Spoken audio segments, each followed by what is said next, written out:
Okay. You're back in Lords of Aion. Yay! Previously on Lords of Aion. Wrapping up some unresolved issues from last time, Prince Ares finally made his speech to the public of Sanctuary, announcing that Tempest is dead, war is coming, and there is totally a plan. Some of the other lords had opinions about this, but so did you guys who rightfully put them in their place, but not without stirring up some confrontation in the process. This resolved, you guys decided that the best thing to do would be to head to the Dwarven Kingdom of Erebor so that you can better arm yourselves and the city for the coming invasion. The way there was nice and leisurely until a giant fucking rock showed up and decided to eat you all. This was promptly dealt with, and then you arrived in Erebor to find it probably the most modern city you had ever seen. So much so that everyone in this city looks at you guys as if you're weird backwards hicks, which compared to them is not inaccurate. But yes, after a long 10-day journey to get there, you were taken to the house of Simon Yogast, your friend and benefactor for this trip, and you have all decided to take some rest. We pick up now. It's like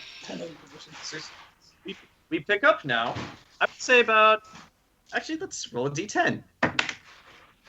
Okay, we pick up now. I would say about. So that was 5 days. Okay, so yeah, this would be 7 days after you have initially gotten there. So about a full week. In the time you guys have spent in this place, a few things have become known to you. First off, there is no day and night cycle here. Like at any given time of day, if you look outside, it just appears the same. Those weird fluorescent lights that function as the sun in this underground city are always on. And actually, with this in mind, some of the other dwarves have said that dwarven society is always functioning, and this appears to be true. As like when certain shifts of people come back, other shifts go out. So they kind of have like a day and night shift going, but it's always day, so it doesn't really matter. You have also since learned that dwarven politics has no king. Instead, they have democratically elected leaders, elected by the general populace. Much to the ire of those of you who have learned this. Nox don't care. Nox ain't formula. Mm-hmm. You have also learned from some of you who have tried to discern these secrets, Nox, that apparently the construction and manufacture of guns is a state secret, and every single time you've gotten close, security's been brought out to usher you away. I'm gonna learn their fucking secrets. I need my guns. Well, technically, you know the first secret. You know how to construct black powder. You just don't know how the guns themselves are made. Yeah, it's like a miniature cannon, but how do they get it so compact? Elves don't know how to do it, right? As far as you're aware, no. Elves seem to prefer magic to science. The North Korean orcs might know, though. You guys have no idea what's happening in fantasy North Korea, which, by the way, Charlie, is actual thing. There's an orc country, but it's basically North Korea. Nobody knows what's happening in there. Well, the only reason that rock attacked us because its wing was injured by what looked like a giant ass shot, and it came from that way. And by the way, Charlie, before any one of these guys tells you otherwise, nobody did not fight Dwayne the Rock Johnson. We're fairly sure we fought Dwayne the Rock Johnson. We definitely did. Don't listen to John. John wants to be a squirrel. We definitely did. He wants to hide the truth. It sounds like they fought Dwayne the Rock Johnson. Well, technically, we found out it was a juvenile, so it might have just been the boulder. It could have been the Rock in his early years, back when. Actually, no, he was always called the Rock. No, he debuted as Rocky something. I don't remember his last name. Pretty much, he was a jobber at one point. Then he gained a personality. So yeah, it was like that era of the Rock. When he had that weird haircut. Weird haircut and that weird blue purple ribbon outfit. Yeah. But yes, But yes, this story picks up like roughly 7 days after you guys have gotten to Erebor, where having gotten used to the weird non-day and night cycle of this place, like you guys have all gotten to the point now where you can comfortably wake up at around the same time, and as it is now, actually, okay, yeah. It's actually Monday. You left on a Monday. It's been 7 days, so it is now Monday again. I hate Mondays. Mm-hmm. Yeah. but yeah, since all of you are awake, we come across a weird scenario where all of you are sitting together at the breakfast table, and it's only in doing this that you realize never once have you guys actually had breakfast or dinner together. Maybe when we first arrived. That was more like an informal setting. This is all you guys actually sitting down at a table being served food by servants who are cooking for you. Oh, and Ken, you were asking about all the meats in your solo session. Here's where they are. It's like now you got the breakfast steaks, the bacon, and all that. Well, I was just more stuff that comes with it. I don't know. If I think cuisine of fancy characters, dwarves plus meat makes sense. Well, Yeah. Well, you're not far off, and now that's what you were eating. A couple of other things of note. You guys have not seen much of Hattori since you got here. Like he leaves very early when he wakes up, and when he comes back, he's all like haggard and tired and very, very sweaty. And for those of you who have seen the Iron Quarter, you know why. And Zach, after your meeting with the president, you haven't seen much of Simon Yogost either, who's been going out and coming back all frustrated.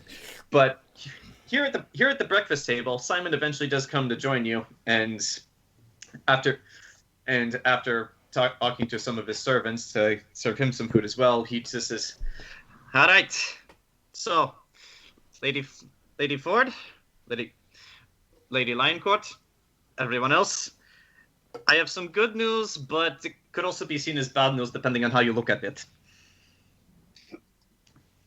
I'm here dead. What? No, nobody's dead. Not yet. Why would you think that? Because you just said yes. Yes, now something's gonna happen. Taking him down. I'll just go stick around. Right. So, anyway, my lady, President Thorin has agreed to your proposal. However, he now wants to meet you in a more official capacity with the rest of his administration to discuss particulars. I'm sure I don't need to tell you that what this means is they're going to try to take advantage of you and gut you like a stuck pig. Well, I'm not gonna let that happen. I didn't mean literally. I meant politically. I'm not. Well, I'm selling booze. One according to the other. I mean, my experience. No offense, all of you, but if President Thorin wanted you dead, all he'd have to do is send in the CIA, and they'd never hear from you again. What's the CIA? That's funny. I probably shouldn't have mentioned that, but it's not important. But Sounds like some sort of shady secret police. you're actually not far off.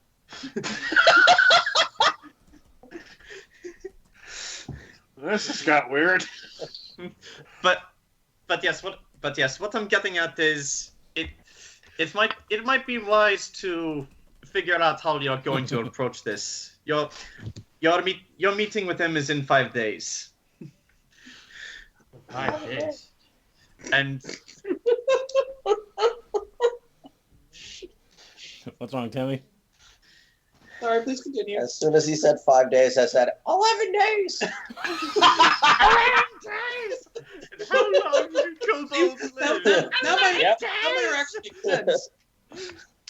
He was not wrong. He was Gotta not find a wrong. kobold. Not my kobold. Yeah, basically what he's telling you is because of the way the government the government of this kingdom works, it might be wise to actually plan how you're going to approach this meeting. Because Zach, it's not just going to be you this time. It's going to be the rest of his administration. I know. And all of his. I know. Oh, and but your presence there is required since your company was dropped by name and plays a major role in this whole ordeal. They want to meet you. Understandable. Oh, we're bringing all of them. Gabrielle, just interesting note for you. I kind of had to do a little bit of roleplay for you because at the end of Lita's solo session, when she returned from her initial meeting with the president, you did hear about it, and you did express your disappointment for not being brought along, since you were the only person here who can understand English. That tracks. But wait, we're bringing everyone. Here, Mr. President, here's Knox. He makes bombs in the basement. Hi. Hello. I don't know if bringing all of you is a good idea. Just whoever can facilitate this deal and who will actually get you and Celia what you want.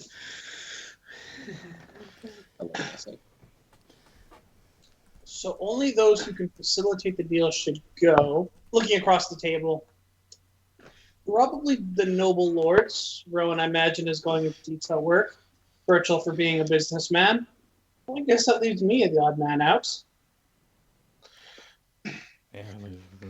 Yeah.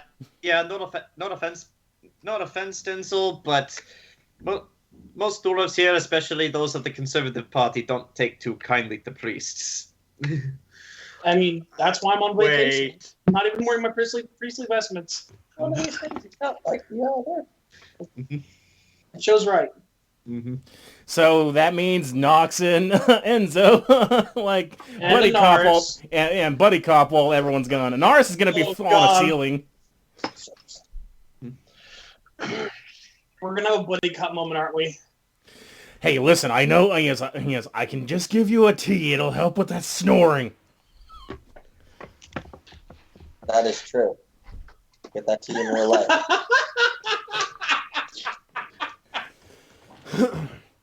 Sorry, John. Knox suddenly walks into your house in the style of that one Gangster's Paradise video. Walks right over to Temme and puts a vial down and starts. We spin the monster. Oh, this is actually tastes good. It tastes like green tea. I know. What, do you think it was poison? Not everything I do is deadly. Just most of What's it. that you're making right there? Poison. Well, technically, moonshine is poison in a way, so... Which, by the way, Grant, I did I look guess it up. technically everything's poison. We're just immune to a lot of it. Which, It's by the way, like- Grant, I did look this up. Nox and Anaris can't get drunk because they're immune to poison. Yep, I know. I'm completely immune now, so I just drink it to flex on people, like, go. Why do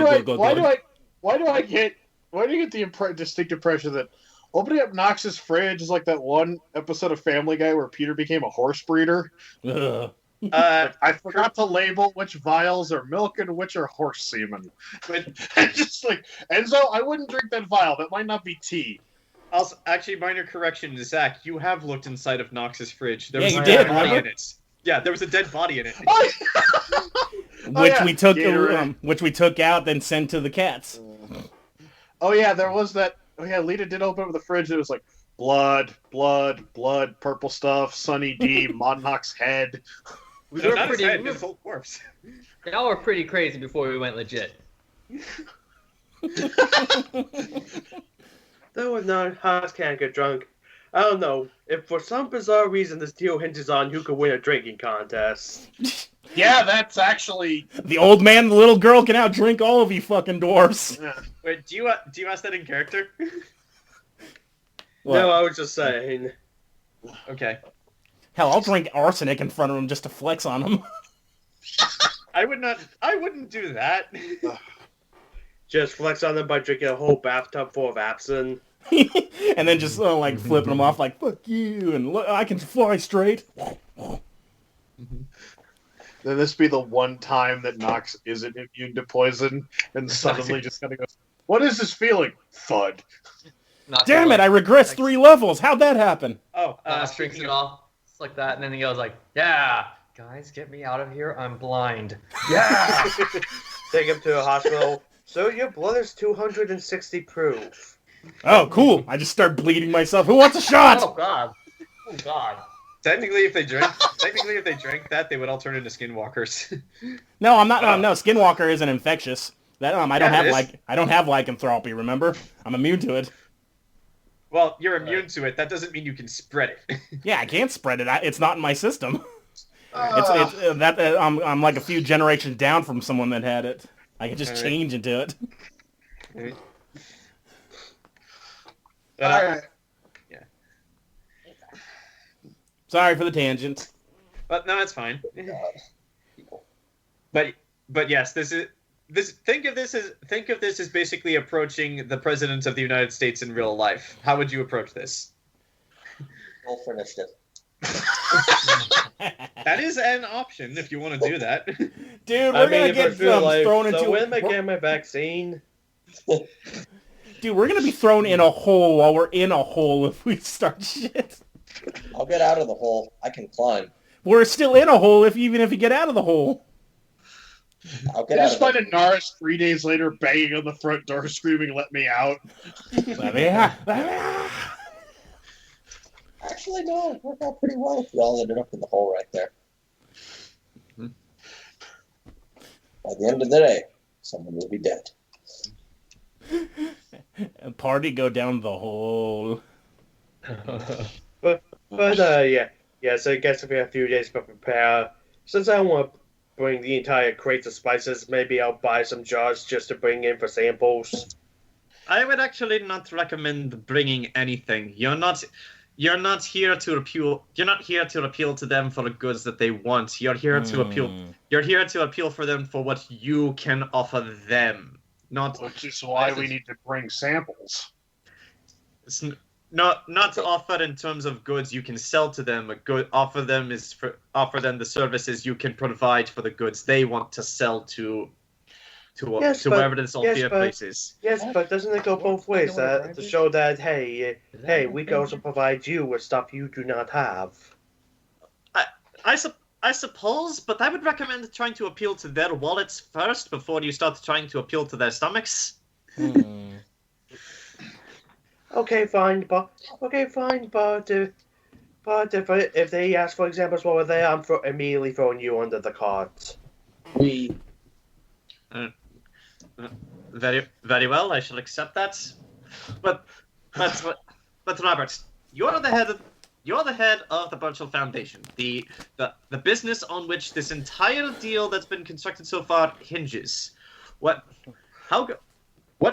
can you provide to this great country? They train you to Althea, something they don't have, and that no one else has. Okay. So let's start. Okay, let's start with that. So you are the only person who has this. They're probably going to ask for something that you humans would be bizarre. They're going to want some sort of direct control of this because it's their goods going through your business. How would you answer that?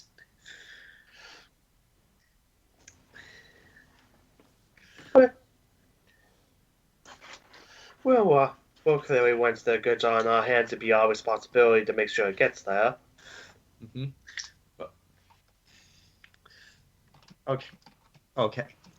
So let's start. That's a good place to start. So it's your company. All the goods would be in your hands. So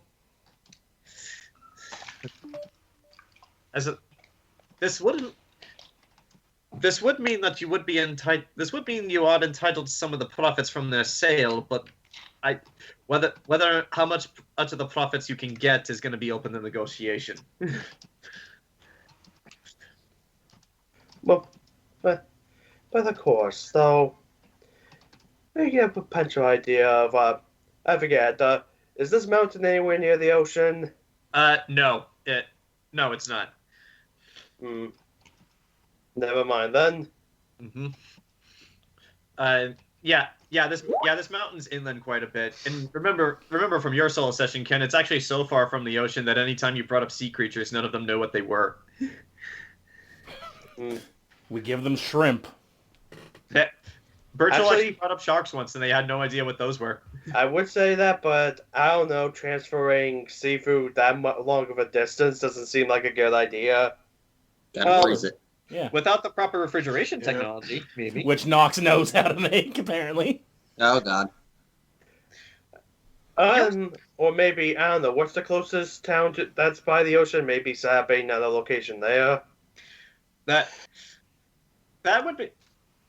would be possible. However, you would need to negotiate with the lords of those cities, and technically, you're not in any position to do that. Yeah. Oh, I've come to bargain. Yeah. So yes, Nox, we need to figure out refrigeration before we can offer them seafood. Okay. I just think back to my freezer in the basement, like, I've already figured that out. I'll get it. No. It's my house. I should probably go and see who that is. Open it anyway as a power move. Materializes behind John and opens his door. What? Say, what? Jayson, I know you're in the Air Force, but I can take care of myself if you just suddenly appear behind me. Can you? The man traveled like 30,000 miles in an instant. You think you can handle that? That is true. But yes, you are left for a moment to discuss amongst yourselves while Simon goes to answer his front door. I'm just there sipping on some whatever drink passes for a morning beverage here. Uh-huh. And interestingly enough, Gabrielle, you're the only one who can understand this because you're the only one who understands Dwarvish. Cumbrian languages. Like as soon as you heard it? Yeah, as soon as I hear Dwarvish, I immediately throw it on. Okay. You know what? Fuck it. I'll take a potion of tongue so I won't be left out either. That lasts for a good couple hours. Glug. Do you just happen to have one of those on you? I've got like a bunch of them because I knew I was coming to a kingdom where I don't speak English or I don't speak the language. Okay, so the three of you are the only ones who can understand this. Like, it's a bit muffled because there are a few walls between where the kitchen is and where the front door is. Because like this is a first floor first floor dining room, but what you hear more or less amounts to this. It's like, well, Yorga, sir. This is like, speak, man, speak. Use your words. Speak slowly. Like, Lord Yorgas, there was an accident in the mine. Part of the floor collapsed. One of our workers fell in. Why haven't you mobilized the rescue team? Why are you telling me about this? We've already mobilized them, sir. It's your son, Karn. He jumped in after him. And after that, there's like almost like 30 seconds of just dead silence from the front door. The rest of you guys have no idea that this is going on. I look at the other two that can understand, like, I put the drink down. Well, something just happened. Yep. I look at the table. I'm like, prepare yourselves. And This is going to be Oh interesting. God, for what? it's like, and which as soon as you hear that, all of you suddenly hear shouting from the front door, and just say like, it's like, get them down there as fast as possible. I'll be joining you shortly. And then you hear footsteps coming back to the dining hall where Simon is just standing there, who looks noticeably concerned to those of you who can't understand it. For those of you who can, you know why. As he just looks to you, hands folded, bows his head, and says like, apologies, ladies, sort of gentlemen. Something incredibly urgent has come up. I must step away from you for a little while. I'm sure you can handle the rest of this discussion on your own. Let us know if we can help with any making sure your son's safe. He just looks at you, Mace, like, you could understand and that. your daughter would have a fun time telling you how she came about that same knowledge. Yes, I can understand you, and some of us can as well. Sounds like we speak. It's like he just It's Rockland speak.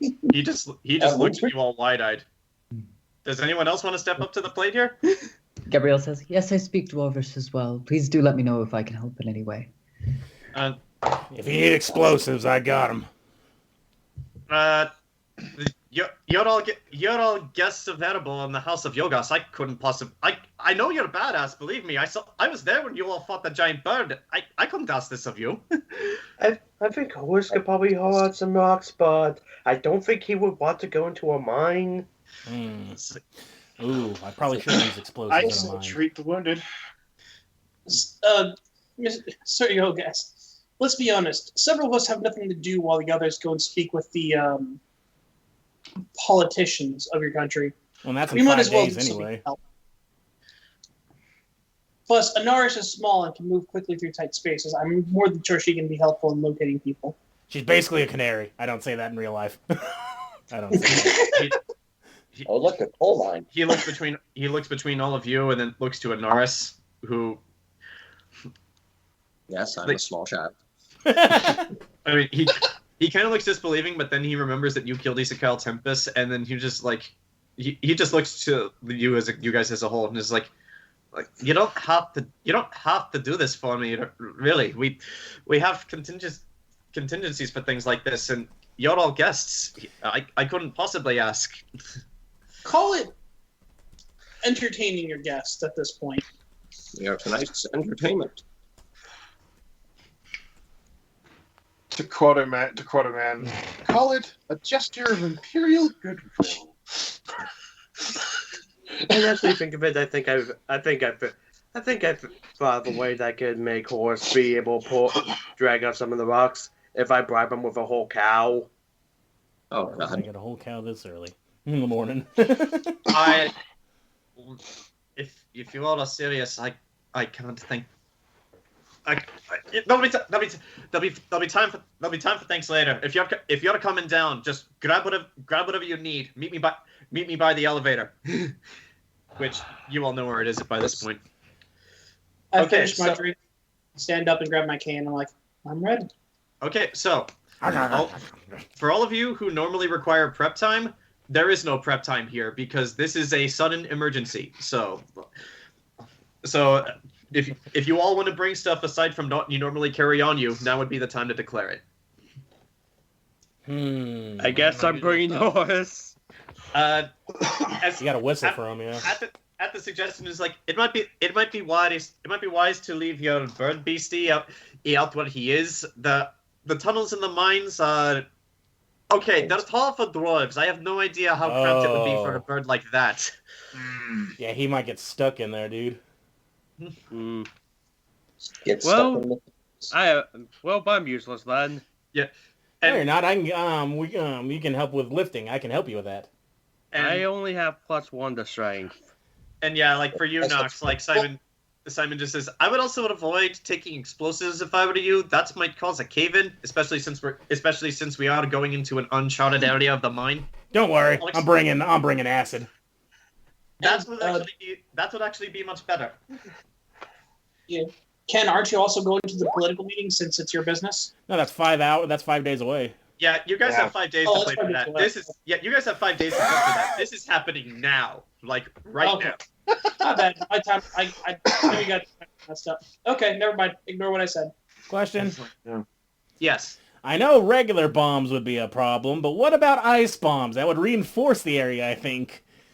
Ice bombs. That's actually legit. Yeah, your ice bombs don't have explosive force behind them, so They just like, have that's- like a lot of piercing power. And actually, like your alchemist fire should be okay here because that's not an explosive. It's like a Molotov. It's just a Molotov cocktail. And I can make ice rune. I can basically make ice runes as we go. Yeah. All right, Wait, so no I no can explosives. lift. Yeah. It could be general. All the All stuff we gave to Tori though, is that still is that still being worked on? Like we don't have those things we gave? Yeah, you do not have either of your chain whips because you turned those in to get them upgraded. Or my new mask, so I'll go back to the old mask. Mm-hmm. Well, you are getting a new mask. Yeah. Just thinking out loud We'll talk about that later. Yeah. Well, actually, Rowan with Rowan's training in the guard, he can help usher people out and basically like. Yeah. And actually, Rowan, you might be the one to have to track because we're going. We need like someone to be able to find. Okay, which way they go? What's the terrain like and stuff. I mean, I'm not an expert. Not at Rowan, that, Burchill. I mean Burchill. Okay. Yeah. Yeah. Keep confusing Burchill you two. Yeah, Burchill would be better for this. Well, for terrain, my favorite terrains are only water and urban. That does not mean you can't track through a mine. Yeah, you're the only one that exact track. You just don't have your favorite terrain bonus, but you can still track. And Anaris is light enough that she can probably move over rubble and not, set off a cataclysmic cave-in. Mm-hmm. I just can't save anyone. She can literally walk across the ceiling. It's fine. I mean, I guess I could get my favorite terrain bonus if the cave is slowly being filled with water. New plan. Actually, believe it or not, that's not impossible for some of these underground mines. I mean, sure, you guys know what an aquifer is. Wait a minute, lady. What was your character's name again, Charlie? Lion Court. Lion Court. She just starts creating water into the cave, and then Ken will get his favorite terrain bonus. I don't think I have a water. Nox freezes the water. Yeah. Sorry, Gabrielle's not that type of mage. And I don't think my water bonus applies if the water's thing I could do is that if the mine has collapsed so that we can't communicate, I can send telepathic messages to them. That's probably the only thing I would be useful for. Alrighty. I could also send. I guess I could also send insect spies ahead to scout things. You could do that. That's actually really useful. Yeah. Yeah, that'd be really useful. Yeah. Okay. Send the worms to find the dwarves. It's brilliant. While we are getting prepared, I want to ask Simon a question. Sure. He's like, and actually, as you approach Simon, you actually watch as some of the servants are putting on some like full plate armor for him. He's like, what is it, Enzo? After learning a bit about the mines, what are the chances we would come across one of these subterranean beasts I've heard rumor of? Well, I suppose the best way to answer your question is this: if the chance of encountering one of these was 0 or less than 0, I wouldn't be putting this on. And Got it. And I wouldn't be hesitant about bringing all of you along. I turn back to the party. Prepare for a fight. Do they not want to be rescued? No, it's that we may encounter something that wants to eat them. Burchill, you know something great. about this from your solo session. There are underground creatures in those mines.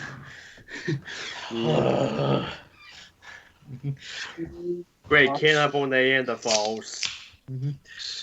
Which, by the way, Lita, as you're getting prepared, Hattori, who was also at breakfast but just being quiet because this wasn't his area of expertise, like he pulls you aside and just asks in Elvish, it's like, are you sure you want to do this?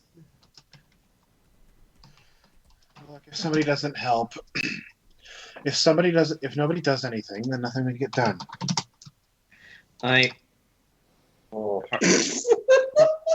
Part of me wants to hold you as close as I can and tell you not to go, but at the same time, maybe a bit of you is rubbing off on me. I can't help but think Simon Yogast holds an important position in the government here. If you help him rescue his son, how much political influence here would that bring you? Maybe a bit of you is rubbing off on me. I don't know, but the thoughts sometimes scare me. More than enough, but we have to do this to show as a gesture of good faith. To hell with what it will curry. There's an emergency, and we are the best fit to take care of this. I'm going to throw my own hat into the ring with what we might encounter. Oh, no. Yes! That is actually a thing you guys could potentially encounter, yes. And then we'll be grabbed by the ghoulies. Let him I mean- die, let him die. I mean, you guys know what Suffocate and die. you guys know what Duragar are, right? Draugr? The Draugr? Yeah, I suppose they're called Draugr. Matt Mercer pronounces it Duragar. There's different ways of pronouncing it. It's weird Norwegian. Mm-hmm. Yeah. Mm-hmm. But yeah, so basically, fucking cannibal dwarves. Yeah. So wait, if they eat us, that Can are their dwarfs, are leader they be cannibals? Shia LaBeouf? Oh my god. Well, you have to Roll for initiative. Actual cannibal Shia LaBeouf. leader of the Duragar. Oh god, if we're in there, we're doomed. Let's just roll up new characters. Eating all the... I'm on my third. All right, so if you guys are all prepped and ready to go, it's like you all leave the house promptly with Simon this time. You don't take any of the pedicabs because walking in this instance actually would be quicker. And for those of you who saw these in your solo sessions, you're essentially taken to what is basically like an elevator station, but because just to pass through all the different levels to this place. But however, what you didn't notice before, for those of you who did it in a solo session, was there was this section off to the side behind closed doors, and Simon actually takes you guys that way this time, and there's a guard there, but all Simon has to do is just like show him his house seal and just say it's an emergency, and no questions are asked. He just lets you in, and what you find in there is essentially an emergency use elevator, and there's only 2 elevators there, so like you guys have to split up. But as you get on, Simon says to you, I would recommend holding on to something. These elevators are for emergency use, for times that are precisely like this, so they do tend to go faster than the others. This is that free fall ride at the damn fair, isn't it? No, it's not quite that fast, but like compared to like the leisurely descent that the guys who did it in their solo sessions were used to, this is like relatively quick. It just goes like. We should probably have straps, like seatbelts. If you want to do that, sure. I'm not gonna make you guys roll a check for this. Click. All right. Okay. So after using your belts as makeshift safety devices, it's like. You guys eventually get to the bottom, which Temme, you saw a bit of this in your solo session. However, unique this time, you've actually reached the bottom. And when you step out, you guys are no longer on the flat paved surface of all levels. You guys have actually stepped onto solid mountain rock, which means the terrain is a bit jagged and uneven, like kind of like an actual mine. And it is dusty, so for those of you who care about your appearance and your wardrobe, that this might affect things, especially your shoes. Question? I don't wear shoes. Yes. Is it cold or warm down here? Believe it or not, it's actually quite warm. We're near a volcanic, we're near some magma, guys. Mm-hmm. Boiling hot magma.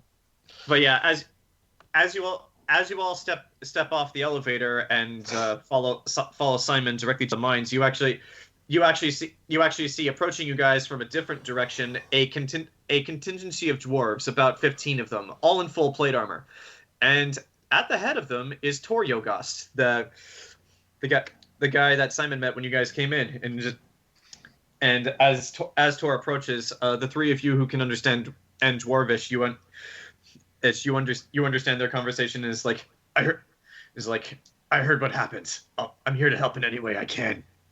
The more, okay. it's like the more eyes, the better. Come on, we're wasting time. And as you all approach the entrance to the mine, you see there are actually several entrances to the mine, but you're just approaching one of them in particular, and you notice there's a sign at the top of this one, like carved actually into the rock itself, of which just reads Harbingers. You don't know what that means. Wait, what language is it written in? Dwarvish. Does tongues allow me to read Dwarvish? I know I can... I know comprehend languages does. I'm not sure about reading it. Okay, I can understand and speak it, but I don't know about writing. It's tongues. You can't read with your tongue. Yeah. You can only speak and understand it. You can't read it. Okay. So that only myself and Charlie would know. Yeah. It just says Harbingers carved along the top. But yeah, as you approach the entrance, Simon turns back to look at you all one more time and says like, "All right, one last chance. You sure you all want to do this? Once we're inside, going back is going to be incredibly difficult without an escort. You sure?" I mean, we're here. We came here to entertain ourselves. All right. Gabrielle points at the sign. She says, "Harbingers of what exactly?" The trial has been going in the family history. Well, Against your will. That's just the name of this particular That's just the name of this particular entrance. I'll explain more later. I see. I'm going to assume that none of you have been in a dwarven mine shaft before. Very I don't think I've been in any mine shaft. All right. I go. I raise my hand because I've probably been in a few because I've been in drow tunnels. But drow tunnels are not the same as this. Yeah, but how many times? Lita says, "I was forced to clean a crawl space once." I'm used to going underground. Imagine I've had to go through like a smuggler's tunnel or something like that once or twice. You all say your experiences, but like he just sighs loudly, just like, all right, since none of us have time to properly train you or prepare you for what to expect, I'm going to lay down 3 simple rules for all of you. Make sure that you follow them if you want to come back. First and most important rule. This is like, stay with your dwarf escort. These tunnels may seem endless and unnavigatable, but we have experience in this sort of thing. We know how to get through, and we know how to get back. Underground, this is just Monday for us. Okay. Where are you? Nowhere. And everywhere. She's still here, but I imagine she's just... Still there. Nobody sees me. Okay. Your first roll of the day is a nat 20. It's just like, stay with your dwarf escort, and she's gone. okay. Second rule. Nobody goes anywhere alone. It's like under any circumstances. Some of these tunnels appear to go on forever, so it's very easy to get lost. And I know there are lights here, but lights have not been installed in all of these tunnels, so just be aware of that. So no one goes anywhere alone. And 3, and this ties into rule number 2. If we encounter anything dangerous, don't be an idiot and think you can take it on all by yourself. This is a rescue mission, not a mission for honor or glory or any of that shit that you humans care about. And trust me, I understand that. We dwarves care about it too. No, don't be a hero. Glory, sorrow for glory. Oh, wait a minute. I got echolocation. And as Simon finishes this conversation, Tor actually steps up to him and is just like, I volunteer myself to be their escort. They'll need someone of particular experience looking out for them, especially since they've never been in a dwarven mine shaft before. Your experience is welcome and accepted, Simon. Just looks to you. Do you accept this? Sure. All right. So, last chance to turn back. Any hesitation about going into the mines? Quick question. Who doesn't have dark vision out of character? I don't know. My aspect of the Huck may help. I don't have dark vision. However, as soon as he says it gets dark in there, I pull out my mask and put it on, which does have night vision goggles equipped inside of it. Okay, because if nobody has any torches, I still got, because remember we were going through the tunnels because we thought we were fighting rats, I've still got a bunch of night vision potions. And I I have have oil. Worst superior case scenario. dark vision. And blind sense. So give it to the 2 humans. So I do I. think. I think the 2 humans are going to need it the most. Okay. Okay. I will. I gotta see how long it lasts, though. Hold on. I think it's either an hour or minutes per my level. So you'll either have it for 2 hours or 12 minutes. Let me see. Okay. 2 hours or 12 minutes. That's kind of a big distinction right there. Yeah, I know. That's between a couple hours and 11 months. I would love having night. I would love to have night vision for 11 months. But yeah, Grant. Okay, it's an hour per level, so you'll have it for 12 hours. Or wait, 13 hours. Wait, we're level 13, right? Level 12. Okay, yeah, 12. So yeah, so you'll have it for 12 hours. That should be plenty of time. Yeah, if it lasts longer, see a doctor. Okay, so Burchill and Lionheart. Anybody else want one? I've got dark vision. I have my mask. I mean, I'll take one. I have low light, but Okay, yeah. low light is so 3 of them. Yeah, low light is not dark vision, so yeah. Okay, so I'll give those to you. And do dwarves have dark vision? Does our guy? They actually do because they live in the mines. All right, so for those that have this potion for the next 12 hours, you can see to 60 feet in total darkness. You can only see in black and white. Otherwise, you have normal sight. Okay. And yeah, Anaris, this also applies to your superior dark vision. You have and blind sense. Yeah, well, blind sense is a different thing, but you can see perfectly in the dark, but it is all black and white. Yep. So I also got echolocation in case there's magical darkness, because I can that gives me blind sense within 40 feet. Okay, so with all this said, you down your dark vision potions, and so you descend into the mine. Oh yeah. As a mine. And they call it a mine. This is a mine. It's a tomb. All right, so which one of us is Mary and which one's Pippin? Whichever one of you wants to be. That's a good question. Who's the most comedic out of us? You guys are very uncomedic in your own way. Lionheart, you're the newest one, so you got to be Pippin. You really want to ask Carmela from Castlevania to be the comic relief? Yes. I'll do my best. I've seen season 3. That was hilarious. That's actually pretty on brand for this group. Yeah, that is. Yeah. All right. So, as you descend into the mines, real quick, out of all of you, which one of you is the tallest? I know Burchill's like Burchill's 6'1". Is anyone taller than that? I'm 5'8". I don't think so, because I'm 6 foot exactly. I'm 4'9". Very small.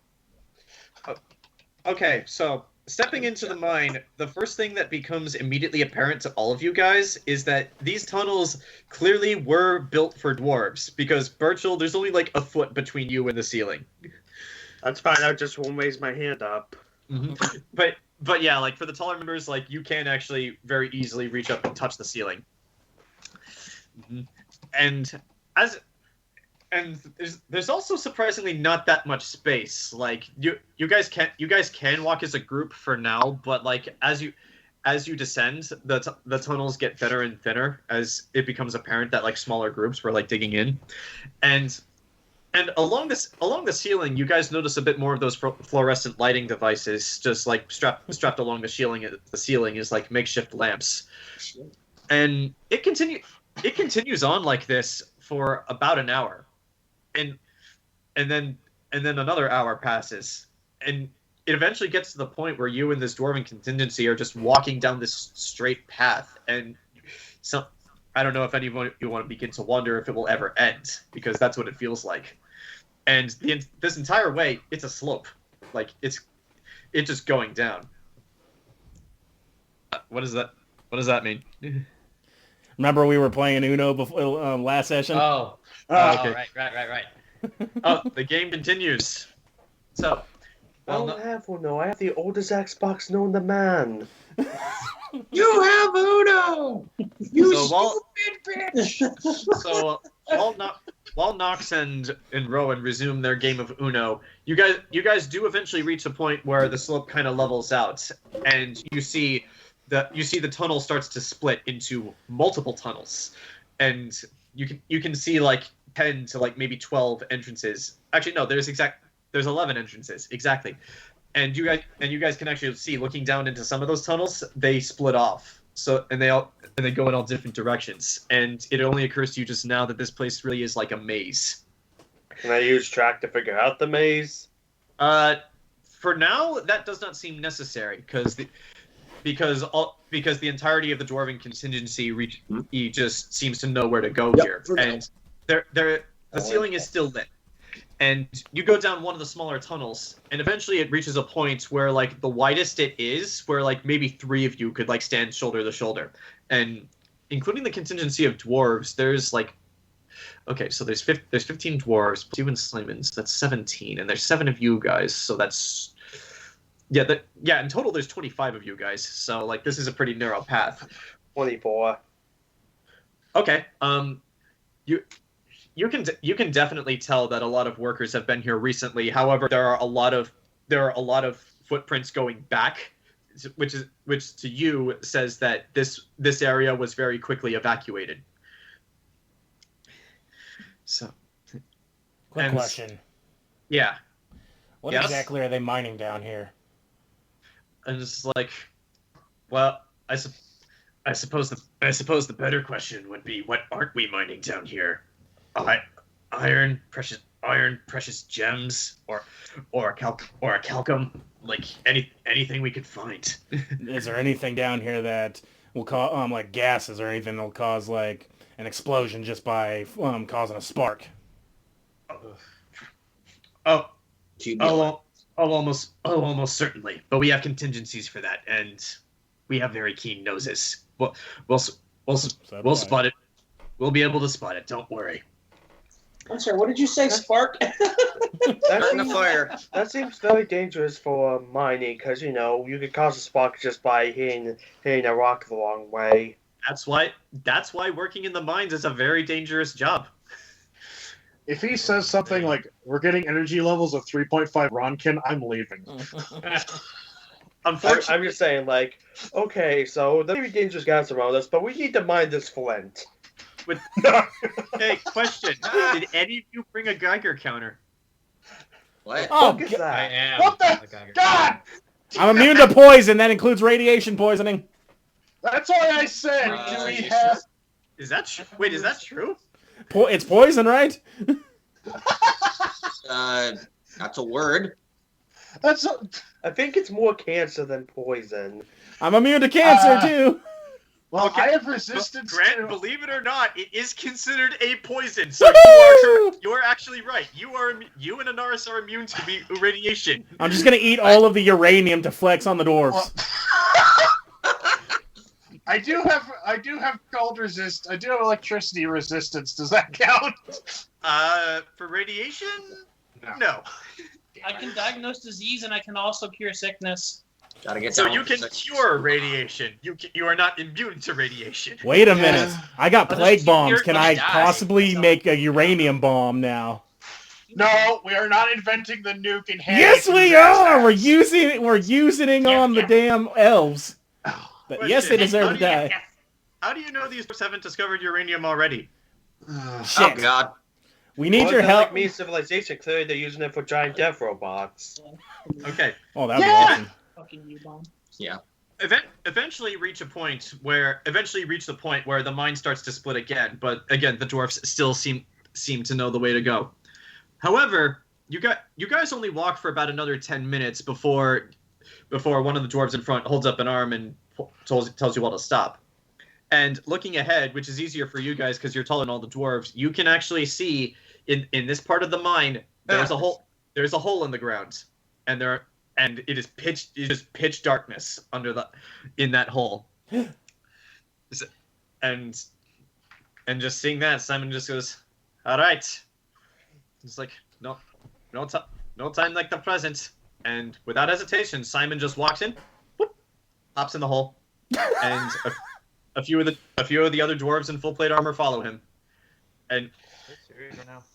So, well, you say that, and Tor looks up at you and says, You came down here. You must be serious about this too. Boop! He's gone too. How? Yeah, but I'm not dropping down a hole. How deep is the hole? Can I roll perception on the hole, John? Yeah. For those of you with dark vision, you can actually see into the hole. It is a 10-foot drop. However, the tunnel continues. Oh. Okay, I was going to make the joke of, we can find this out with $1 Canadian. And I walk and jump in. You walk and jump in, Enzo, and what you see is the reason it's a 10-foot drop was because of the amount of rubble. Like you just land on a pile of rocks. Like some of them even slide over. And it is a pretty steep slope down. You have to carefully make your way. I'm not gonna make any of you guys roll for this, but you do have to basically climb down a pile of rubble into a much deeper tunnel. And unlike before, where there were those light sources on the roof to keep the thing lit, it is just pitch black here. All right, use your potions now. Question with the 10-foot drop. How are we going to get back out after we get the dwarves? Because you can easily drop 10 feet. It's hard to... You can't really climb up 10 feet without rope or anything. What? Tor just looks at you. We're a rescue team. We have equipment just in case something like this happens. Also, we notified those in charge of the mines that we're down here. They'll help us get back out if needed. I'm sure Knox Okay, could lift which says dropping down the hole, I guess. All right. We're down the hole. Lita, All right. we really need to do this. What? Lita, do we really need to do this? Unfortunately, we've already made it this far, so if we turn back now, it'll look really, really bad on our curriculum vitaes. Also, Rowan, you could go back, but it was a 2.5-hour walk to get here, so you want to walk 2.5 hours back? No, That's a 2.5 Not 100% sure where you're going. Rowan just assumed there would be a ladder or something. I've already climbed down this hole. Yeah, Enzo and Anaris already in the hole, already walking with If the you want me dwarves. to roll for climb, I can do it. I floated down. Lita unfurls her wings, looks at Rowan, and says, "I can lift you down." Which, by the way, interesting thing about your wingspan, Lita, it's actually wide enough to touch both sides of the mine, completely I'm unfurled. surprised this isn't shoulder width apart. Rowan actually considers it for a second. He's actually like, not this time. And he climbs down. Well, he's not going to take the offer. I will. All right. And because Gabrielle is very light, I will not make you roll a strength check, Zach, to lift her. If it was literally any other party member other than Anaris, yes. But and if you're having to lift a Nox, even though he's got his own wings, then we have a real problem. So Gabrielle, you were just gently let down by an angelic holy being into the mine, where as you guys climb down the rubble and reach the bottom, you actually do see the tunnel does get much wider and continues. In fact, it continues so far that even those of you with perfect dark vision can't see where it ends. Oh god, I think I killed Zach. All right, and Roll up new character. And as soon as you all are down, the dwarves waste no time as they just keep going and going and going. And another hour of walking eventually passes as you all just walk in this dark cave in silence. It's actually Nox, you're used to this because you're used to the darkness, but what some of you might not be used to is the pure just claustrophobia of this. Because, literally, you're just trapped in a dark mine shaft, and the only way out is back the way you came. Anaris, I'm going to imagine you're on the ceiling this whole time? I am walking on the ceiling right there, invisible. Yeah, interestingly enough, it is actually so dark out here that with your roll, you can actually be considered completely invisible. Even the other party members, if they were to look directly at you, would have a hard time seeing you. Just like that. Which Except with Rowan just thinks is lovely. Except with my echolocation up. I was thinking, I haven't seen Anaris for the past 3 hours. Where the fuck is she? Did we leave her behind? Yeah. Anaris, do you want to say anything? I'm waiting for the right moment to push someone down a hole. I mean, rescue a dwarf. Yes. Mm-hmm. So after about another hour and a half of walking, you reach a point in this pitch black mine where the mine splits again, and seeing this and hearing this, Tor asks, like, all right, what do we do now? Tor steps in. I say we split up. That way. I won't try to figure out which way they are. Sure, you may. As you're doing this, Tor is going to continue, though, and is like, you take the rest of the rescue company and go down that way. Looks like it continues on much further.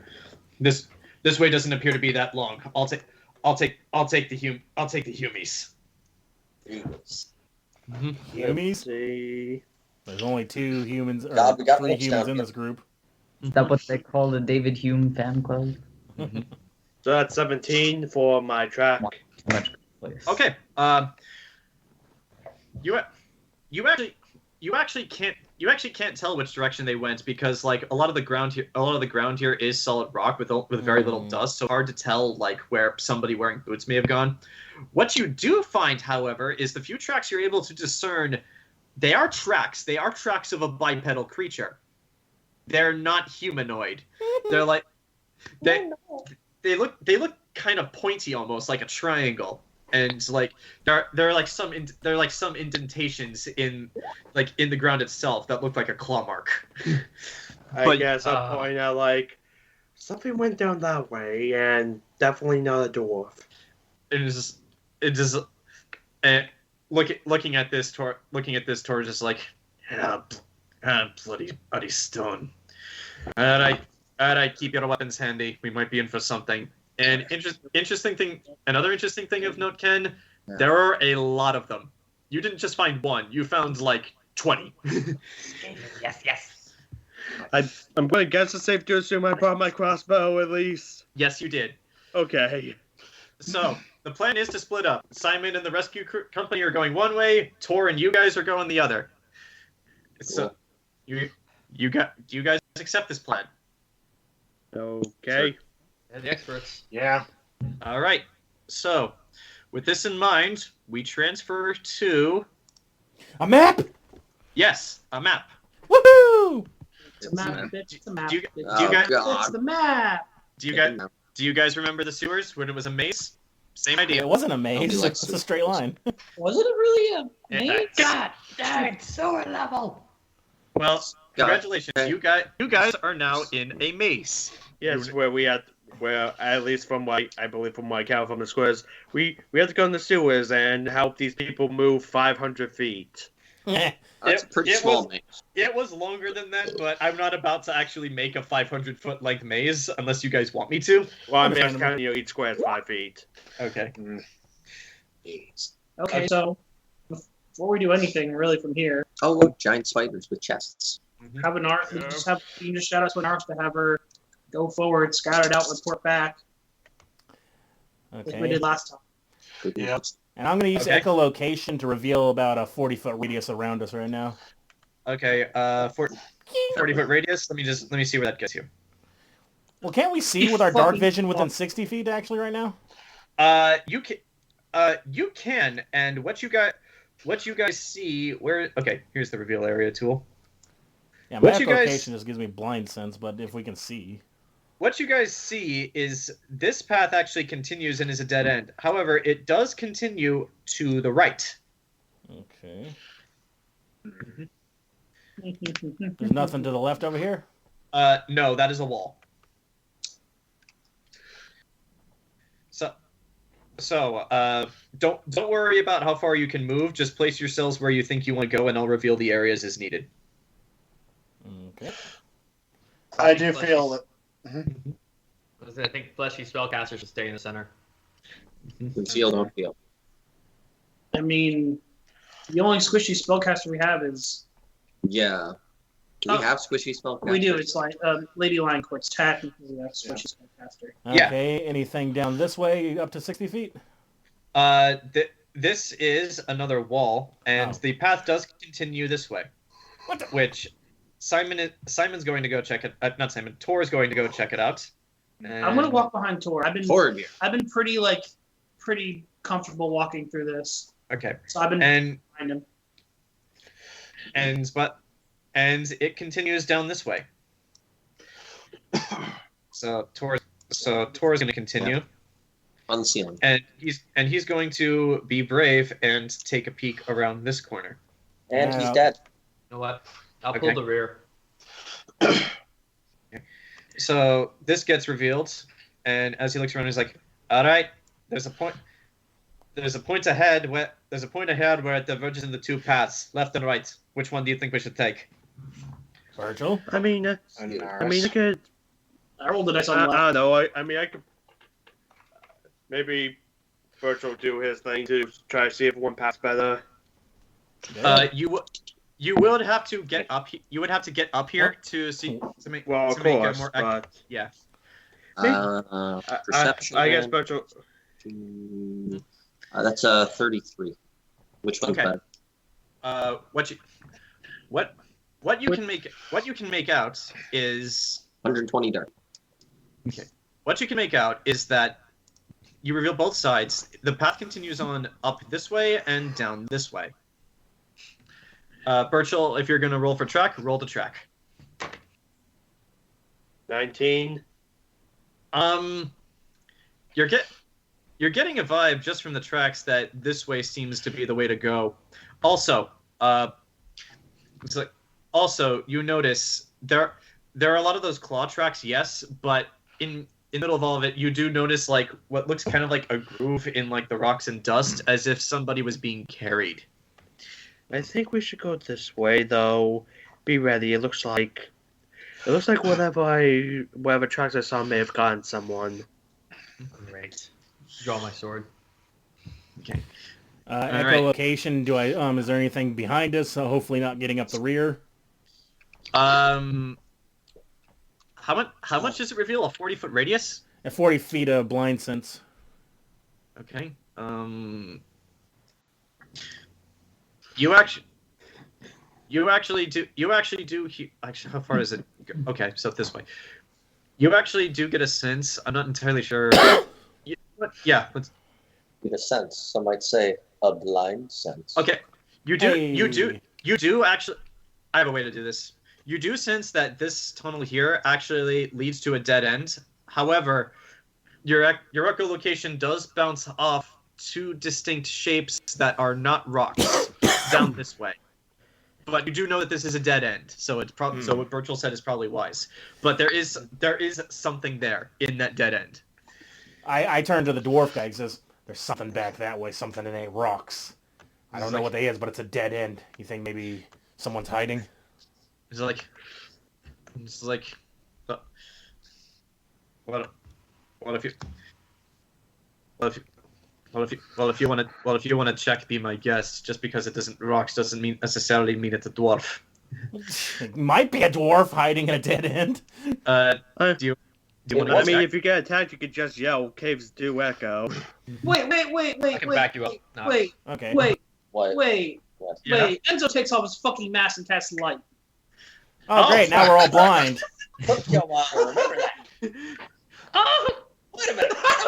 Oh god, this is gonna suck for everyone's eyes. Yeah. Just bursts of light.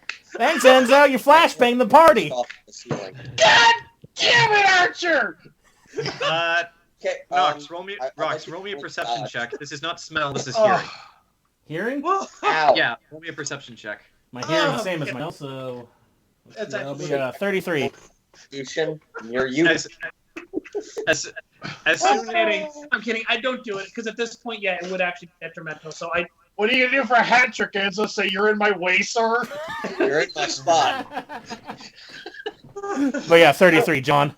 Okay, important. Enzo, do or you do not cast light, because that is going to determine whether or not you had to roll that perception check, Grant. Oh.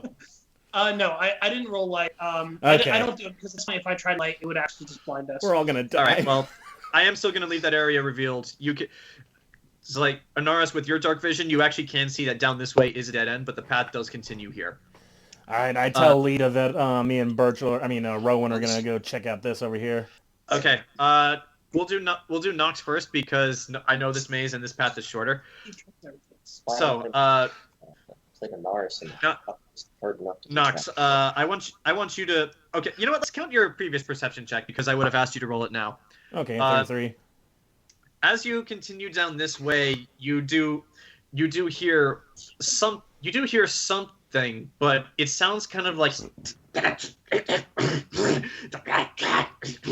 I got comprehend language. Is it any language like what are they saying? Something. Goddamn ring. Something along the lines of where they go? Where they go? We had them. I thought it was this way. You thought wrong. Clearly, where's rest? He's like, where's rest of? He's like, where's rest of pack? Pack must go other way. I hold out a hand for Rowan to hold on. He stopped his step. You actually do start hearing something. Well, do we see it if I peer around the corner? Roll me a stealth check. Rowan, are you being stealthy? Because you don't have to be stealthy. I'm gonna try to be stealthy. Okay. I'm supposed to. Oh no! I knew there was enemies behind us. Rowan's not stealthy. Such a disappointment. 39. 39. Okay. Nox, you're stealthy. Rowan, you're not. And as you hear something walking around the side, suddenly Nox, you hear, what? It's like, what? What? It's like, what? I don't know, but it looked like flesh thing. And then suddenly you hear running as it darts forward, and suddenly from the darkness, both of you see a 3-foot-tall bipedal red scale lizard person come out and attack, followed by the other one. Don't worry, they only last 11 days. We can wait them out. Okay, one of them rolls an 11 to hit you. Nope. And the other one has rolled a unnatural 20. Oof. That one does it. Okay, so that one is going to do. That one is going to do.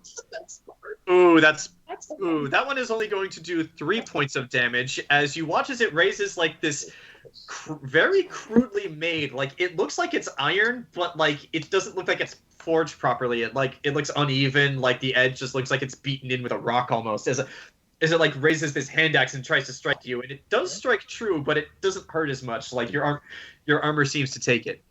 Rowan curses in Elvish. Which I understand. And I'm going to, the one that, because they went right past me, I'm going to grab the one nearest to me and put my hand over his mouth because I'm sure Rowan's going to take care of the one that actually hit him. And I'm going to be like with my claws, and I'm going to put my teeth next to his face and go, because he understands me with tongues, do not struggle. Okay, first off, I'm going to need you to roll a strength check. Rowan, if you're going to roll an attack for me. Isn't it athletics or acrobatics? Sure, we can count this as athletics. Athletics. Or acrobatics for grapple? This is more a strength check. This isn't you trying to move. This is you trying to use your strength to hold someone in place. Okay. 25 to hit. That absolutely hits. Roll for damage. Well, there is no athletics check, so what would it be? Just be strength. Yeah, just use strength. It'll be enough. Strength versus their flex. Yeah. 19. You are able. It's kind of difficult to put your hand over this thing's mouth because it has this long snout. So a lot of its teeth are still exposed. You kind of have to hold. Well, I got a claw, so my claw basically doing this to a dog from the back, Okay. So he can see the claw too. Okay, Rowan, as soon as that thing hits you, you just bring your sword down and cut it in half instantly. I need to actually move this thing so that Roll20 will allow me to do this. There we go. Yeah, it's weird. This thing is super dead. You just cut it in half in one swing. Nox, because you're trying to get this thing to calm down and start talking, I need you to roll an intimidate check for me. Yes. Can I help by pointing my sword at him? Well, Nox was doing this as you were cutting the other one in half. Okay. How about this? I'll say good at that intimidate. you get a bonus from seeing his friend get cut in half with a sword. Okay then, so I'm good at intimidate. Here we go. And as this is going on, you hear Tor walking up behind you and is like, "The fuck is going on over here?" 21. I rolled low. The kobolds. Fortunately for you, they're kobolds, so that worked. Please do not struggle, or I will bleed you dry. And he understands me because of my potion. He's like, well, the combination from you being able to understand you, the fact that its muzzle's being held shut by a claw, and the fact that he just saw his friend and brother get instantly cut in half by a very tall creature with a sword that's bigger than it is, like, probably did a number on him. So it calms down, but Tor walks up behind you guys and is like, "The fuck is going on here?" Do I know what kobolds are? I've hunted monsters, so... Roll me a profession check. Alright. Base 17 plus whatever the hell my profession is, so... That's enough. You know what a kobold is. Like, you've actually hunted kobolds before. Different scale color, but the idea should still more or less be the same. They are creatures that live underground, and they are kind of similar to like goblins or the Skaven, where they're like they're like pack animals. They usually live together in groups. Seeing two alone raises concern because much like goblins in the Skaven, if there's one, there's more. Yeah, but they talk. I turn to the dwarf and I go, "We got kobolds. These two were separated from their pack." I'm saying as I'm holding this one like like a struggling chihuahua. And to Rowan and Tor, it's the noise it's making just sound like. I said, stop struggling. Enzo, roll me a perception check. Do I know what kobolds are? Roll me intelligence check. This wouldn't be profession for you because you're not a monster hunter. Makes sense. 6. You know what a kobold is. You do not know anything about them because they don't appear in cities because kobolds may be dumb, but they are smart enough to realize a lot of big humans or big people in one place. They all have weapons. Let's avoid it. But yeah, Enzo, roll me a perception check. I see nothing. I wasn't here. What did you roll? A 1. Okay, so nothing happens. Rowan, they move in herds. They do move in herds. Oh, God. So while all this is going on, let's move on to the other path. For instance, Anaris, I know you put yourself ahead of everyone else. So what are you doing? Rolling for initiative, attacking the darkness. You punch the darkness. The darkness punches back. You do no 69 damage. Nice. You do no damage. It's darkness. So what do I does not see? fight back. Sure. I'll roll perception. That's low. That's actually really low. That's a 23. Okay. That's really low. You do reveal this. You do reveal this area. You do actually notice that there is a path this way and there is a path this way. Okay. Burchill and Enzo, because you're in that direction as well. What are you two doing? And actually, Lita and Gabrielle, just to include. There's a path this way and a path this way. Since you passed through, I'll reveal this as well. This is a dead end. There's nothing here. Which, by the way, guys, I did not design this maze. I literally just found a random maze generator on Google and just used the best one it gave me. So yeah, this is all just randomly generated. I like the sound of that. I gotta get that website from you after we're done. Okay. Anaris, actually, what was your previous perception? 23. Okay, so Anaris, with your perception, you do see that this path here continues, and you also see the path continues, but it's a very narrow ledge. This is a hole, and you're fine because you're small and you can walk on walls, but for everyone else, looks like they have to go across this way single file. Oh. And there is, however, another path up this way. back to the others, and just Tor approaches you guys and just asks, "Is like, how do you know?" I have the kobold in my hands. I think he's more asking like, how do you know what it's saying? I can understand all languages. I say without explaining. Rowan, just because I just go along with it. It's like, I just go along with whatever is going on with him. Wait, where's everybody else? They went on ahead, I guess, but these guys were like an hour behind. It's like, god damn it! You're certain there's not any more? Let me ask. All right, friend, tell me, how many are in your pack? If you answer truthfully, things will go better for you.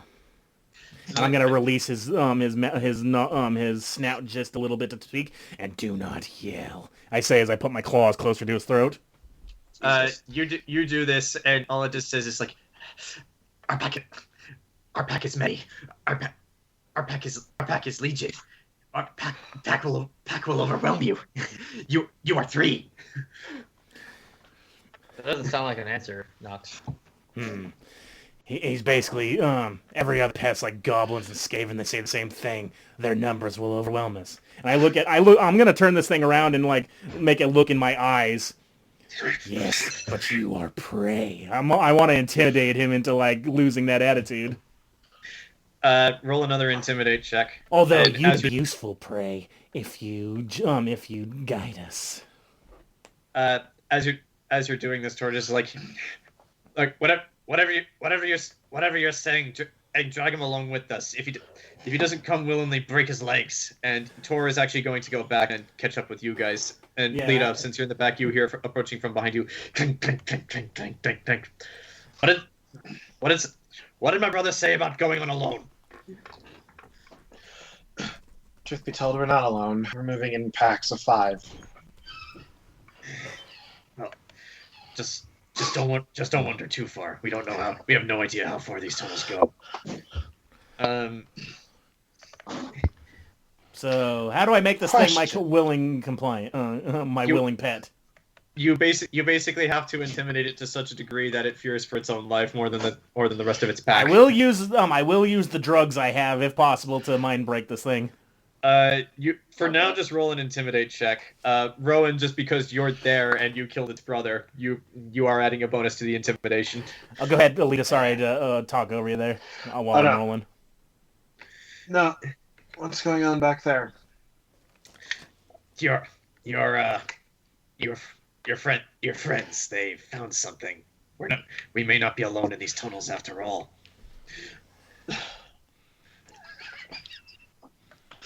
I think that was a given. Jayson, goddamn it. Just us 2 hanging out in the tunnels.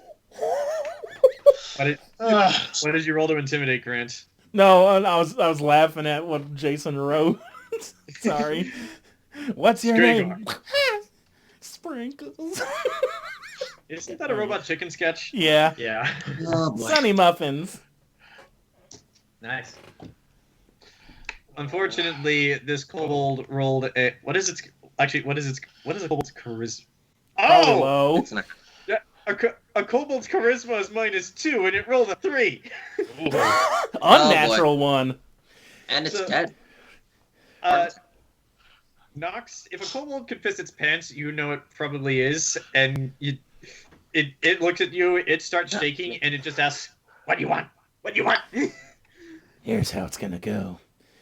Your friends, you say, are legion. Become my friend, and you won't be wiped out like they will in a bit. Okay. What do you want from me? What do you want me to do? First of all, what's your name? Skrigor. God damn it. He didn't have a name before. I'm using that. Skrigor. Well, that man over there didn't take kindly to your brother hitting him. I did not. He's a lot nicer than I am. I swear to you, above all gods and everything else out there in the darkness, if you try to screw us over, Your suffering will be legendary, even in hell. What is hell? Basically, even after you die, you still get a hard, sharp thing shoved up your ass for all eternity. Okay. I lead you. I think that's what you want, right? Yes, and then afterwards, you're coming out with us. We're your pack now. Don't resist. Rowan actually goes, wait, what? You can't understand what Nox is saying because to you Oh. it just Yeah. because to you it's actually kind of unsettling to hear Nox make these sounds because to you it just sounds like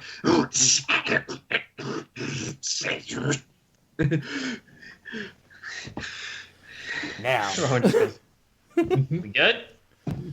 for now, if he, I'm speaking to you in like Elvish now. It says, for now, it's a tactic we used all the time. We get one of them to lead us there, and sometimes they'll betray us, sometimes they won't. Sometimes we keep our word, sometimes we don't. But if he's a good boy, maybe I'll keep my word. he just looks between the two of you and you just did you let him go or are you still holding him? No, I'm tying him up. I'm gonna put him on a leash like a dog. All right. And I'm gonna put a muzzle around his snout too. This is until we do you can. have anything that a can muscle? I do you got. have anything that can function as a muzzle?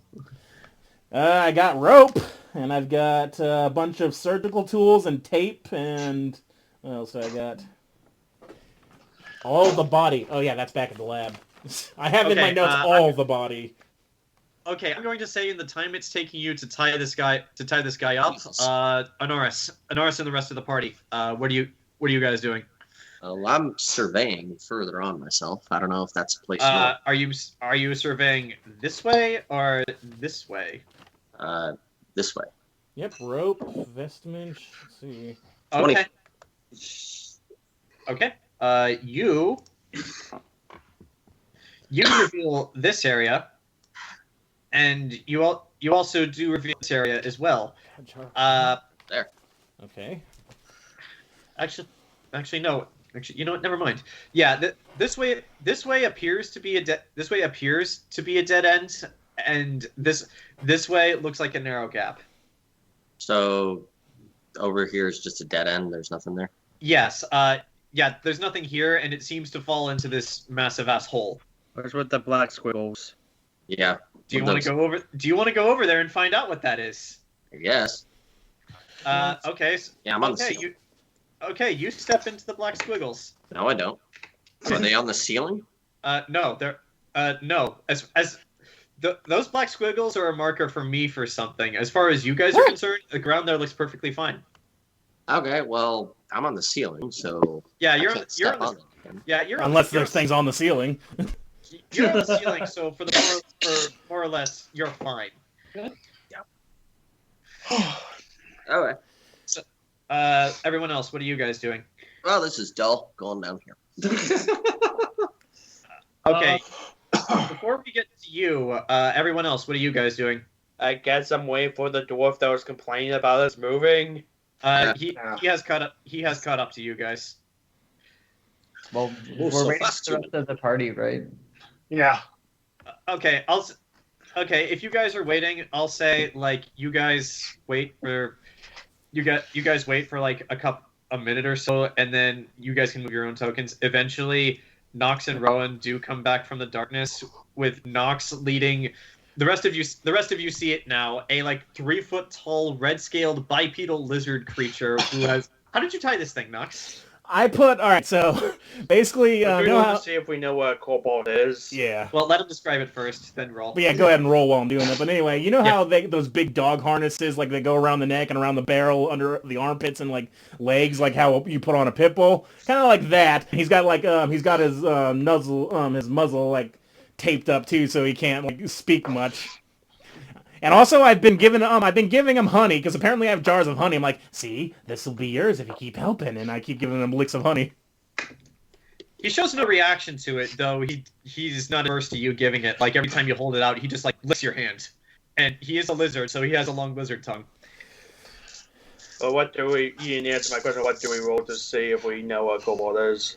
If any of you have a knowledge skill that you think is relevant, if you don't, roll a basic intelligence check. Knowledge all. Yeah, knowledge all would apply here. Would nature work? This is really a natural creature to you, but sure, I'll allow it.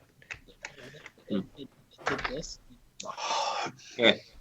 23. Okay, both Lita and Burchill, you guys know what a kobold is. You know that for the most part on the surface they're pests. Like individually, they're not that dangerous, but in large numbers they can be pretty overwhelming. But yeah, for the most part they're pests, like first level adventurer sort of pests. But they're also dangerous first level adventurers for the I'll go, hey, I've got a little guide here because guess what's in these tunnels? And you know what these guys like putting up? Traps. He goes, this guy's gonna let us know where all the traps are, aren't you? And then in English, and then I'll talk to him, aren't you? Which is what it sounds like to you guys. Wait, we're doing with the lizard quiver the Skaven. I don't want to find a giant lizard that makes all of the rules. They also got dogs down in these tunnels. Lita just looks at Nox, looks down at the kobold, looks up at Nox. I don't think what the fuck would count. Yeah, no. Nox, what the fuck? Which, by the way, interesting thing for you, Gabrielle, because you were born and raised a noble and you lived comfortably most of your life. This is actually your first time seeing a kobold. Yeah, she would be very surprised. Like, what the hell is that thing? This thing is gonna make sure all the traps its buddy laid out in these tunnels don't go off on us. These Actually, little pests are put up a lot of traps. Actually, interesting thing of note for you, Charlie. You know your family's history. They've had plenty of depictions of dragons since the Lion Courts have a proud history of dragon slayers. This thing actually kind of looks like a miniature dragon. Its snout is very similar. Its scales are very similar, but it's only 3 feet tall. There aren't dragons that live in these mines, are there? Seems rather too tight a space. Tor looks up and he says, "Well, I certainly hope not. Dragons are supposed to be extinct." They say in the olden days these things used to worship them. Did you take its muzzle off so that it could talk, Grant? Well, I can understand. I've left it enough so that it can't yell, but it's like it can talk out of the corner of its mouth to me. It actually says up to you, it's like, please don't kill me, please don't kill me. And Enzo, strangely enough, you hear that too. Wait, in its own language? Yeah, like you. Because you have comprehend language.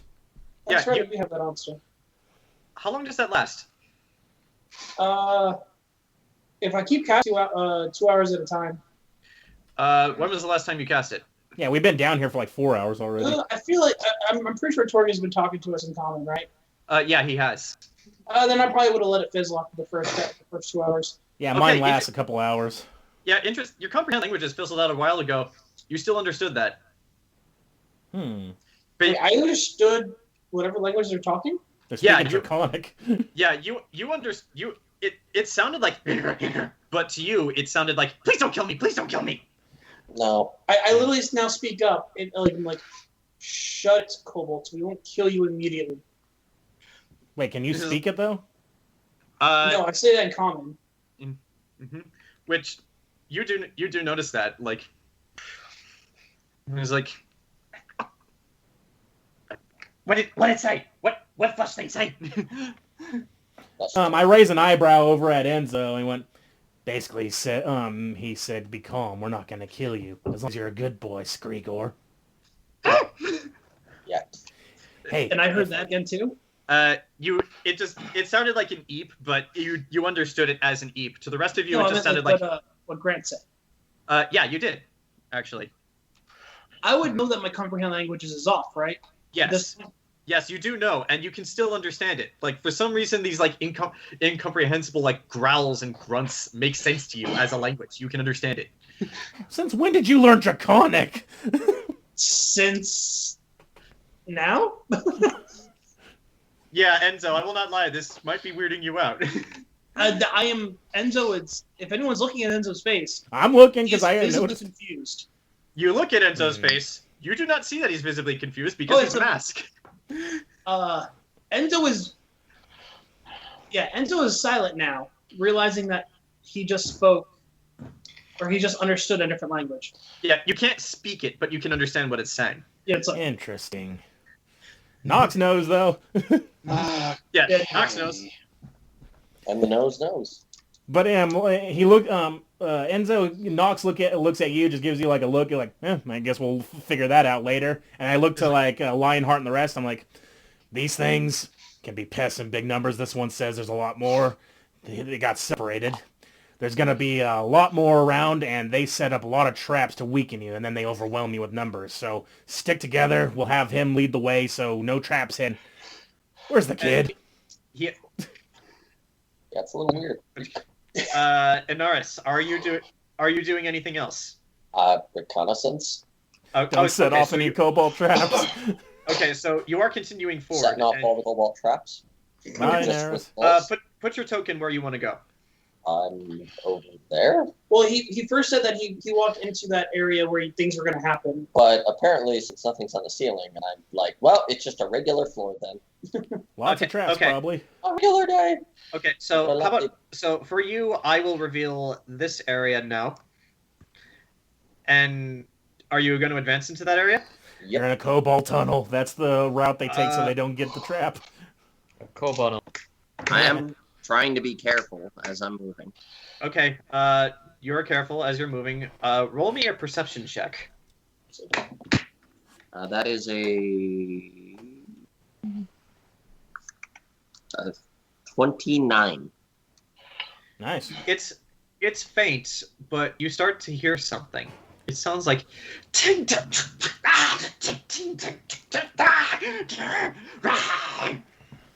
they're summoning Satan. It sounds Enzo's territory. It sounded like a lot of chinks and the sound of metal on metal. It sounded like fighting. Oh. Make love, not war. Okay. I'm gonna carefully move up. Okay. Carefully. Okay. Roll me a stealth check. And while you are rolling that stealth check, sorry, this was short, but you found it. So what are the rest of you guys doing? I'm going to have this kobold lead us to places where we won't get cave-ins. Okay, so the Skrigor, as he is now revealed, does start leading you guys this way. And I've got him on a rope. All right, so I should also note that I'm making sure his hands can't be able to take off the ropes, they'll be tied to. And also, as you're walking, Tor is walking alongside you with his battle axe very firmly clutched in both hands, is itching to cut its head off if it tries anything. There we go, Skrigor. Thank you. All right. We have passed through this way. You have trouble. Who's he talking to? To the dwarf? To you. He points to you, but then just points around and all is like, you are big. You may have trouble.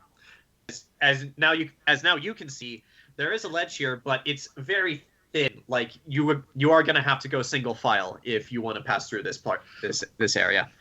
Okay. Well, I got the dog on the leash, so I'll be up the head. I'm like, seriously, has anybody seen the kid? Like, if she sets off one of these traps, we can get a cave in. Anaris. It's Anaris. Let's be very clear. She couldn't set off a trap even if she tried. Sets off every trap. I mean, unless the kobolds are smart enough to predict a spider girl and put traps on the ceiling. Yeah. I'll have you know, at the palace, she set off quite a few traps on the doors. Let's be very honest. Yeah. No one in their right mind traps the ceiling. You say that.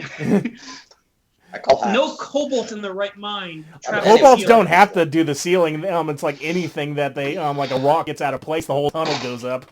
All right, so Nox. Nothing. Okay, so Nox, you are going first. With the kobold in front of me, and I'm going to be watching out just in case he tries to betray us. Because if he's a good boy, I'm keeping him. This is my new dog.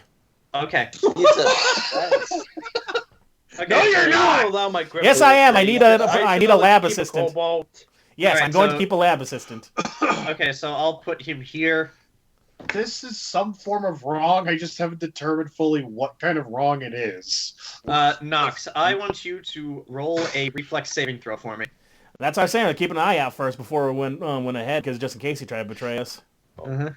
Was I not able to do that? One skits from Puppet Force. You're not lawful good. What do you mean? You have a halfling slave on the leash that you use to disarm traps. Hey, slavery's legal.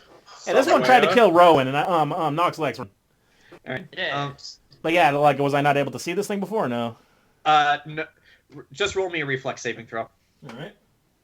It's to get across, I'm guessing. Oh, I got it because Nox is too fat and he's got to Winnie the Pooh through. Yeah, like I said, this is a very thin walkway. So that's a 17. You Eight beat the plus- DC. You get Okay. That's actually more because I didn't add all the other stuff. Whoops. Well, as you're walking, following along your kobolds, like a bit of rock comes under your foot, but you manage to grab hold of the wall behind you and catch yourself. Wait, is this a hole here? Yes, this is. Oh, I thought it was a narrow crack. That's what I was. Whoops. Yeah.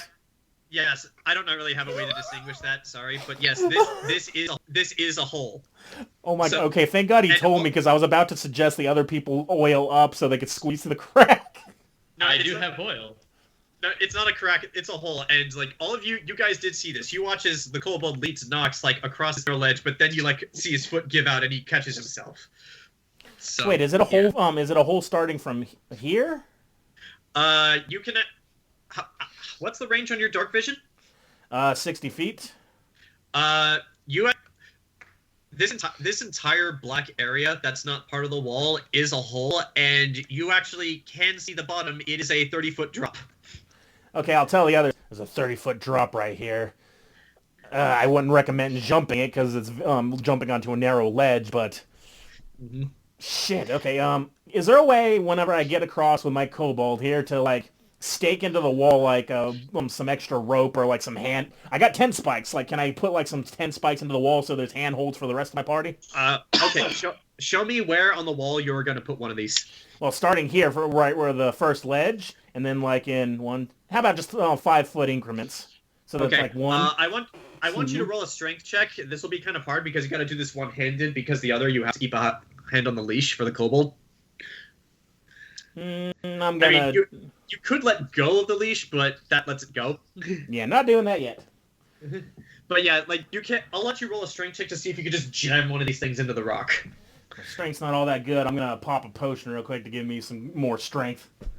Alright, while he's doing that, Anaris, you're sneaking ahead? Yeah, I rolled a 30. Okay, just put yourself where you think you want to go. Say... Basically visible. I'm not. And you don't know about the traps, so I will not ask you if you want to roll for traps. So thanks to my potion... I'm on the ceiling. What do I see? You see, down this way, it continues. And as you go a bit ahead, that sound of fighting that you heard before gets louder. Okay.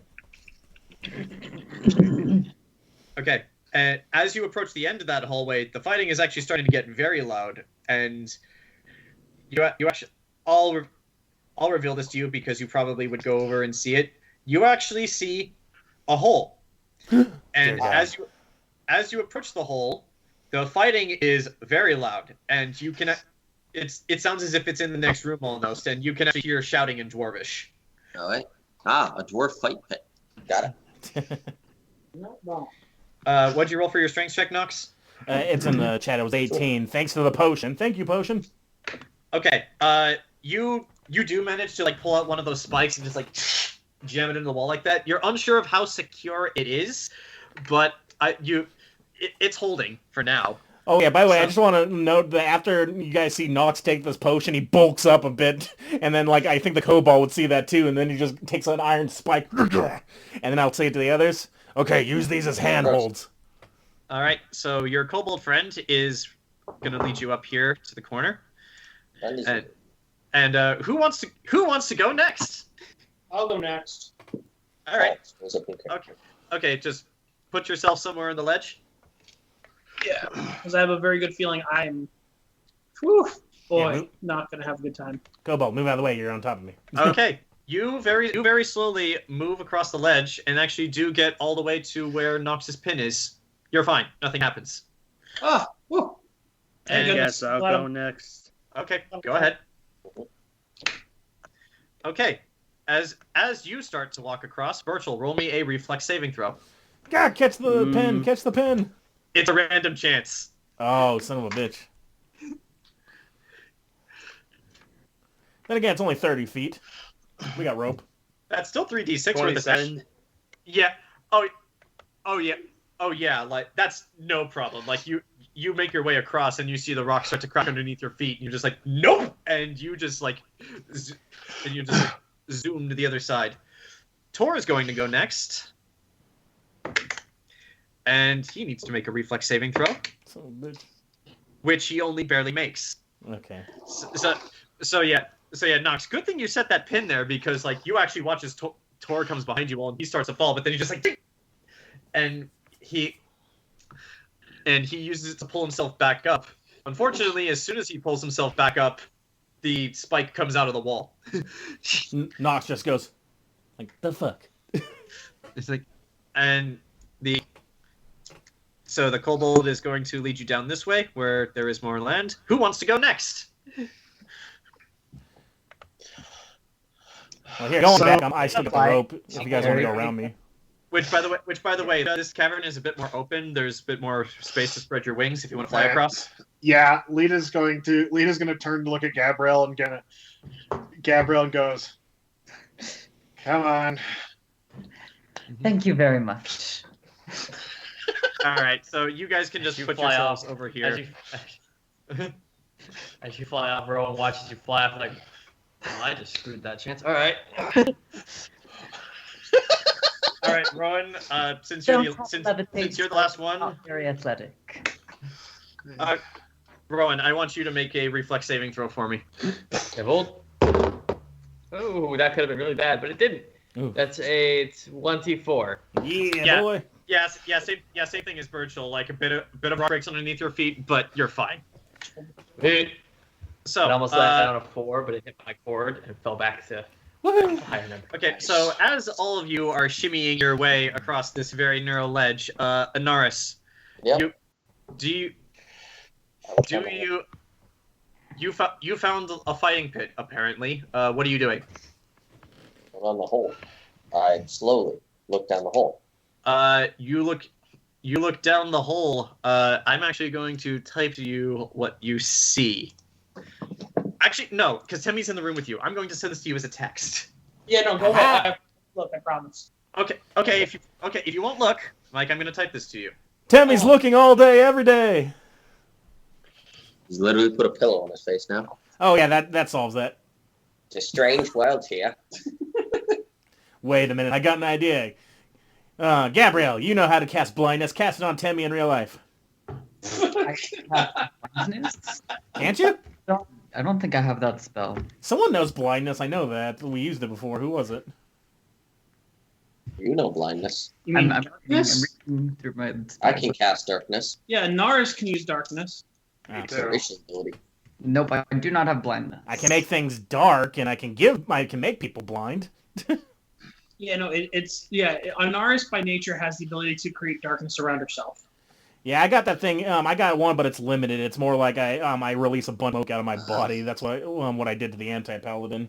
All right. That is what you see without a basic perception roll. Nope. Not dealing with that. Uh, I'm just gonna wait for the rest of the group to appear. okay. Wait. Lita, I'll put you over here since you just flew across. Yeah. So Nox, Lita, and Gabrielle, since you were the first ones to make across to the other end, I want all of you to roll me a perception check. Okay. And Nox, this is hearing, not smell. Okay, well, my hearing smells better than my sight. Okay. Plus 3 perception. Let's see if I remember this. Does that work? Oh, why did I? Yes. God damn. Okay, well, that was a nat 20. First You too? Hey. High five! Nice. Important. That's okay. High five, Charlie. I got it too. Yes. Woohoo! We're in sync. So for the noble lady and for the monstrosity from hell leading a kobold by a leash, I'm not from hell. I'm from the other country. Yeah, regardless. Same thing. That's hell. Regardless, as the two of you get across, and Lita, you actually hear this too because you beat the DC. You guys hear in the distance. You guys hear the sound of fighting. Yeah, I did.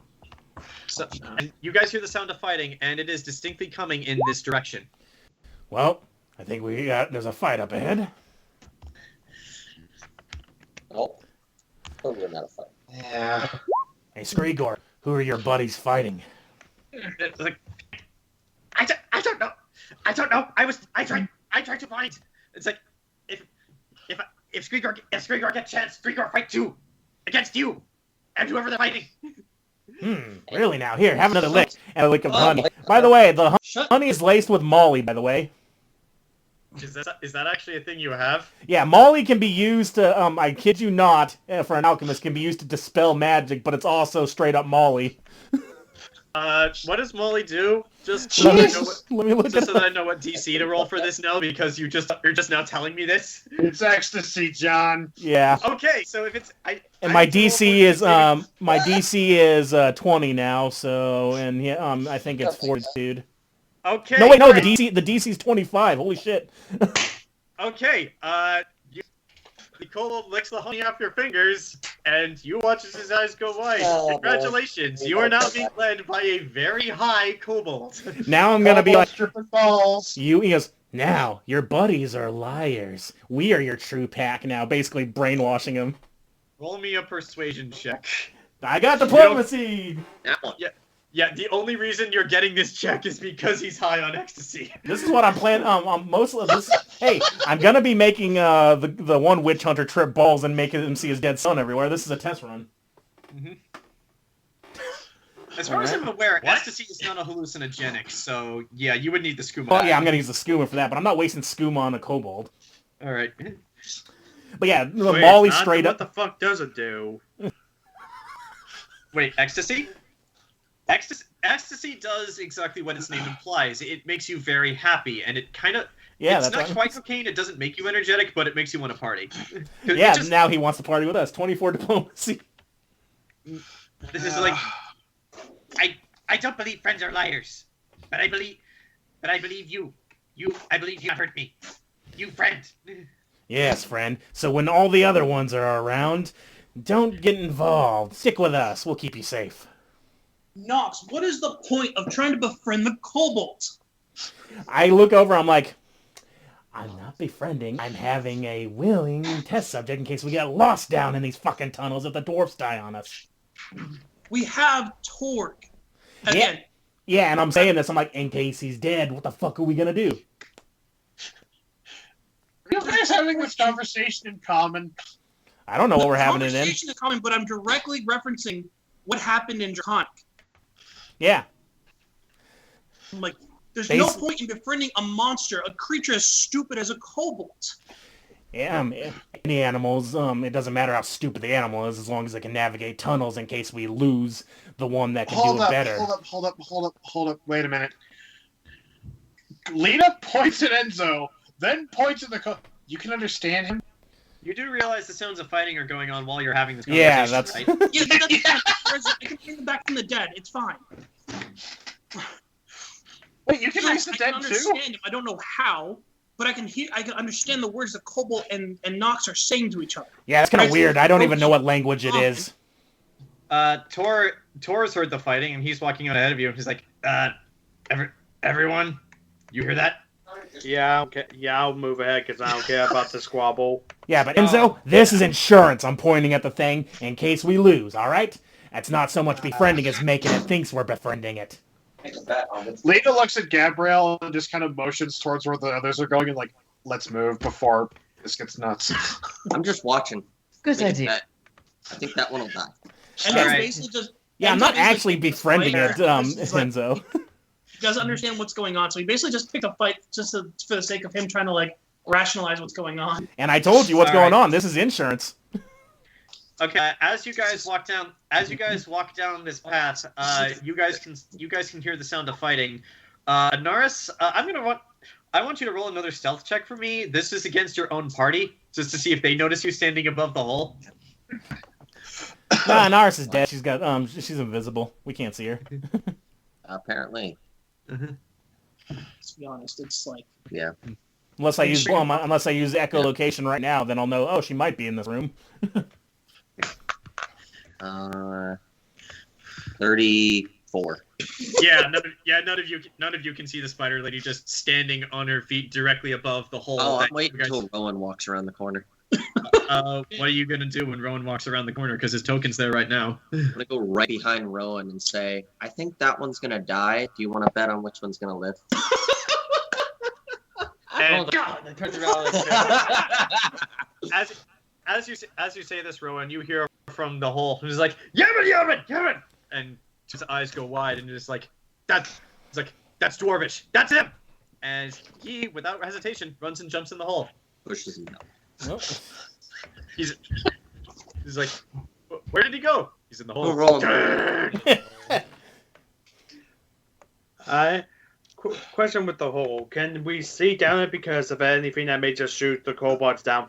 Down from above. You can, and you can actually see the kobolds. It is a very odd angle. It would be, and also it seems like you would potentially.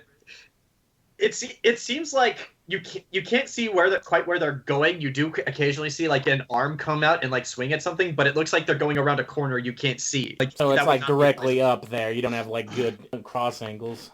Yeah. If you want to jump down the hole, I can show you guys what's next. It's not deep, is it? I might be ready. Gonna ready something. Yeah, it's deep enough. It's deep enough for you guys to jump down into, but actually, oddly enough, there's like this next chamber is actually lit. It's dim, but it's lit. Okay. I'm gonna go ahead and jump down the hole. I'll walk around everyone and hop in. Reshuffle. Okay. So can I just assume that all of you go in the hole? Yeah, Yep. I'm We're in the hole, reshuffling dude. 32. Okay. Rowan's So like- yourself as you drop in the hole, you guys all see this. Lita will repeat her action and grab Gabrielle and float down. Yep. As you all just drop in the hole, this is what you see. That's a lot of kobolds. Yeah, let's kill him. We're in a hole. Jesus. I need every roll initiative, and now would be a good time for a bathroom break Yeah. as well. So bathroom break and initiative. Where's Grigor at? Quick question. I did not put him on the map because I did not foresee this outcome, but I will once initiative starts. Initiative yeah. is down. Yeah, Enzo, Let me put a line here for initiative. yeah, Temme, Enzo, like, this is basically insurance in case we need a bloodhound, in case these dwarves die, because you never know. Yeah, I need to use the restrooms. I'll be right back. I advise you all to do the same. Okay, that Yeah. wasn't great. Fuck. Enzo normally wouldn't care about you keeping some mongrel as a pet, but the fact that he can understand said mongrel is starting to like weird him out. 'Cause Yeah, he not to knows look he has into that to- later. Yeah, like Question. he specifically knows he hasn't used comprehend languages for like 3 hours, and it's like, why can I still understand this creature? Because raisins. Because you're God. Apparently, I am the perfect human. Now, I And think then- you might actually be part sorcerer, because you got dragon blood in you. Oh goodness gravy, that'd be interesting. I do have Dirge of Doom, so I can play a haunting, creepy ass song and cause most of these kobolds to become shaken. Jesus, Nice. how high is your initiative? I rolled a nat 20, so I wasted 2 fucking nat 20s on useless things. Oh, You want to trade initiative? No. Because No, I'm gonna Jason. start. I'm gonna start throwing acid, and I don't want you guys out there when I'm doing it. Yeah, Jason, you want to trade initiatives? I'll give you a 17 for a 5. I've got no Fine with reason. that. I've got no reason to have a 17. I'm a cleric. Actually, I'm gonna stop recording while we're waiting. So let's pause that. I'm a bar. I'm Yeah, I'll trade. I'm I probably need to get gonna. stuck in there. I might fly. We are recording again. All right. So, you all drop down into the hole, and what you see before you is a single dwarf with a pickaxe in each hand, who bears a striking resemblance to Simon, but he's much younger. Who seems to be fending off wave after wave of kobolds, and he appears to be obsessively guarding another dwarf who's on his back, like bleeding profusely. And he doesn't even seem to notice as you guys drop down. He just screams and currently Gabrielle and Nox, because of the tongues thing, are the only ones who can understand. And this, in Dwarvish, you just hear him shout, it's like, come on, you overgrown lizards! I'll take you all on! Jesus, calm down there, sir. Is Tor over, still with us or right there, or is he supposed to be over there with him? Tor is right here. This is Karn, the guy you were sent here to find, and you do not know who this is. So, how's he looking? At a glance, bad. Like, are you asking about Karn or the other dwarf? Oh, I thought the other dwarf was dead. This dwarf, this dwarf looks bad. Like, you can't tell if he's dead or not. Well, I saw the axe, so leave that to me, and I can take care of it. Okay, so Karn looks pretty okay, but there's definitely some cuts and scrapes from when some of these kobolds got lucky. Top of the round, Nox, you are up. You are up first. Okay, so this guy underneath his body is not dead. You can't tell if he's dead or not. Is he? Can I tell if he's conscious? I'm going to say, as an action from where you're standing, I will allow you to roll a perception check. You would have a pretty keen sense for this, being what you are. But yeah, it is going to take an action to determine whether or not he's alive or dead. Forward. I'll leave that to. I gave all of you healing potions, so anybody can do that. So first of all, I'm going to make sure my kobold is stuffed into my backpack, so he doesn't get because he's tripping balls. Okay. I'll tell him to get into my backpack. Okay, I'm just gonna put him over here so that his token doesn't interfere with yours. Yeah, I'm not letting our bloodhound get out of he's tripping you know balls. What? I'll just remove him from the token layer. So yeah, you're up. What do you want to do first? Well, I might as well help this guy first instead of healing the one that he's trying to heal. So let me make sure no one's in the splash radius. So let's see, it's within how many feet? I gotta throw it in a way that I don't hit this dude, so let's see, 1, 2, if I get it here, damn it, I gotta get it, okay, good, okay, I can, okay, so I'm gonna have to throw it like over, I'm gonna throw an acid flask over this way, so it's splash, well, if it doesn't, then it'll only do splash damage, shit. Try not to get the dwarf in the splash damage. You can see that there's more down here and more up here, which, by the way, this line here, that's a ledge. These dwarves are like 12, 15 feet up. And you actually can't see now that combat has officially started. These kobolds up here are armed with short bows. Okay, I'm being a dumbass. The splash zone for acid flask is only 5 feet. I was still using my bomb stuff, so all right, I'm just gonna toss 5 bombs or 5 acids at these. Let's see, at 1, 2, 3. And how far are the reach? Yeah, I can hit all these guys. 1, 2, 3, 4, 5. Oh, yeah, I'll give an acid for each one of these guys in a row. So this guy first, I'm gonna throw an acid flask. I'll speak in his language. Hey! So he'll look at me and I'll splash him right in the eye. That's that. So. There's my kobold chart. 30 to hit. Yeah, it hits. It's a kobold. You hit it. All right, so shit. Where's my acid flask damage? It's been so long since I've just used that. I've only got. Hang on. Sorry. It's fine. I'm used to using only bombs. Isn't it a D8 if I remember correctly? I believe it is. Hold on, Pathfinder, acid flask. Which, by the way, this fight was also inspired by the one fight in Kingdom Hearts where you fight 1,000 Heartless. Jesus, 1,000? Well, that's how much it said. That's how much it said on the counter. Oh, shit. Okay, I think it's like D8 plus my intelligence or something. Yeah, okay, so... yeah. Just roll D8 plus your intelligence for damage. Right. So that's 6 damage to this guy. This guy dissolves instantly. All right, now we'll go to Like- hit like this you- guy. The acid hits him right in the face, and you watch as all the scales and the skin just falls off, leaving only a bone as he shrieks in pain. All right, let's see. There's no one within 5 feet of him, so no slash damage for anybody else. So I'm gonna hit this guy now. Yeah, roll the hit. Ah, shit, that might not hit. That's let's see, 10 plus 9, so that's 19. Or wait, shit, even low. Okay. No, wait, this one's only plus 4 because. No, wait, no, this is the secondary attack, so it's good. No, Well, no, welcome it's to plus 4. math. Yeah. Goddamn Pathfinder. Okay, so plus 4, so that's 9 plus 2, so 11 plus 1, so does a 13 hit? No, 13 does not hit. And I believe for this, he only takes 1 point of acid damage. So this one just ducks out of the way, seeing his friend gets dissolved instantly. But like some of the acid still gets on his arm and like the crude patchwork armor that he's wearing. Okay, I'm gonna try him since he didn't have the courtesy to dissolve like a good boy. Okay. All right, that one will probably wait. This is my offhand, so that'll take a -2.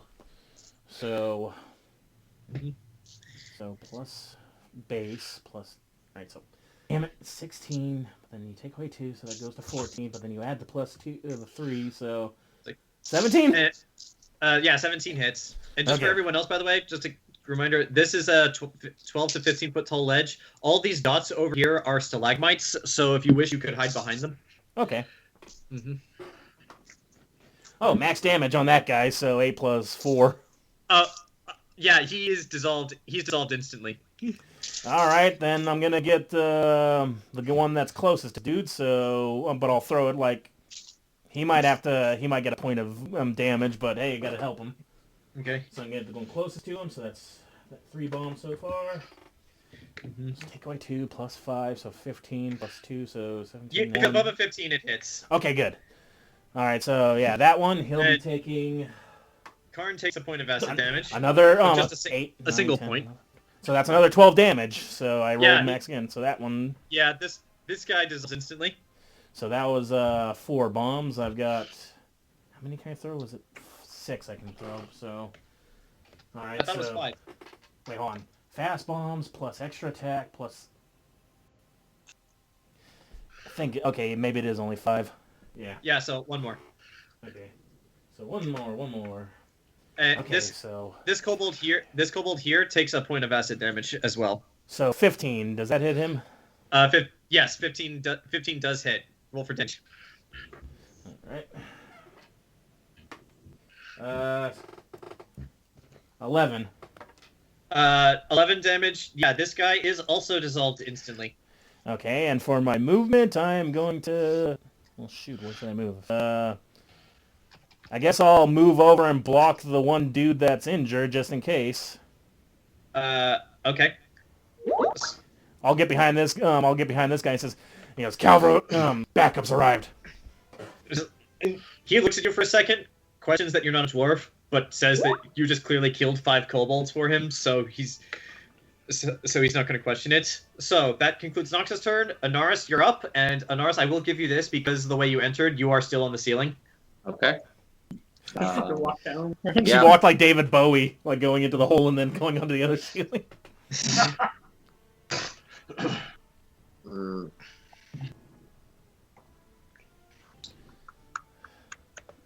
What's my movement? Oh, only 30 feet. Let's go here. Okay. And I'll just hold my action if anyone goes below. If anyone moves below me, I'm gonna pop them. Okay. So Enzo, that concludes Anaris' turn. Enzo and Burchill, it is now your turn. I saw you typing, so I guess Enzo goes first. Yeah, we're gonna make this short and sweet. I'm gonna walk over to this dude here who's like on the ground dying out. Yeah. And I'm gonna cast Breath of Life on him. Okay. What does Breath of Life do? It's a healing spell. And if he's been dead for 1 round, I get to resurrect him. Well, the good news, however, is that he's not dead. Yeah, the good news is that he's not dead. Like, but you could tell just because you're an experienced doctor, this man was on the verge of death. So I'll remove the X However, I'm still going to put this here because he's still unconscious. Roll me a medicine check. I'll allow you to do this as part of the healing action. It's a good thing I'm a doctor. I'm guessing that's just going to be my profession, right? Do you not have a medicine check as a cleric? Well, there's no medicine check in Pathfinder, so it's either the heal skill or your profession skill, and I have both. Sure. Sure. Use your profession skill. Okay. Because if it's my profession for doctor, that's a 26. If it's my heal skill, that's a 30. Okay. So the good news is your heal spell was able to stop the bleeding and get rid of some of the internal hemorrhaging that was happened as well. The bad news is while it was able to do that and also numb the pain, this man's left arm and his right leg are both broken, and he is still unconscious. So whoever this guy is, he's not going to be moving for a while. Like even if you got him up. Hold on 1 second. Let me just go ahead and roll for breath because it's still 5d8 of healing. The good news is he's no longer dying, thanks to you. But he's not gonna be able to move, at least not this turn. While he's doing that, 36 points of healing on this dude. Okay.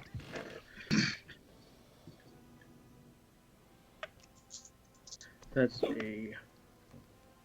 And then I will give you a Burchill. 36. Okay, so he has 36 HP. Yeah, Ken, what are you gonna do? Just trying to figure out my movement first. Is this the area that Nox left the acid? Yes, this is the area that knocks through the acid. However, there's no risk to you running through it. Just a bunch of goo from kobolds. Yeah, like the worst that will happen to you is you'll get your boots dirty with kobold guts. Because I don't know. Should I maybe shoot at the kobolds over here, or the ones that are closer?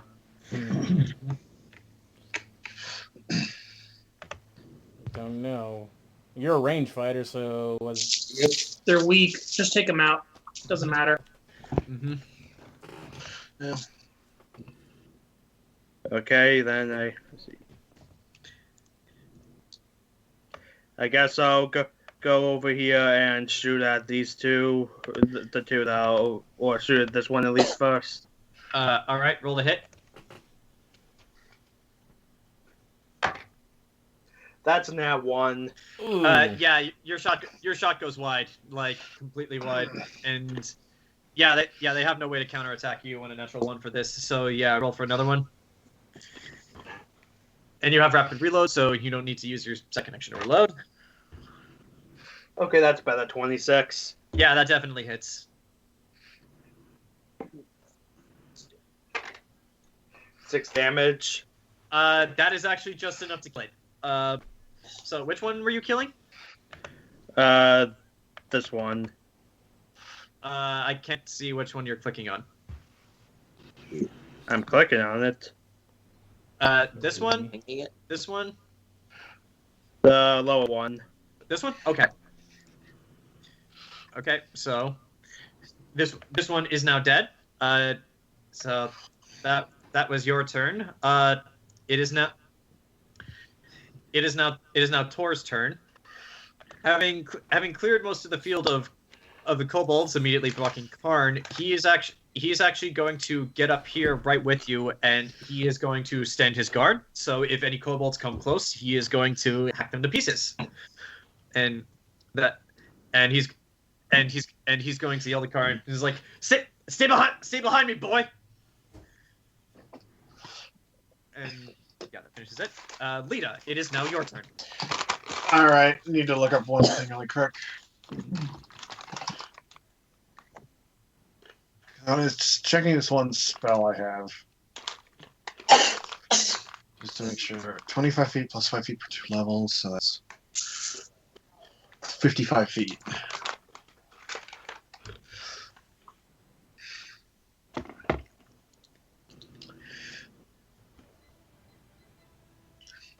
Gonna guess these fuckers have shit willpower saves. They are kobolds, so probably. Well, time to start some infighting, boys. Yeah. Because, let's see, that's 25 feet plus 5 feet for every 2 levels. So 12 divided by 2 is 6, times 5 is 55. Okay, so Lita, wings still unfurled. How high are the ceilings in this place, John? The ceiling is actually like close to 30 feet high. This is a large chamber.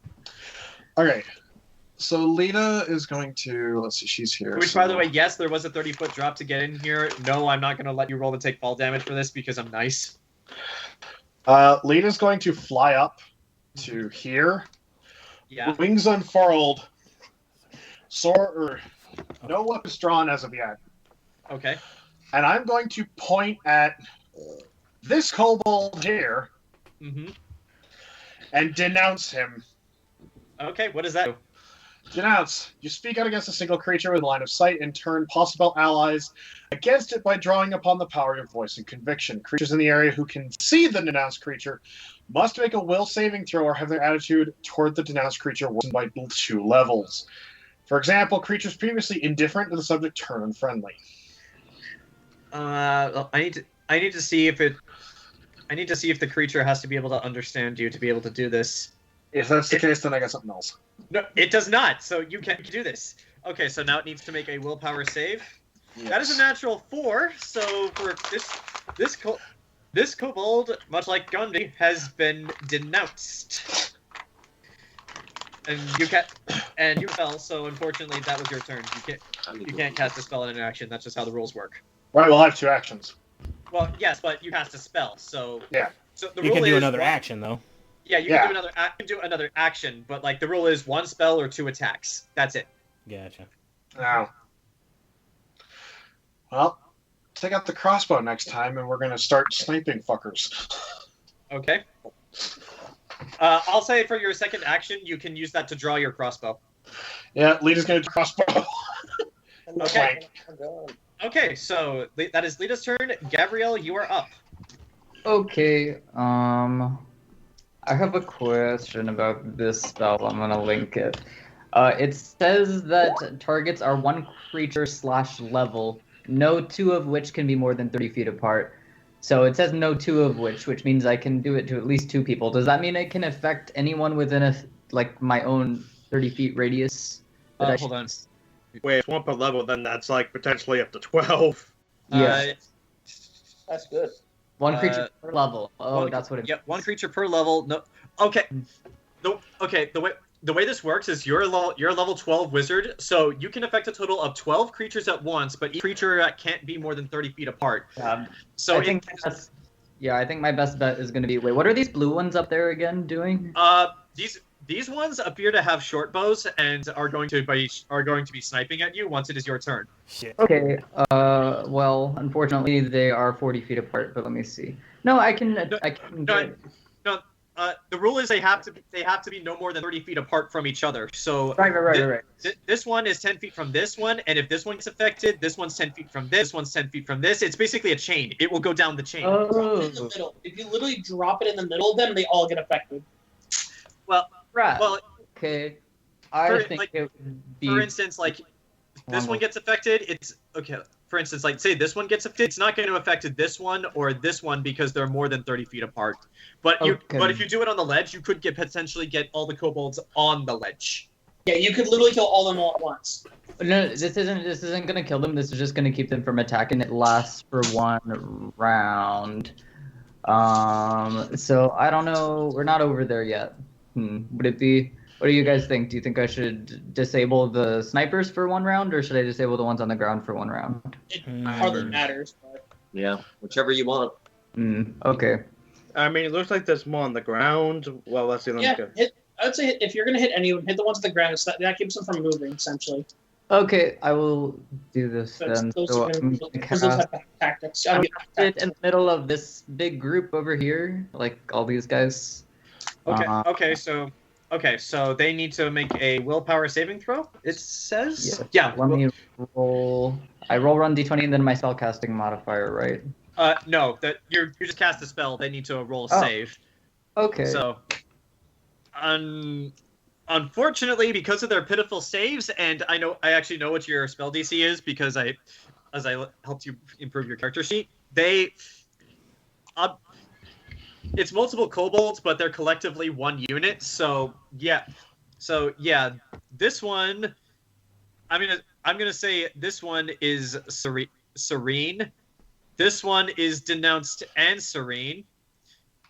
And yeah, you managed to get this entire group. Awesome. So for one round, all of these kobolds are gonna do nothing. As by command of the magic conch. Useless. Oh, this is a group. Oh.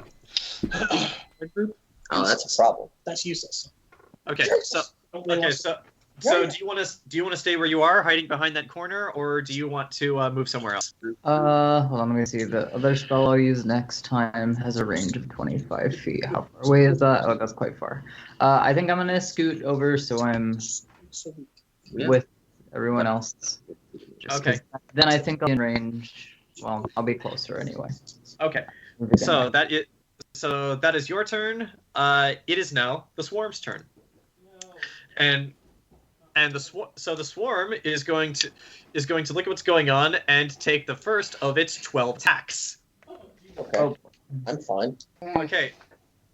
So first off against Lita for one of the short bowmen, that is a 14 to hit. That misses. Okay. So another one aims at Lita. That one also misses. Okay. So I just assume shit hits me. this one now is actually going to use an action to move up to Tor. I'll actually just remove this one from the map. So, actually, no. Hold on. I need to make a minor correction. I DM goofed. So yeah, let's just delete you. Where? Why do I always forget where the layer tab is? There we go. This one's gonna run up to Tor and is going to take a swipe at him. At 20 Tor. Unfortunately, Tor's AC is really high because he's wearing full plate armor. So like he goes to swing at him with this crudely made short sword and just like ting! That's all it does. And because Tor was holding his action in case one got close. Oh yeah, and for that, yeah, he cleaves this kobold right in two. So this kobold is dead.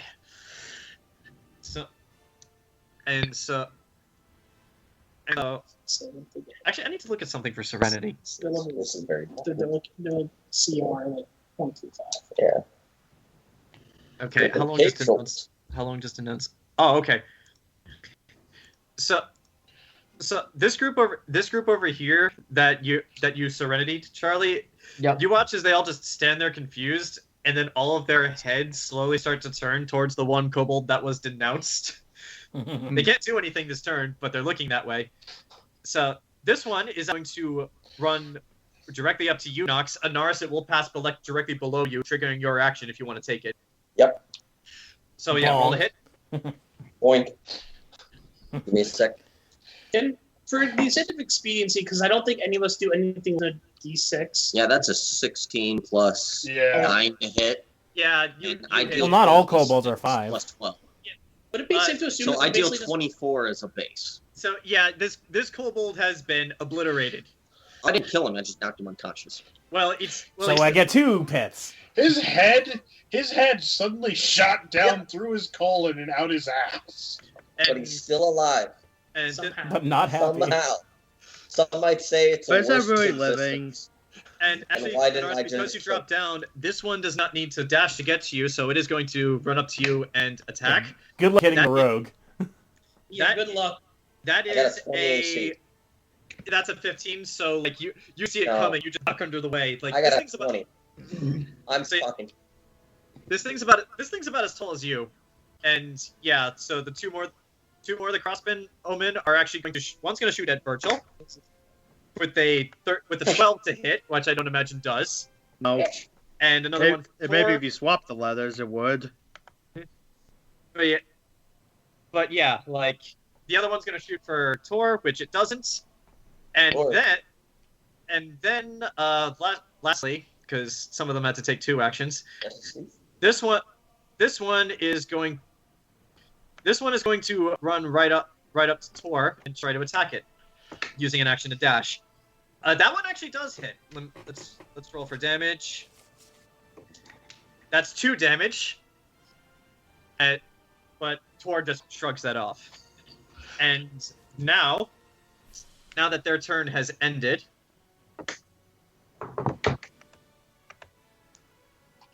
you guys watch as wrong folder.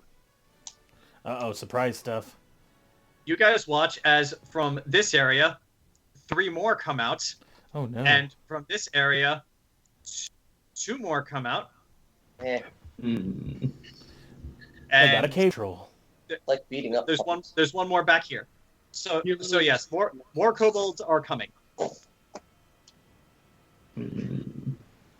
And that is the swarm's turn. So next up is Rowan. It is your turn. I'm coming, scary girl. Yeah. I rush forward. Progress. Why I talk to attack the kobold that took a swing on Anaris. All right. That's a nat 20, sir. Oh. Not only do you cut this, you don't even need to roll for damage. Not only do you cut this thing in half, describe with glorious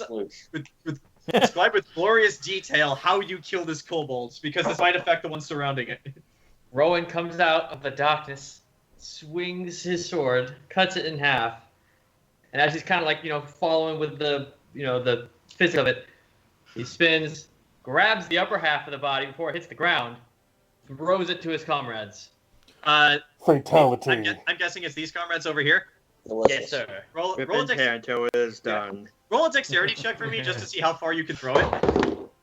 Oh, of course, that one's low. Just straight dexterity? Yeah. 10. All right, so I'll leave this one on the map and just say the top half of this kobold is here on the body. And just as another free action, roll an intimidate check. Of course I roll fucking low on this. 11.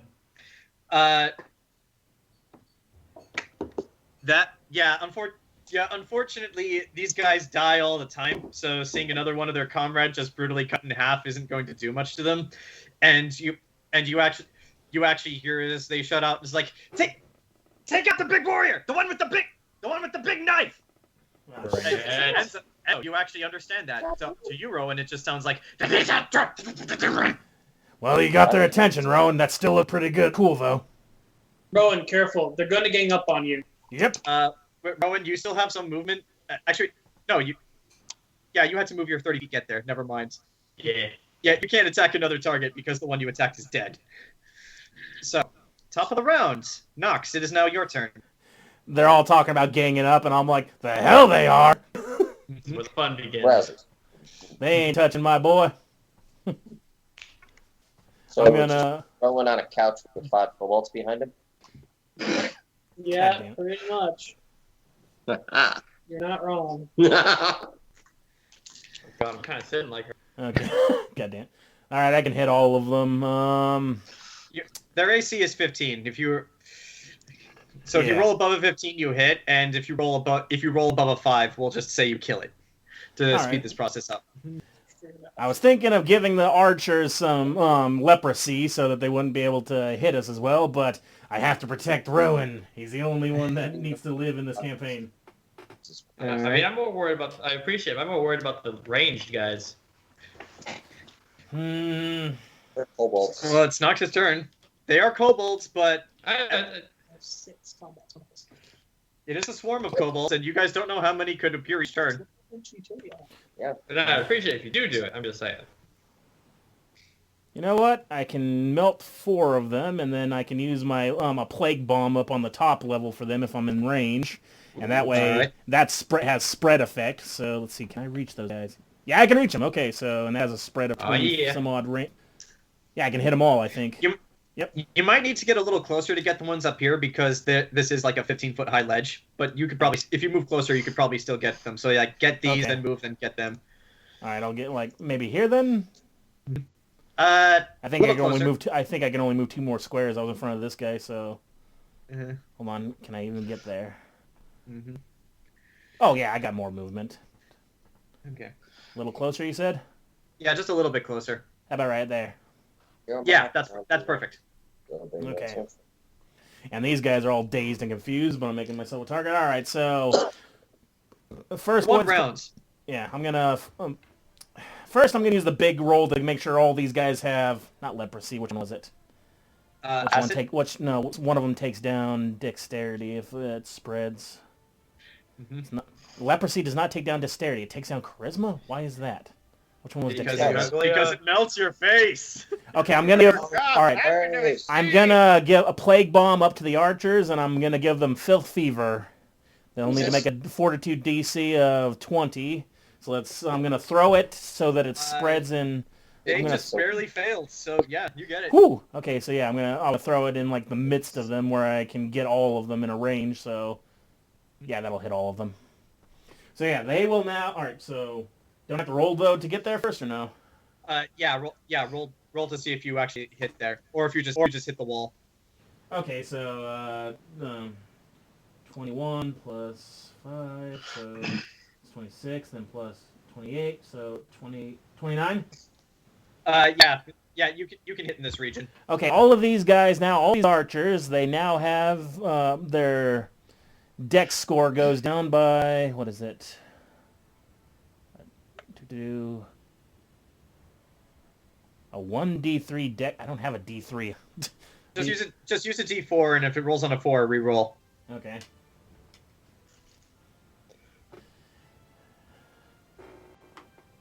All right, so their dex goes down by 2, and their constitution goes down by 3. Okay, so yeah, all of these guys are now very, very sick.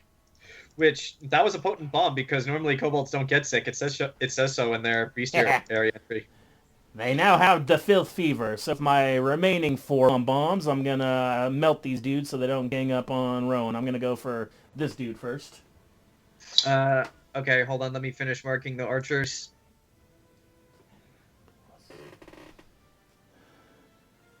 Okay. Okay, so 10 plus 18, so 20, so 21, but then you take away. 21. Yeah. So like I said, if it's above a 15, it hits. If you roll my damage, it kills it. Alright, so all I got... So then I'll always kill them, because my intelligence modifier is 4, and if I roll a 1 on a d8, then it's always going to kill them. Okay, so which one did you hit? Top boy over here, this one. This one? Okay. So, yeah. So, yeah, that one's gone. Then this boy. I'm going to roll to hit that one. Shit. Okay, that's low, so 9 plus... So it's 16, but then you add the 2, but then you take away the 2, so 16. Okay, so he did. Yeah, he's dead. Let's see, that was 1, 2, 3. I got 2 more bombs. Yeah, that's 3, so you get 2 more. Which ones are going to be able to reach him? Nope, that one won't reach him. They have 12 turns, so they can both dash and attack. Shit, you're right. Okay, so I'm gonna... maybe this one will run at me if I kill his other buddy, so I'm gonna throw at the top one here. Oh, shit, tea! Ah! I spilled tea all over myself. Hang on. It's apple cinnamon tea. That's gonna stain. Not my dice! Oh, it's all over my dice. Sorry. God damn it. I need a coaster. This is why I keep my tea separate from my dice. I thought it would infuse them with good herbal essence. It might. It's good tea. Apple cinnamon chamomile.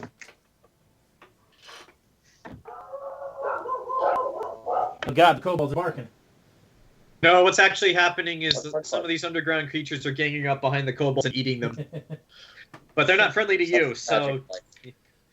All right, so that's a base 15 on the die without anything added on, so that guy's dead. He's dead. One more bomb on this dude right here. Yeah. Or not bomb, acid. Plus the... So that's 16, plus the 2, so that's 18. And you take away the 2, so that's 16, and you add the plus 1, so 17, okay. He did.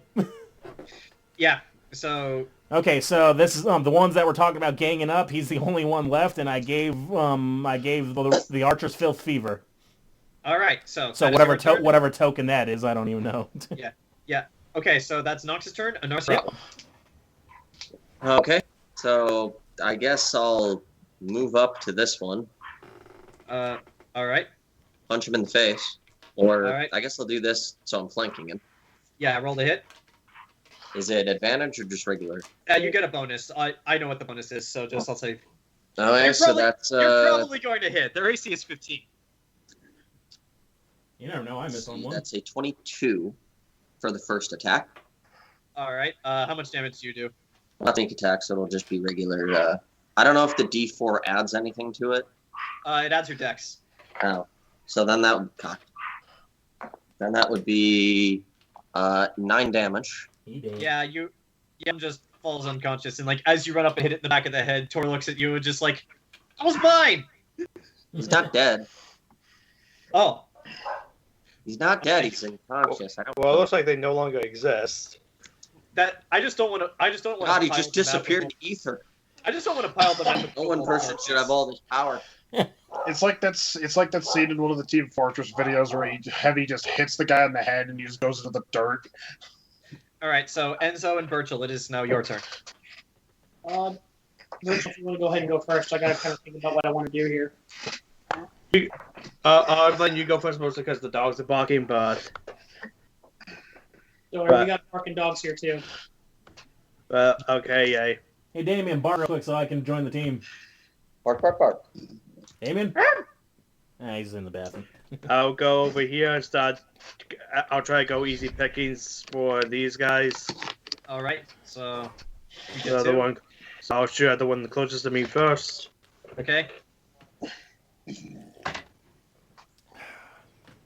You said if it's above 15, that's a hit, Yeah. right? Okay, Yes. so that's 18. Yeah, Base. that hits. 5 damage.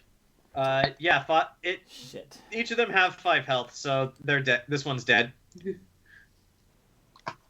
Okay. So let's see. Okay, just try to see. I'll go after the one I'm pointing the arrow at now. All right. And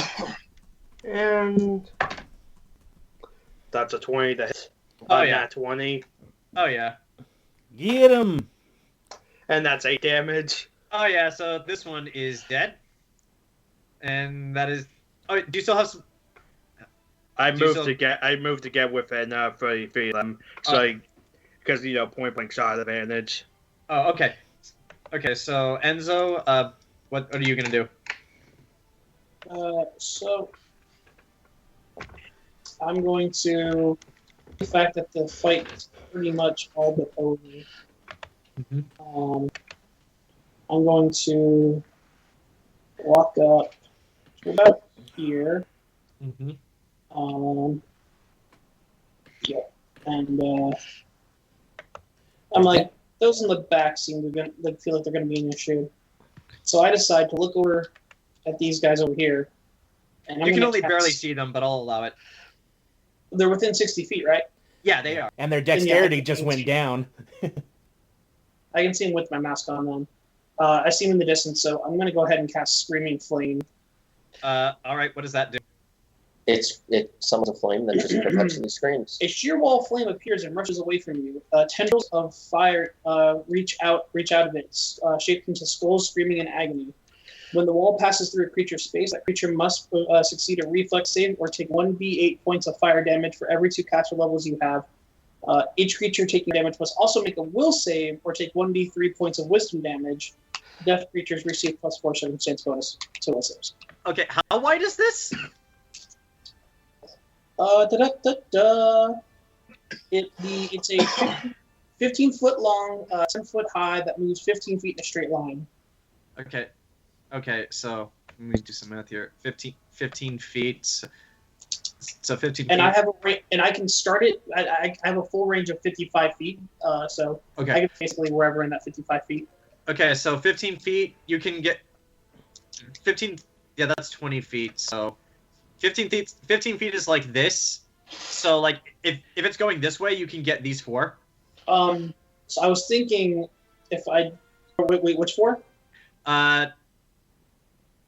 These 4. So like if you just do it here, you can get these 4, maybe this one. If you do it here, you can get these 2, perhaps this one. Oh, I'll hit the 4. Okay, so Yeah. So they need to make a DC. If it's reflex, I gave you a bonus because it's I 10 took their dex down. It's 10 plus your spellcasting modifier plus the spell's level. Yep, +2 because I have 2. I have spell focus and greater spell focus. Woo! Okay. So this was a level. Oh, I wish I had this. Swing Flames was a level 3 spell, so 15 plus 3 plus 2, so that's a 20. DC of 20. Yeah, they don't make that. So They're too busy rolling in filth. So Lita, you're the only one who can see this because you have the vantage point of like seeing on top of the wall. You're just watching this. So you just watch as this wall of fire made of skulls just like appears, just goes and moves forward, incinerating all 4 of these kobolds until there is nothing left of them but ashes. Yeah, he's a man of God, all right. Screaming ashes. Well, seeing that how a lot of the men of God in the city have been doing things, so. Right. I'm just the prophet. So Well, he is a man of God. He just never specified which God. Yeah. All right, so that is Enzo's The god of turn. screaming skulls. Yeah. So that is Enzo's turn. Dude. You can put down Notre Dame because the gypsy won't sleep with you. No, not that crazy. Yet. Hellfire! Okay, so But wait, you Gregory hooks up lust on us, so the gypsy is sleeping with him. Oh my God! all right, so Karn is actually going to walk right under where Lita is and just hold his action in case any get close because they're too far from him. Karn, oh wait, is it Karn after them? Yeah, Karn's next. Karn is actually going to run up. Yeah, run over here, and he's going to hold out both of the pickaxes he has. He's like, "Come on, that's all. Is that all you got? I eat pieces of shit like you for breakfast." You eat pieces of shit for breakfast? No. No. I see. Punch him in the face. And this is when they bring Cave Troll, I bet, because he ran his Man. mouth. Okay, so that is Bring Karn's it. turn. Lita, it is now your turn. Gabrielle, you're on deck.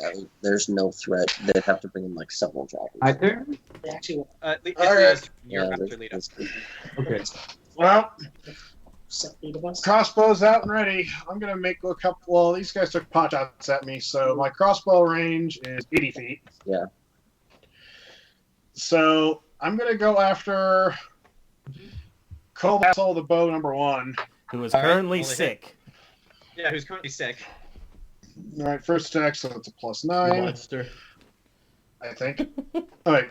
Yeah, +9, so actually I had 10 because of other shit. So, come on. 14. 14 is a miss.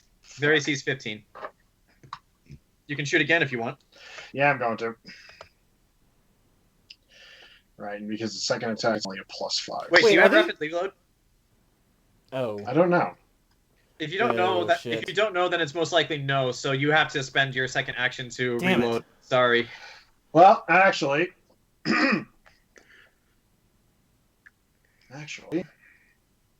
Also, is this dwarf we're saving not even like gonna look at the angel flying above us and question it? Dwarves don't know what an angel is. They just Like, think all dwarf- humans have feathers. Like, yeah, Enzo tried this in the last session. He tried to tell all the dwarves about the glory of Lita. They were just like, "The fuck's an angel?" Bird people. Your coffee might be cold. That's fine. So, I got delivered coffee from God. That's okay. Thanks, I'm God. going to move All right. and land right here. And Okay. using my second action, I'm going to put away my crossbow and take out my fucking sword. Okay. And end my turn. Okay. So that is your turn, Gabrielle. You're up. Okay. So I can't cast 2 spells in a round, right? No, it's either 1 spell or 2 attacks. Okay, so If I started allowing you guys to cast multiple spells per turn, this would get really unfair really fast. I can't cast 1 spell and Rowan attack. will have nothing to do. You can. I will allow you to cast 1 spell and use 1 action. So yeah. Okay, because I also have a crossbow. Okay, because yeah, like Yeah. I'll allow that. My AC is bad, so I'm gonna cast Shield on myself to Okay. give me a +4 to my AC, and then I'm gonna attempt to shoot one of the crossbow guys with my crossbow. Okay. Roll to hit. Add your Dex modifier. And don't forget your fate. Actually, do you want to move closer just so you don't have I have 80 feet range. Does it make a difference? 80-foot range? Where? Oh yeah, you can totally hit it. Never mind. Okay. And I got a +2 to Dex. Okay. I think that's a miss. That was 13. Yeah, that unfortunately is a miss. So yeah, shield. You shoot him. Like unfortunately, you hit nothing. He Worth it. ducks while he's coughing. He goes, and it goes over his head. Yeah. It is now the swarm's turn. So Hey, Lita, what are you doing? because it has been 1 round, all of these guys are no longer serene. Oh no! Because Lita! yeah, it's a really good spell, but it only lasts for 1 turn. Oh no, Lita, what did you do? I am so fired. We got healing potions, don't worry. Okay, so I have full health right now. I'm fine. You're about to get So, attacked the by col- 1, 2, 3, 4, 5, the 6, kobold 8, that's right 9 next, the people. kobold that's right next to you just looks over dazed, sees you land, and then just seeing you land just goes, ah! And he's going to. That is a 9. So yeah, he's like a child, not even trying to block it with your sword. This one is going to run up to you and try the same thing. That's a 6. This one and this one actually are going to come up and not attack you, but attack the one you denounced. Yeah! They do not take kindly to denouncement. I heard Phil was talking shit. What? Phil called your mom a hoe. What? She's a classy hooker, damn it. The first one unfortunately kills it just by jumping on its back and like stabbing the sword through his head. So that just means the last one's going to attack you. So they can be trained. That's a 16 to hit. That still misses.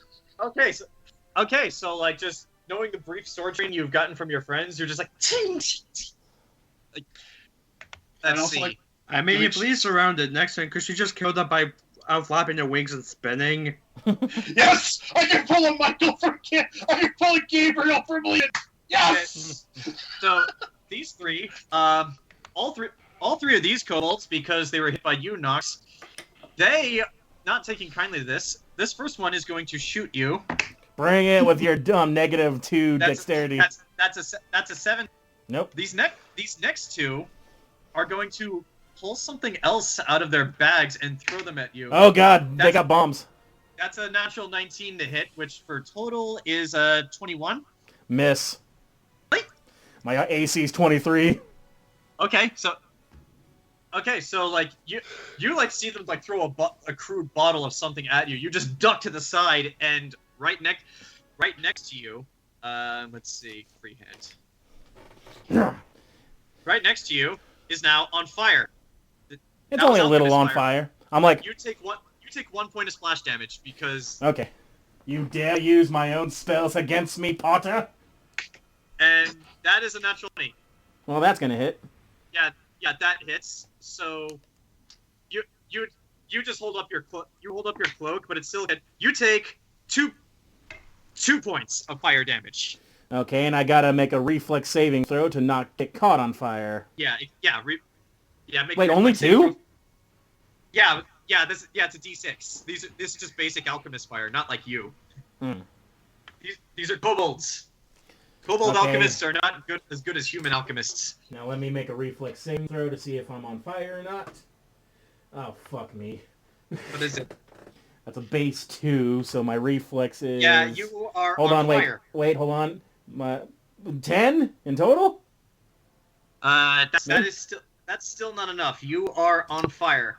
Oh, I am I? Sweet. I got an idea now. Nox is gonna run like... Oh god, Nox is gonna run to the crowd, basically, fuck me! Yeah.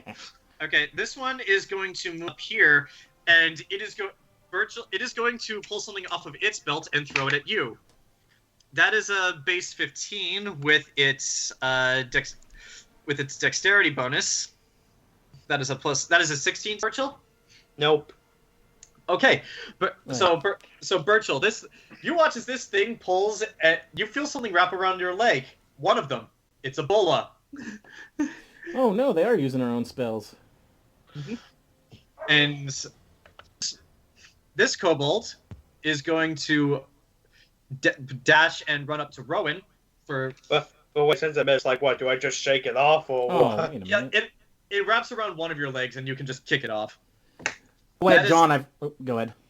That is a base 5 to hit you, Rowan. So I imagine that does nothing.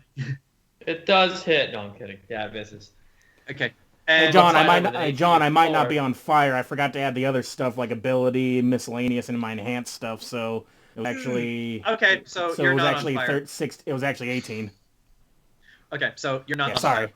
I forgot to add that stuff. I just did the base stuff. Okay, so and the rest of these guys are going to just run and dash to try to get up to you guys. They're broadcasting from the studio, but they can't just have one. So Kobold's turn, or was it Grant's turn? it was the kobold's turn, and now that their turn has actually ended. Get him, Rowan. Oh dang! Wait a minute. Oh wait, So- yeah, the swarm. Yeah, it's a swarm. Now here comes the dragon.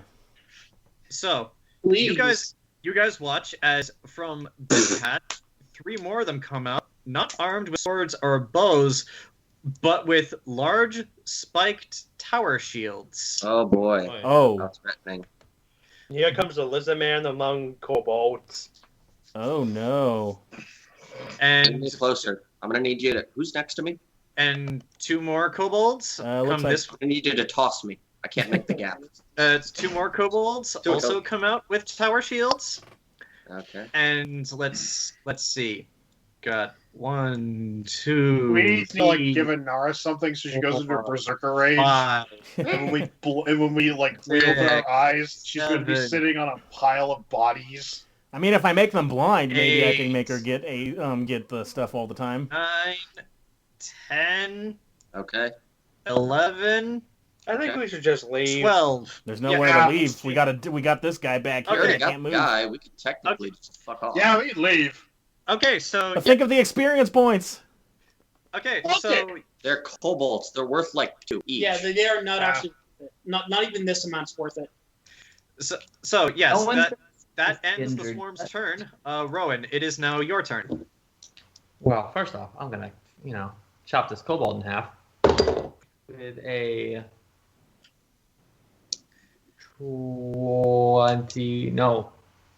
31. Yeah, that still hits. Wait, who's going? Me. Oh, okay. I'm at the very bottom.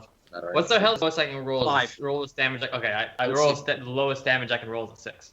Okay, so yeah, like you viscerally cut it in half unless you want to see if you roll a nat 20.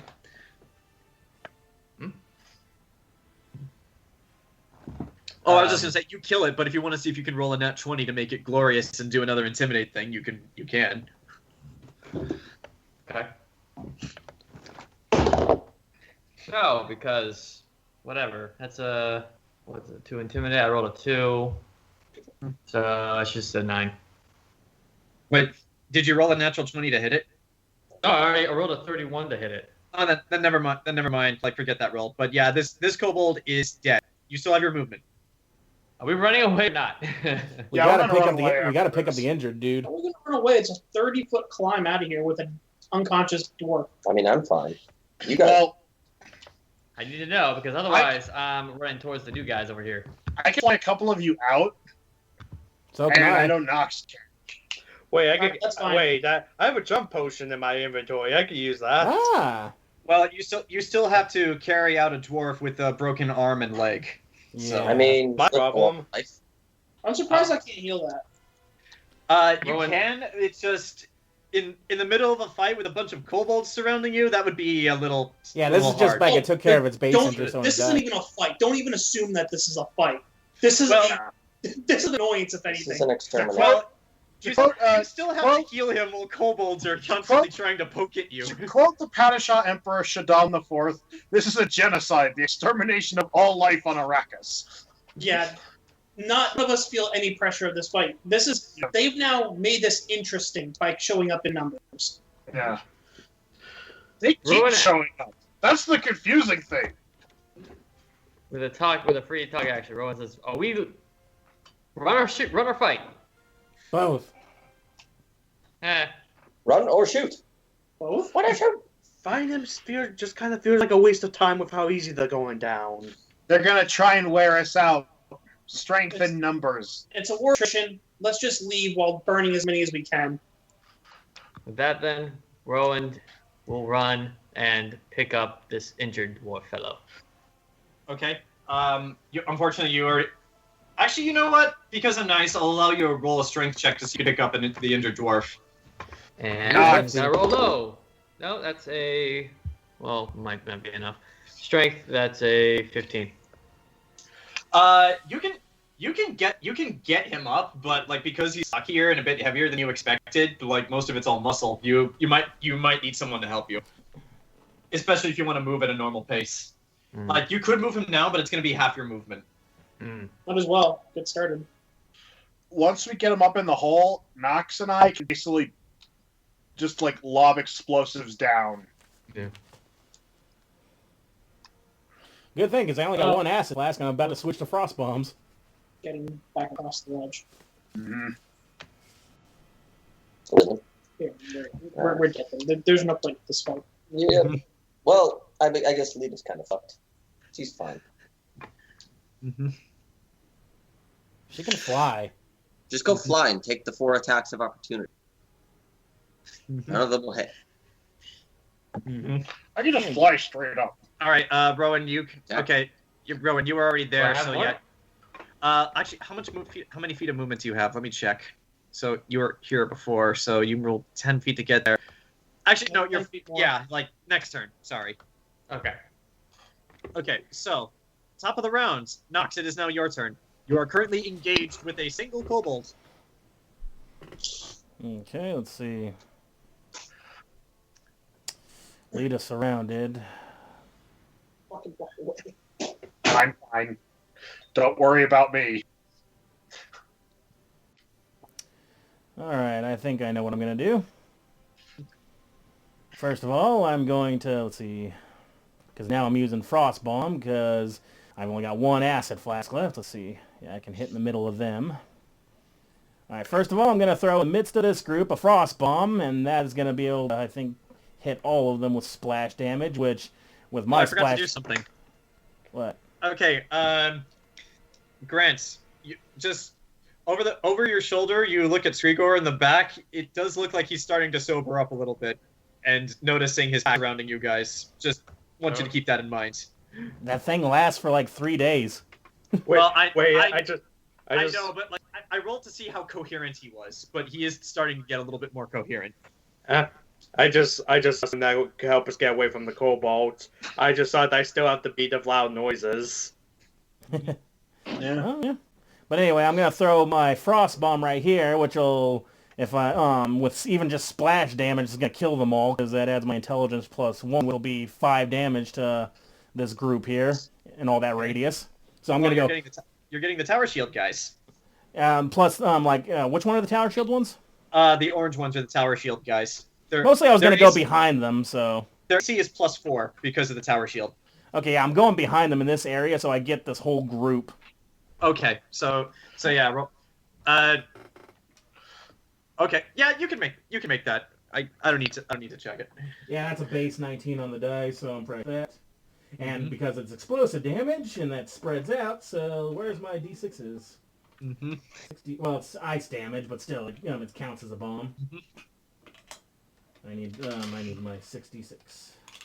1, 2, 3, 4, 5, and 6. That is, what was that? 10, 16, 20, 24 damage of ice in this area. Okay, so you threw it behind them? Yeah, basically hit all of them. What's the effective radius, just so that I can be exact? About 20 feet in diameter. Yeah, that'll get them all. So yeah, this entire group just like instantly turns to ice. All right. Including all the tower shield kobolds. I'm gonna fucking do it again. I'm gonna throw it up here at these guys. Let's see how far, what radius would I have to hit to get all of them. Let's see, 20, 20. Right there. I'll miss one of them though. That's.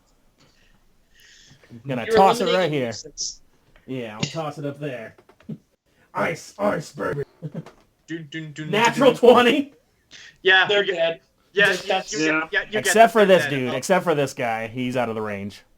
Okay, so you start clearing up the archers. Like their bodies are still there, by the way. They've been instantly frozen.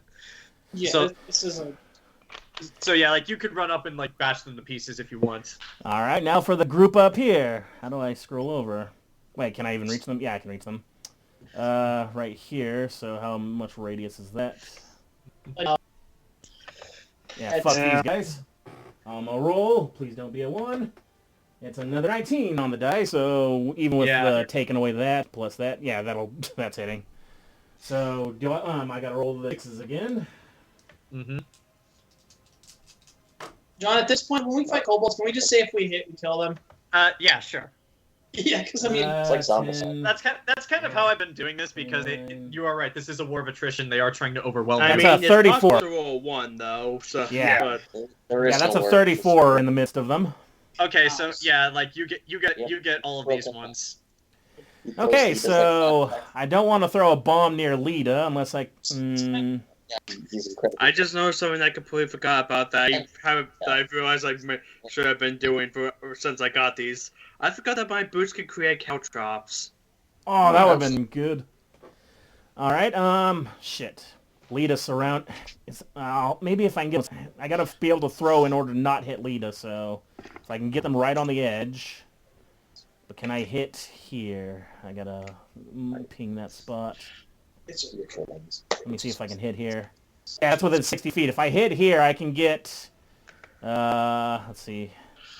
Wait, hold on. Wait, no, don't want to get her in the mixed. I just want them on the edge. So 20, 20. Those guys... All right, the ones on your left and right, Lita, they wouldn't be hit, but I can get rid of these two right here. That's fine. If I hit spot. Well, then again, because of the range, it'll only be the base 5 damage, so hopefully they don't have more than they got. You've literally killed everything else. I can take a hit. Trust me. That'll be 17, John. Yeah, sure. Okay, so it only hits these two right here, so the other two next to her. These two are dead. And yeah, like, does this end your turn? I'm not going to throw the bomb on the one in front of me, because I don't have targeted bomb that would hit me, so I'm just going to use something I don't usually have the opportunity to do. I'm going to bite him. Okay, roll an attack. I always, I never have the opportunity to bite or claw.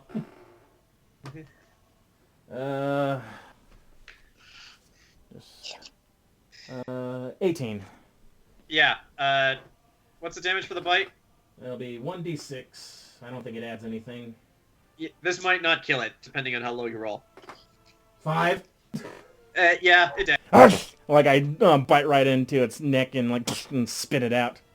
Its blood tastes disgusting, by the way. You don't know what these kobolds have been eating.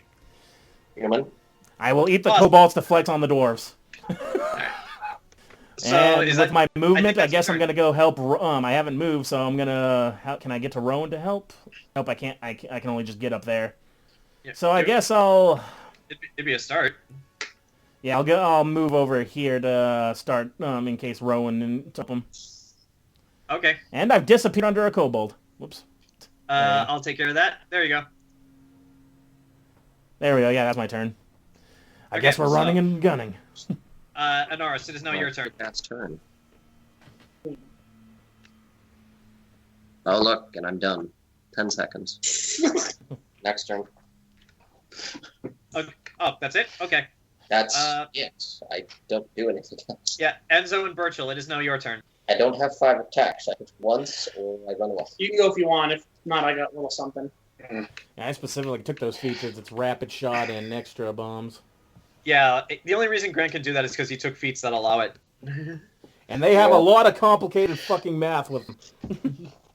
I'll go first, Ken, if you're still thinking what to do. Oh, you're muted, bud. No, I have a plan. I have to beat a lot of noises, but I may drop that behind us after we get out of the pit. Oh. But I guess first things first, I'm going to this kobold that's right next to me. I'm just going to put my crossbow next to his head and just fire. Yeah. Sure, go ahead, roll the hit. And no Point. penalties because you got the point blank thing. Okay, so that's 15 to hit. Yeah, it hits. And should I just say it's Yeah, dead? that's 8 damage. Yeah, it's dead. So yeah, You have rapid just reload, point so you blank, can and shoot then again. I'm going to, since I realized, oh, I have this ability, I'm going to click my heels and move 30 feet, leaving caltrops all around the way. Nice. Okay, so So let's see. let's see. Where's free hand, black. So yeah, this entire area is now covered in caltrops. Yay. Which area? The area I'm outlining in black. Okay. Yeah, Cool. that area is now all caltrops. Awesome. Nice. Well, it was just the squares occupied, not all of those, but Yeah. All right. Close So, enough. but That looks like a pretty much doctor if they- signature. If they go in those specific places, I guess they'll just on them and hit their lizard feet. What it does is half their movement, so like they Yeah. can't chase you as easily. Good. And they may not suffer damage, but still hurt. Mm-hmm. I mean, they are not wearing shoes. Yeah, I don't know, Burchill. they may not even know what these things are. Yeah, they are trap masters, though.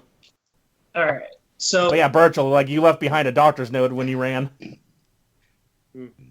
I'm gonna look down at this kobold who's in front of me, and I'm just be like, and I cast comprehend languages for Draconic, and I'm just like, you aren't even prey, and I walk away. I don't disengage. I walk away. He gets an attack of opportunity. Yes, he does. And roll natural 20. Oh, he hit you in the butt. Oh boy. Let's see. That is a D6 for his short sword, and that's 2D6 actually. That's 7 damage to you as he just like slices you across the back as you attempt to walk away from him. I don't even punch. I Electro just continue to balls, walk guy. away. Okay. Where are you going? Don't even acknowledge this wound. Just fuck it. No, over there. I don't Cool even guys acknowledge. don't look I literally at just bleeding walk away. sores. I insult it to its face. I don't even call it prey, and I walk away. All right. So that is Enzo and Burchill's turn. It is now Tor's turn. Tor is going to run over to Karn and just say, "It's like, boy." He's like, "Boy, we need to leave now." And well, actually, yeah, it's Karn's turn now. He's like, "Yep." It's like, what about him? They'll take care of him. We need to get you out of here too. And the two of them are going to use their 30 feet of movement to head over here because that's as far as they can move for right now. That is Tor and Tor and Karn's turn. Lita, it is now your turn. Fly. All right. Well, I'm going to use one action to kill the kobold standing next to me, so that Sure. way they can't attack me when I go up. Sure. So, 17. Yeah, that hits. And for the hell of it. Oh wait, that's actually a nat 20 because my sword is a +3 to hit. Uh-huh. Right. Oh, hey, that's 10 damage. Yeah, you actually chop the snout off of this one. Ah! That sounds Oh, horrifying. yeah, and because that was a technically a nat 20 to hit 20 hit, so that's actually Jesus fuck. Well, All right, so yeah, it's still dead. He's It's dead. still dead. He's slaughtered.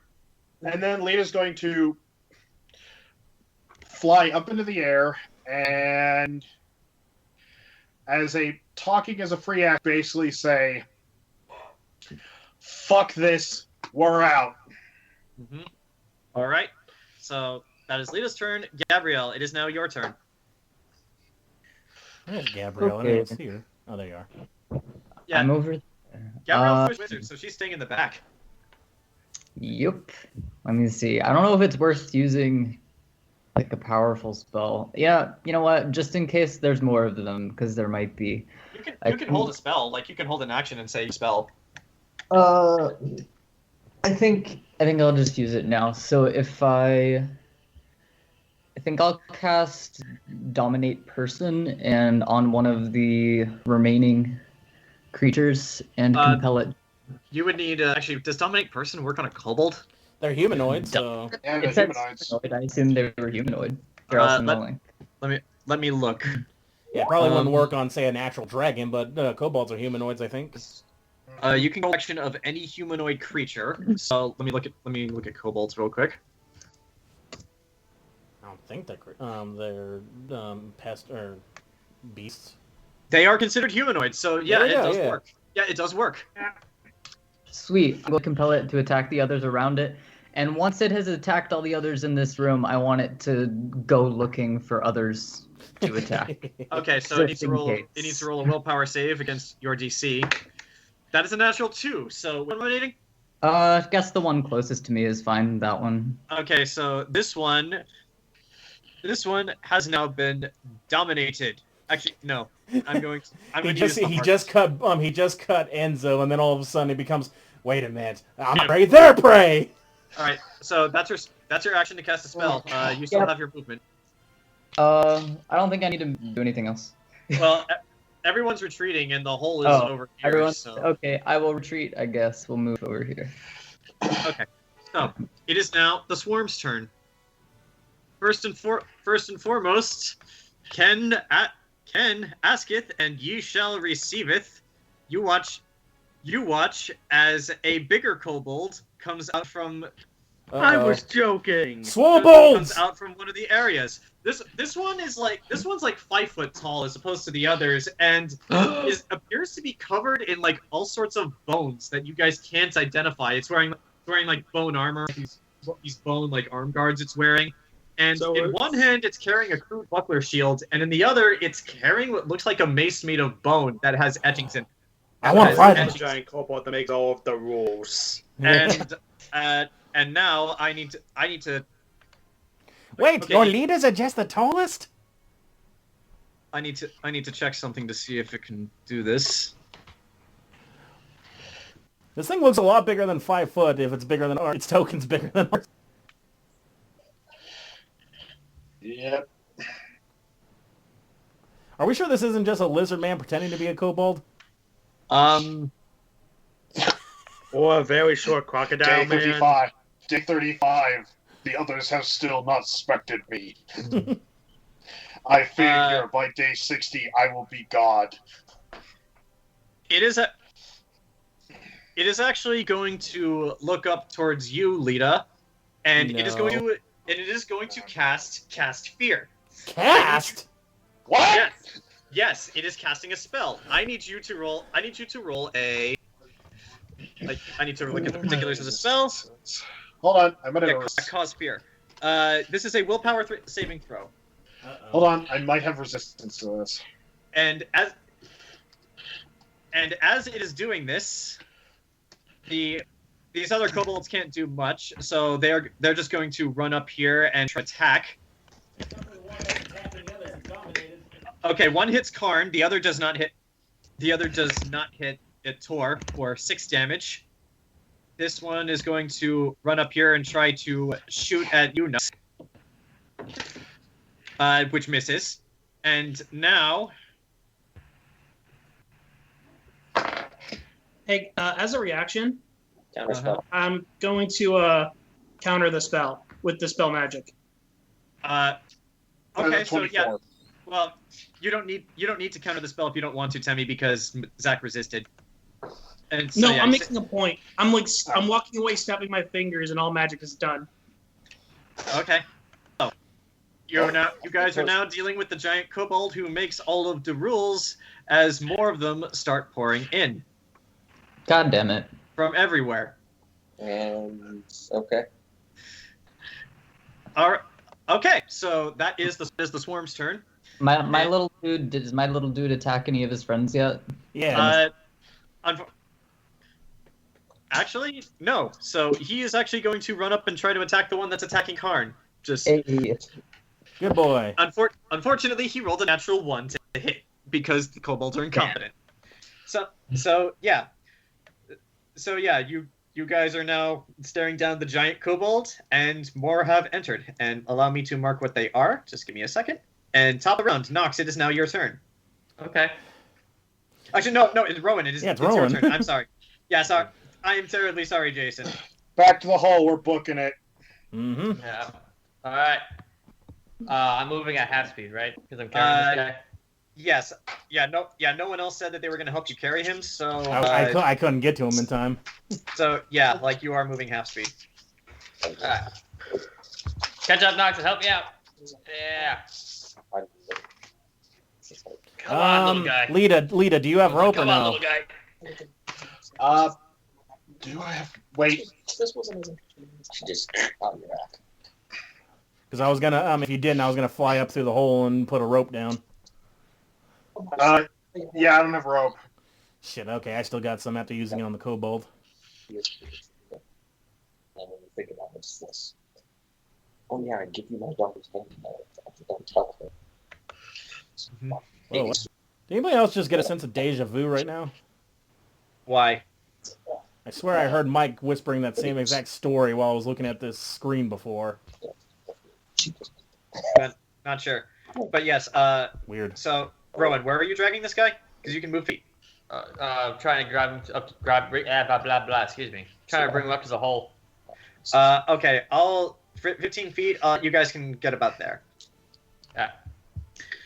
Okay, so that's your turn because you're using your action to carry him. Yeah. Nox, it is now your turn. I gotta get this guy. We came down for this guy, so I gotta get him up that hole. So I'm gonna... Let's see. Where is Fill he? the hole. Fill it. Yeah, okay. I'm gonna run up and I'm gonna say... Let him go. Wait, first I'm gonna pop a potion. Because that... Wait, hold on. Actually, that mutagen should still be in effect because I only took it like in the thing. Yeah, it's still in effect. There's no reason it wouldn't be. Oh shit, my deck's been higher then. But anyway, my strength score is what it did the most. I'm like, Rowan, leave him to me. I'm gonna run over here. I'm gonna land on this dwarf's shoulders and pick him up and fly him through the hole. Roll a strength check. Shit! Roll a strength check for me because it's heavier than you might think. I know. Good thing I have the potion I took.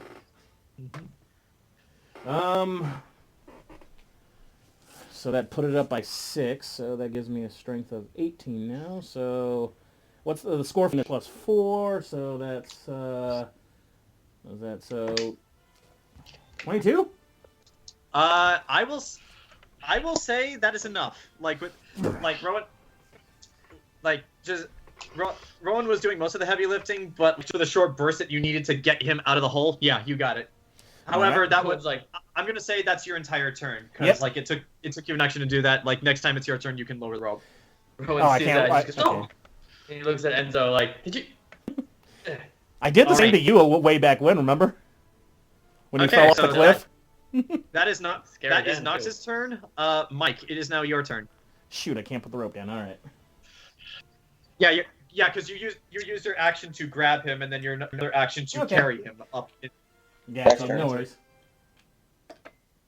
I'm up the hole. But you got him out. That is actually kind of a big deal, and just because of that, I am going to remove both of you guys from the map. Okay. Unless you decide to go back down. Well, I probably will go back down. I got to help others. Anaris is leaving? Yeah, Anaris already went through the hole. Yeah, there's nothing to do here. Yes, there's like Alright. it's Alright, so let me just do this so that I can delete you from the map. So Anaris and Nox are out of the... And Enzo and Burchill, it is now your turn. Aside from Lita, there is currently no way for you guys to get back up. Like I said in the inventory, I don't know when I got this, but I have a jump potion. Can't I just chug it down and like Mario the way out? Yes, I will need you. You can do this. It'll allow you to jump. Actually, what is the height you can jump with a jump potion? pretty high. About $1.50. Isn't it include like double your run speed or something, or your walk speed? I'm looking it up. Okay, it's the jump spell.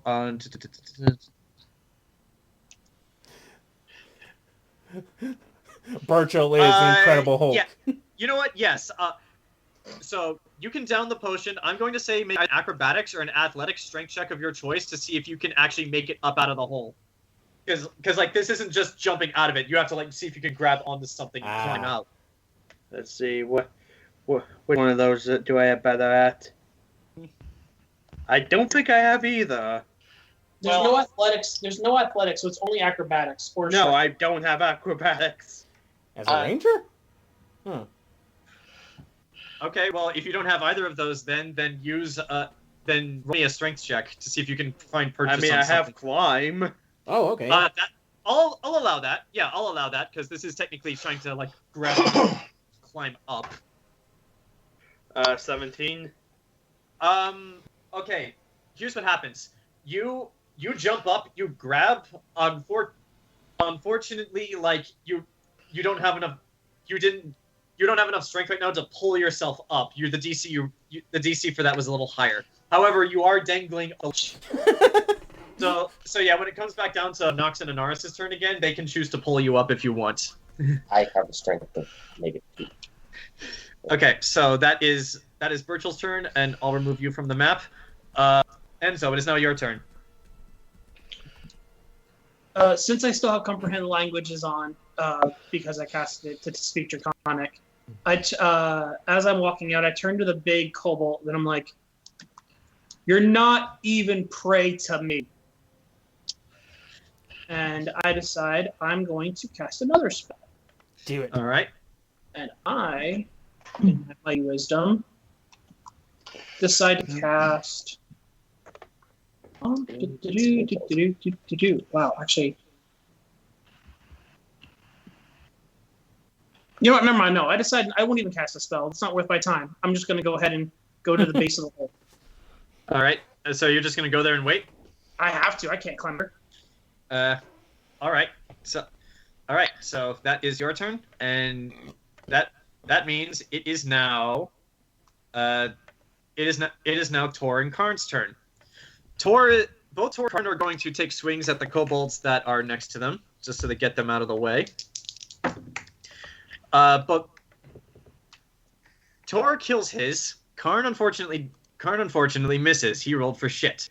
Damn it, Torn or Corn, whatever. Karn. But Karn is going to run away anyway, and that one gets an attack of opportunity on him, and actually does hit because he's not wearing armor.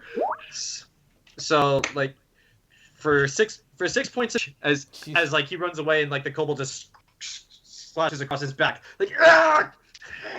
However, they are at the base of the hole with you guys now. It is now Lita's turn. Got hit once. I got over.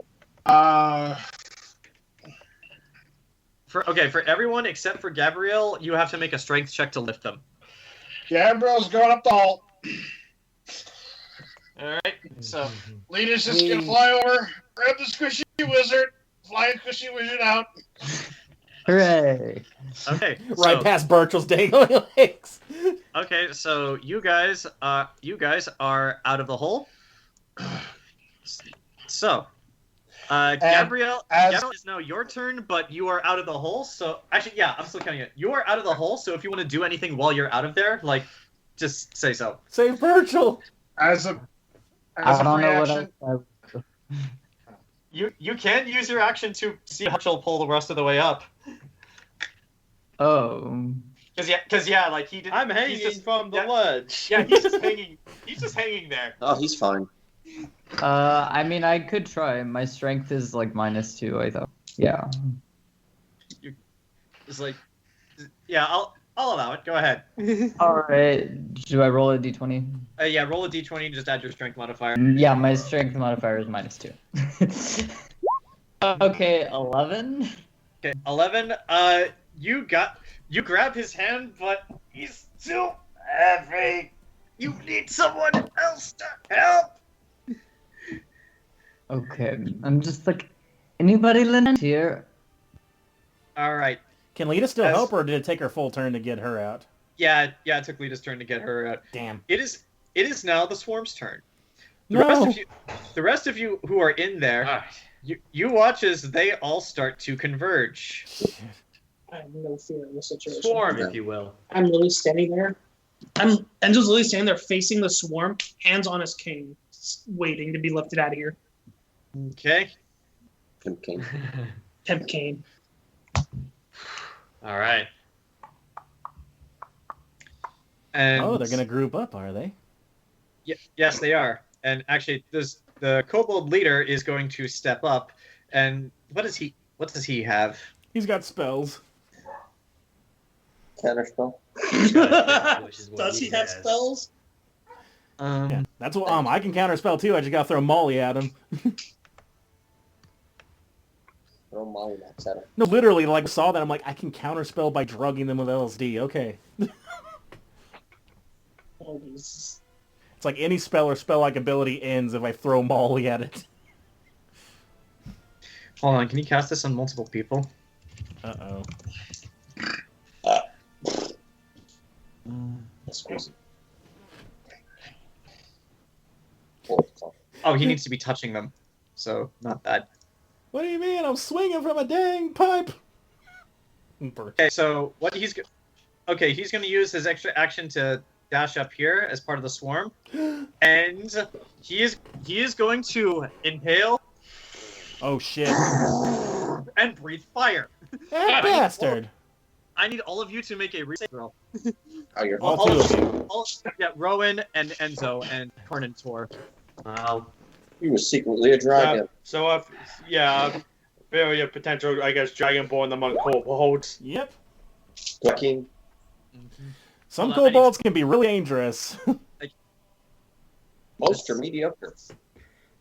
That's why they just use swarm tactics on you. I need to look up how much damage the spell does. Not enough. Probably, but he is still going to do it. It deals 300 damage. Roll up the characters. Let's see, it's red, so it is fire. Let's see. He melts the room and all of you. What? Okay, so 1d6 points per caster level. So for him, that is... Okay. Dude, if I hadn't thrown those frost bombs, there'd be even more of these damn things running towards us. Okay. First off, what's the saving throw for this spell? Because he's gonna cast it at a higher level, seeing that you guys are retreating. Shit. Wait, is it a spell or spell-like ability? It's technically considered a spell. Oh, then counterspell. Wait, what level is counterspell? Because he said at higher level. What level Fine, are you I'll use my 6th level. I'll use the spell magic greater. What? Nice. No, counterspell will apply. Counterspell will apply to this, but what level are you casting it at? You have to guess. 6th level is the spell magic greater.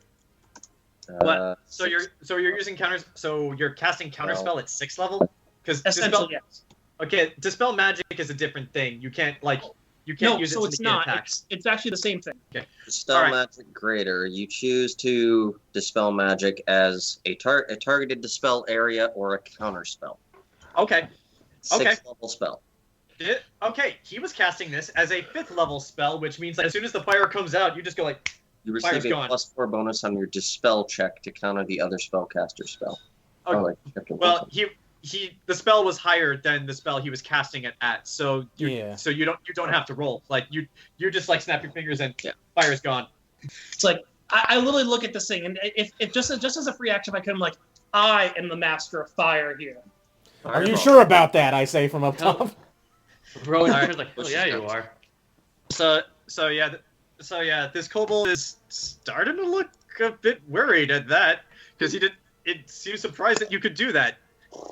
This one man has literally canceled all his magic. The one thing he probably made him the strongest kobold here. I feel very inadequate as a kobold. All right, Rowan, it is now your turn. Even though this is the biggest kobold in the room, you are still taller than it.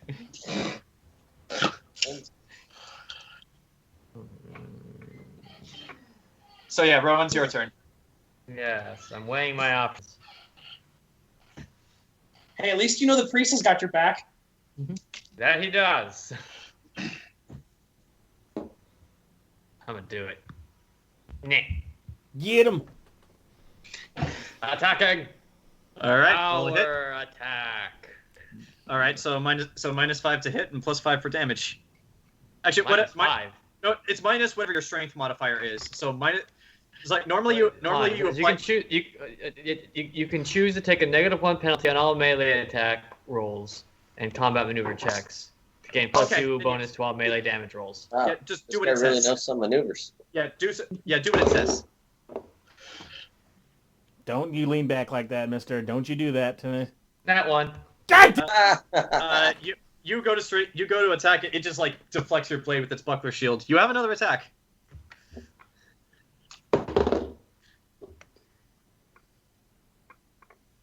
$35. Yeah, that hits. Well, 34 actually. But... All Oh, right. too low.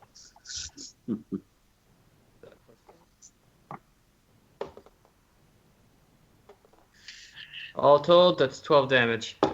All right, so you swing at this thing, do your damage. You actually cut it upwards across its eye, blinding it, and you're just like still alive. It's tougher. It seems a bit tougher than the other kobolds, but you did hurt it. Right.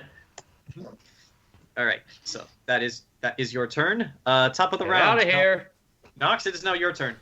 Okay, so if I pull Burchill up and then tie the rope, is that my full turn, or can I I'm gonna say you can choose one. Choose to do one.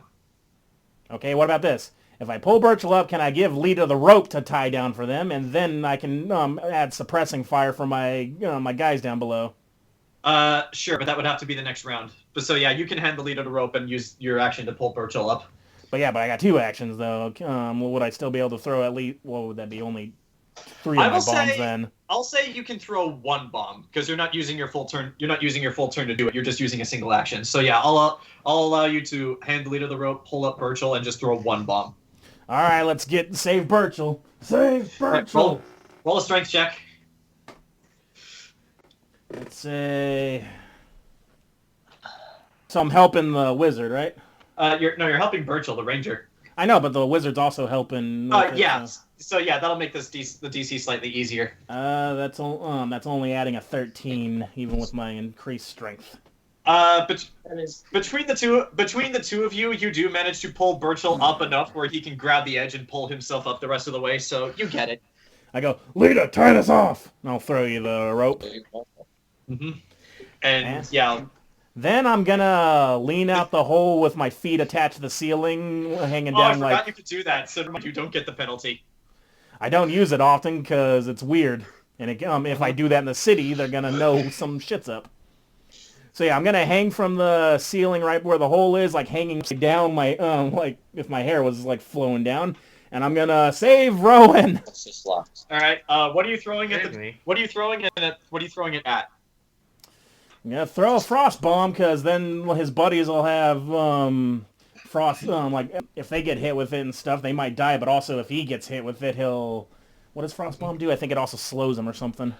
Yeah, I'm gonna try to hit him right anyway. next to the big guy. Okay. Yeah, but I'm gonna try to slow him down and stuff too to hit him. All right. Oh wait a minute. Yep. I think you're with it. You're an ally, so I can choose not. Yeah, I'll just have it not hit you. Yes! 20! Natural! Oh. Natural 20? Yeah, sure. I go, Rowan, duck! Ducking. All right, because you're taller than him.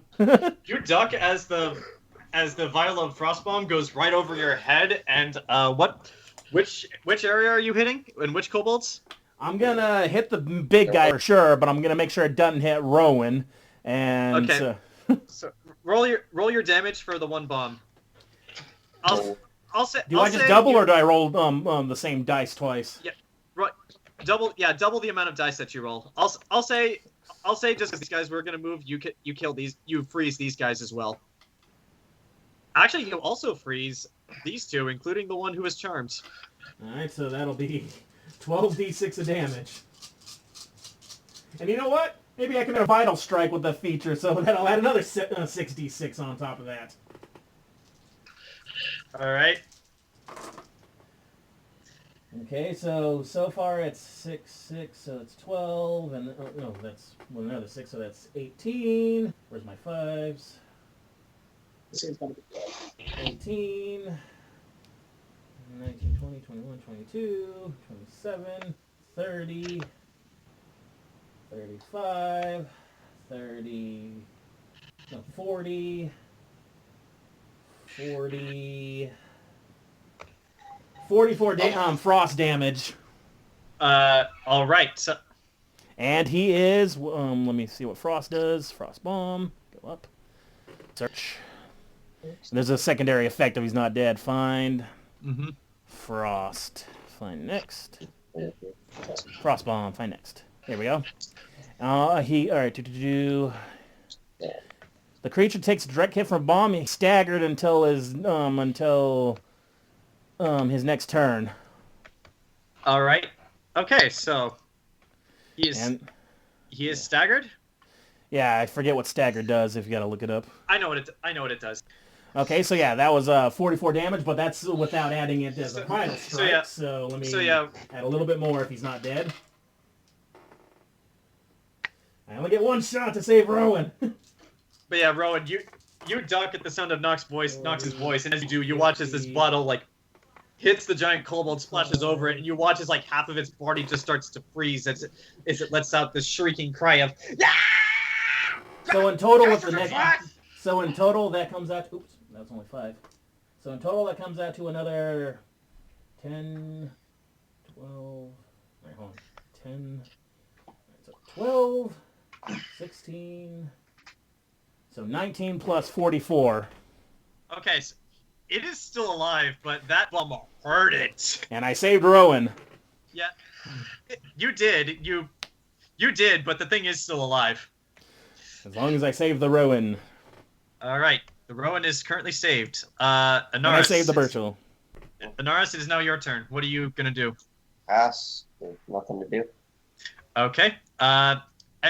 You can't do a Spider-Man and have your webs go down and bring him up? I have a strength of 8. Oh. Burchill, do you want to do anything while you're at the top of the hole? I mean, I was thinking of dropping down to be of loud noises, but I'll save that. So are you passing your turn too?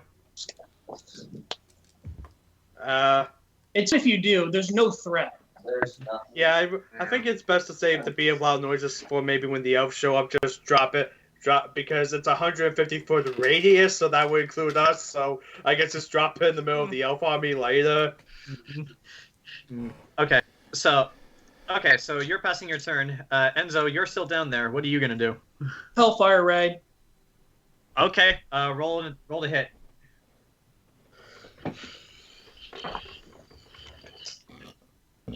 And unfortunately, because these are red scales, they have resistance to fire, but not from hell. So we'll see how this goes. Yeah, I mean, so it's because the spell is actually only half fire, and the other half is on hold. Okay, I see how to divide it now. Shit! I crit. Nice. Oh. You know what? Nox softened it. Nox softened it up. How do you want to do this? So again with comprehend languages, I look at it. I'm like, you're an overgrown gecko. You have been an annoyance, and you need to go. And I throw up my arms, and as I do, the blackened fire starts coming out, and I splash it, and I watch the right arc over Rowan's head as it blasts this thing in the chest. Fire and ice. High five. It's like, as you do, Rowan. Okay, you know what? Just for flavor, it's like Rowan, like you duck as you see a fire come over your head, and just like you watch this kobold's like, ah! Ah! Ah! And with his one last shred of life, he's looking directly at you. You watch as he drops the buckler, as his mace, and he's going for like a chokehold on you. Yeah, he's trying to choke you, but you got nothing. Do you want to put it out of its misery? Yes. How do you do this? Oh! You watch as the kobold's flaming head just like... And the kobold soul is now dragged to the pits of hell. Kobolds don't have souls. Those of you remaining in the hole then watch as the rest of the kobolds just stare at this in awe, and then suddenly, they all turn and run away. We are your gods now! I yell out in kobold. That's not quite what happens, but as this happens, Karn walks up and just yells, "Yeah, that's right! You better run!" Wonderful. Now, can we leave? No. Sounds good to me. It puts the lotion on it, or else it gets the hose again. Alright. I knew it. I knew this day would come. So did we get all out of the hole? Not yet. Combat over or still going on? Combat's over. Oh. Combat's over. Can I go? I want to talk to the dwarf down there. Both of them. When they get up, yeah. We'll look right at them and say, "You are both terrible. The fact that that we're losing to that proves your ineptitude." Get good, scrub. They look at you just like, the fuck's wrong with her? I could take down both of you easily. She's bored. This was very boring. I'm not entertained. Agreed. We should leave. I had more fun. Does anyone want to loot the tallest kobold? No. I thought it was fun. Shoot, I will. Shoot. Okay. Roll. Rolling. Okay, so. Oh my god, it's in that one. Well, I wasn't going to ask you to roll, but okay. Hey, Temme, without my bombs, that could have been real dangerous with those guys swarming us. Okay, so, unfortunately, all that it had on its person was burned to cinders, but, Did I not hear you say roll? What? Did I not hear you say roll? I'm asking for my sanity's sake. No, I didn't, no, I never told you to roll to search. I'm going insane. Okay. Alright, well, okay. Sorry, go on. My apologies if I caused any confusion. But yeah, unfortunately, all it had on its person was burned to a crisp. However, you do notice one thing. That you do notice the bone mace thing that it dropped. It looks kind of intricately made and has like these like makeshift leather wrappings around it, and it has like it has writing on it in a language that you can't understand or read, like all around it. Like that's the only thing it has on its person of interest. The rest either burned to a crisp or is just very crudely made. Like you look at the buckler shield it had, it's just a piece of metal. But that's because I'm curious. All right, so you take. I wouldn't want those things to be surrounding us. Okay, so just put in your inventory. Put in your inventory for now. Bone Dragon Scepter. What? Not Bone Dragon. Just Bone Scepter. Sorry. I was gonna say Bone Dragon. That raises some questions. That sounds like a metal album. Okay. So. Question. Sure. Quick question. Mike. What? When you said that to the dwarves, did you say that out loud? Yes. Lita? I said it right to the dwarves. My character, Anaris, is bored. She's Lita? like, wow, I hit one kobold and away. Lita, upon hearing this, is going to walk over to Tor. I'm tempted to beat up the dwarf just for fun. And Lita is going to be like, I don't care what this causes. She pokes him in the chest. There were no For threats. all the high and mighty bullshit you give us about us being ass backwards motherfuckers, the fact that your entire species can get pantsed by goddamn kobolds proves one thing. all of you suck, and you're all a bunch of asshats who think you're high and mighty, when in fact the goddamn vermin can kill you! I'm also a 9-year-old.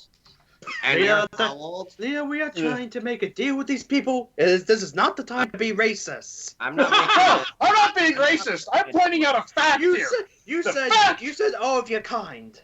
Yeah, the fact that all of these people stand here and tell us about how we're incompetent, about how they're better than all of us. Here's the fact of the newsflash, asshole. Newsflash. We came and saved all of you. Fuck off. To be fair, without the bombs, those things would have swarmed like just 1 or 2 people. So, yeah. Yeah. So calm down a bit there. I'm pretty sure we were just has a bad situation if it was one of us versus all of them. Gabrielle, you're the only one who can understand this. You watch as both Tor and Lita just I can understand them. Both Tor and Karn stare at Lita confused as you've all gotten out of the hole by now. And Karn just looks to Tor and asks in Dwarvish, "Who the fuck are these? Who the fuck are these people?" That friends of your father's. We'll explain when we get you out of here. Oh, Anaris even understands you. These dwarfs don't understand common. No. They understood. They just Lita's pissed because the president of this country, her host's wife, and his family has done nothing for the last week but explain to us how we're better than all of you. We're so much better. You should bow down and count on us. We are king shit of Dick Mountain. And meanwhile, Lita is basically standing here watching. You got fucking taken down by kobolds? There was only 2 of them. There was 2 of them and like 100 of those guys. I probably would have been fine in that fight against 100 kobolds. Make my AC 24 12 hours. Anaris goes dwarves from can't climb on the Isabel ceiling. to Isabel by way of Doomslayer. Also, I can't provoke attack of opportunity with that thing. I can't do that. I can redirect combat. I have so much here. Give me 2 hours. I would have been the leader of the Kobolds. Enzo comes out of the hole wearing a crown, and like all the kobolds carrying him on like a raised dais. All I do is I continue with flame in my hand. I'm like, I'm the master of fire. I control the kobolds. Hell, if we control the kobolds, we strap bombs to them and we send them at the elves. I like the way you're thinking. I really like the way you think. Oh my god, that's amazing. But no, Lita's just pissed. The only reason why Lita's pissed is because for the last week, she has basically been talked down to by all of these people. And it's kind of finally gotten to her.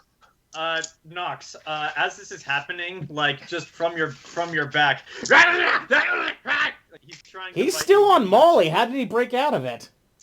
He hasn't broken out. He just watched you guys kill all of his friends. I'm gonna just grab him and look him in the eyes and go, because that didn't hurt. So I'm just gonna look at him and go, what was it? Did we call him again? Screegor? Yeah, that was the name he gave you. No, let me see him. No, hey, this is mine. No. Hey. I won't kill it. I need out of character. I need these scales for Dragon's Breath runs. No, it's fine. It's fine. Just I walk over to it. Get him right here. No, I want a living scale thing that it won't stop giving me. No, so I walk over to it. I look at the kobold as it's trying to like being all aggressive. I'm like, and still having comprehend languages. Sleep. I use command. It's down. Yep, it's down. Well, I guess I'll talk to him later with that. It's pretty interesting. You can talk to them. As you guys are having this conversation, you hear plated boot footsteps coming from the way you came. And oh, wonderful! The cavalry has arrived.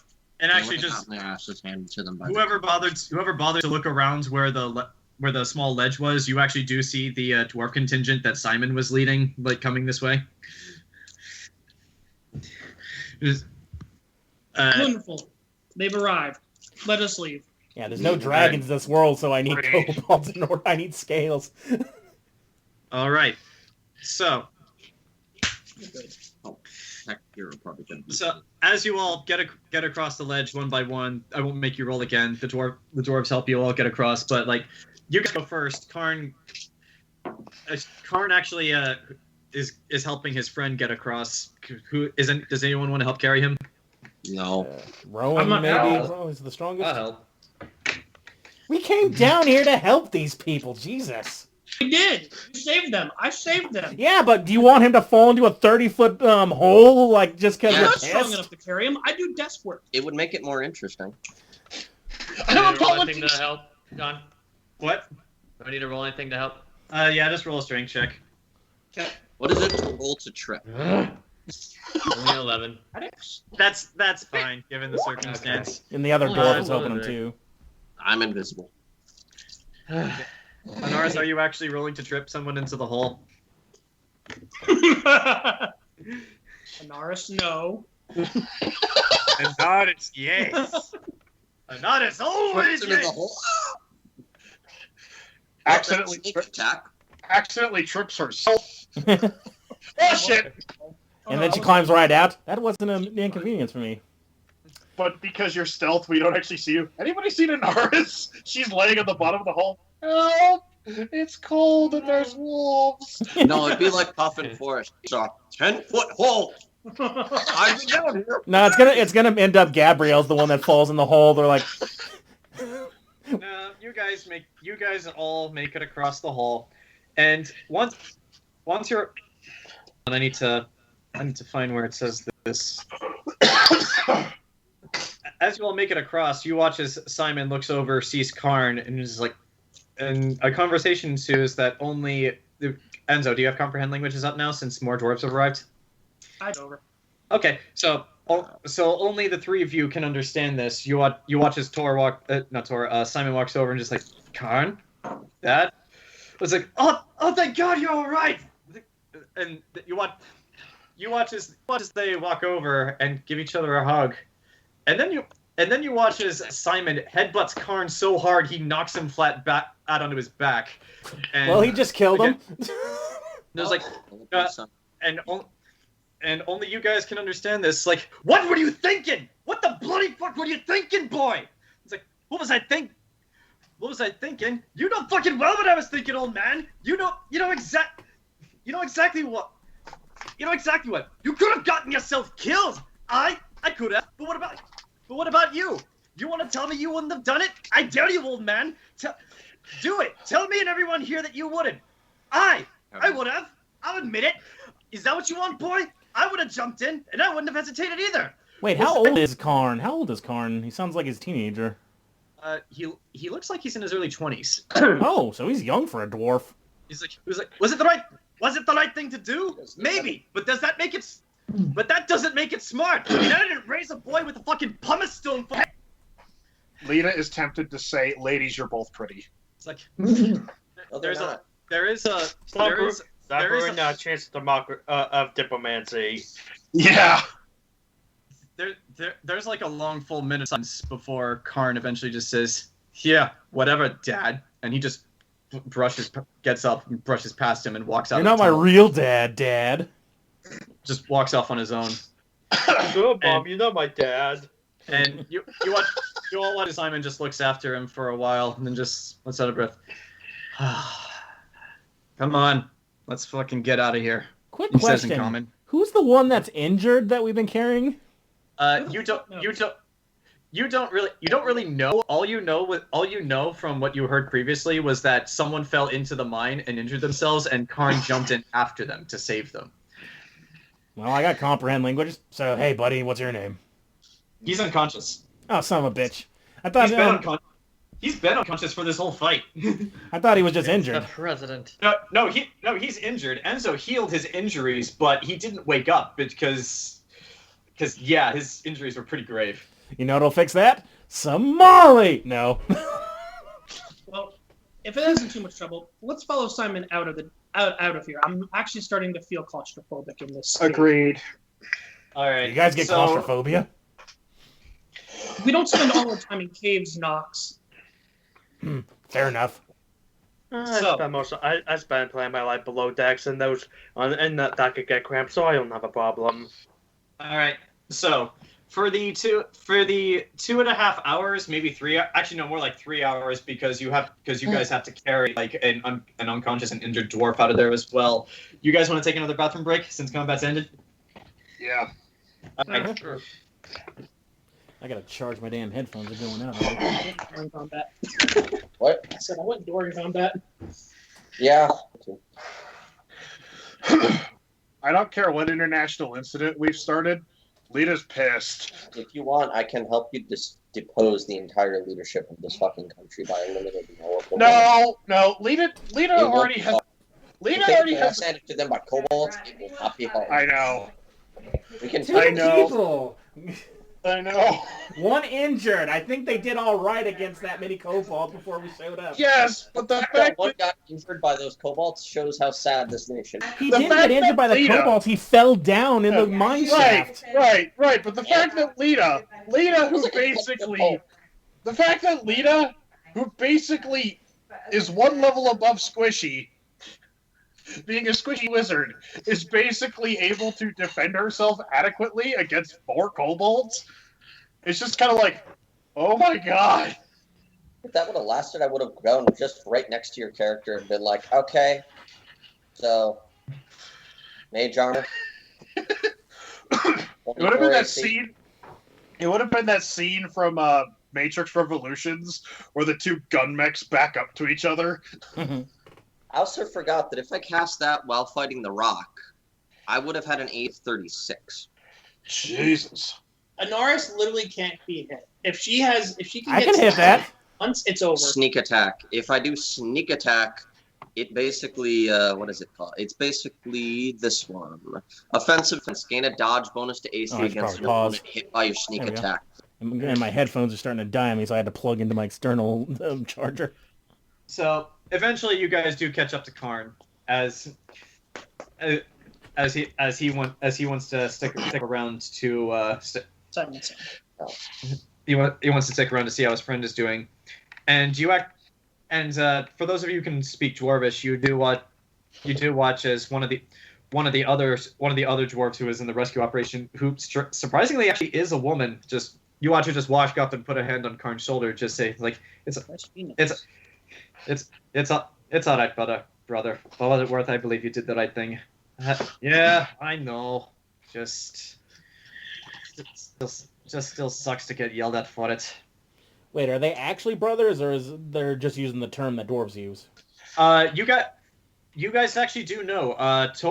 Simon and Helga had 4 sons and 3 daughters. 2 of his sons were in the mining cast, and one of his daughters was in the soldier cast. So this must be the daughter I recognize. She had. You can't see all of her features because she's wearing a helmet, but just from her face, she does bear a bit of a striking resemblance to Helga. Actually, no, she bears more of a resemblance to Simon than Helga. So if she's wearing a helmet, I can assume this is the older sister then. Yeah. But yeah, like eventually you guys do reach the point where the light is, and like as you're all helping each other out, Karn finds himself like pretty close to Rowan, Nox, and Enzo, and just looking at it, like, you know, that was a hell of a job you guys did down there. You fight well. You suck.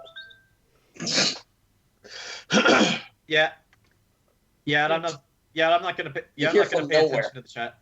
Yeah, and I'm not paying attention to that. He's just like, you all should come by and have a drink with us sometime. I'll tell all the boys what you did. So, As long as you're drinking the drink I've brought. You brought drinks. Yes, I'd like to workshop you with Burchill's help, of course. Which one do you? I'm sorry, who are you? Me? Yeah. Lumen. Yeah, you, the one with. Why do you have a kobold on your back? Experimentation. You know what? I'm not even going to ask. I've killed enough of those things enough as it is. But yeah, your name? Nox. Well, Nox, got me very curious about the drink you brought with you. And you there, big guy, he points to you, Rowan. What's your name? Rowan, sorry. It's like, and what about you, man who can shoot fire out of his hands? Enzo. He's like, you three should all come by for a drink. In fact, fuck it. All of you should come by for a drink. I'll tell the boys about you. Especially the child. Yeah. I'll tell the boys about you. Tell them all about how surfacers on Penzias is like everybody says. Woohoo! As long as we drink moonshine, I think that'd be fine. Moonshine? I ain't never heard of that. What is it? Knox's own make. It'll you'll enjoy it. But Rowan, I haven't really cared much about the kobolds, but you picked up the weapon that the one was using. What is it? I don't know. It caught my eye. Mm-hmm. I take it out and I kind of show it. You see it? Enzo, you take a closer look at it, and it looks kind of like just a bone scepter with some like crude leather wrappings around it, and you can actually see there's like some other types of bones hanging from it, like as a decoration. What's interesting thing is like all the writing that you saw, Rowan, where it just looked like random scratchings, and you can read this. You can read this as clear as if it were common, and a lot of it is nonsense. It just says like things is like those who are red will burn the world in fire. Blue will bring lightning from the skies, and it goes on like that. Black dissolves the earth. Yeah, I actually don't know what yellow does. And Lightning. No, blue is lightning. No, blue is lightning. I don't know what yellow is. It's not yellow. It's brass, isn't it? Yeah.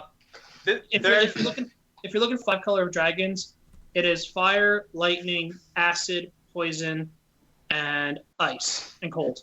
All right. Well, but yeah, it pretty much just goes on like that. It mentions the color coding and what they do, like with some reference to the earth, like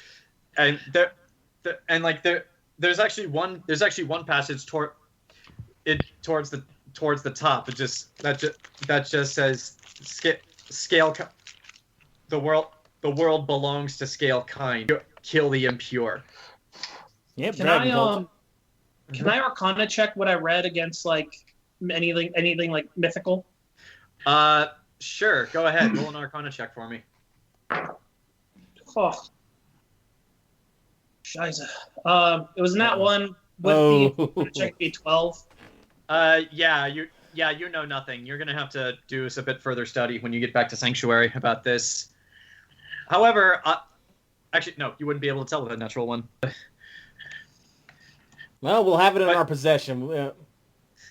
I hand it back to Rowan like, don't mind it. It just talks. It talks gibberish about elements and scaly creatures burning the world. It's nonsense. Mm-hmm. Could I try? What do you want to do, Charlie? Roll Arcana to see if I know anything about it. Ooh.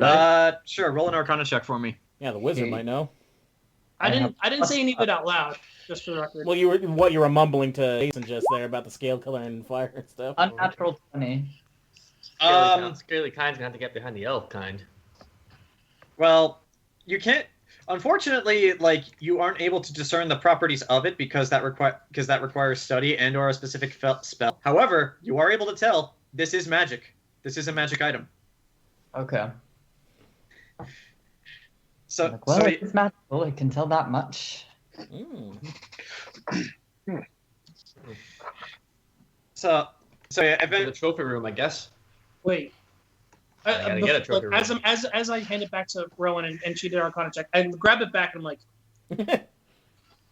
can anyone else read this? I'll take a look. It's in a book, A Reading Rainbow. I'll save you all the trouble. Every single one of you, even you, Lita. No, you can't. Yeah, read it. I figured that. Yeah, you can't read it. I thought it was Kobold or whatever they speak. Lady Linecourt, speak Dwarvish. What should I say in Dwarvish?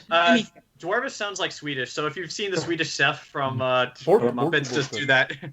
¿Dónde está la biblioteca? She tries to. She says like maybe she says reveal your secrets to it in Dwarvish. which sounds a bit like. But my comprehend languages is on for Dwarvish. Yes. And I'm just looking. I'm now visibly confused, looking back at the scepter. Mm-hmm. What? All right. What's going on? I tentatively hand it back to Rowan. It seems you can also read the Kobold speech You too. okay there, Enzo? No, I need to go think about a few things.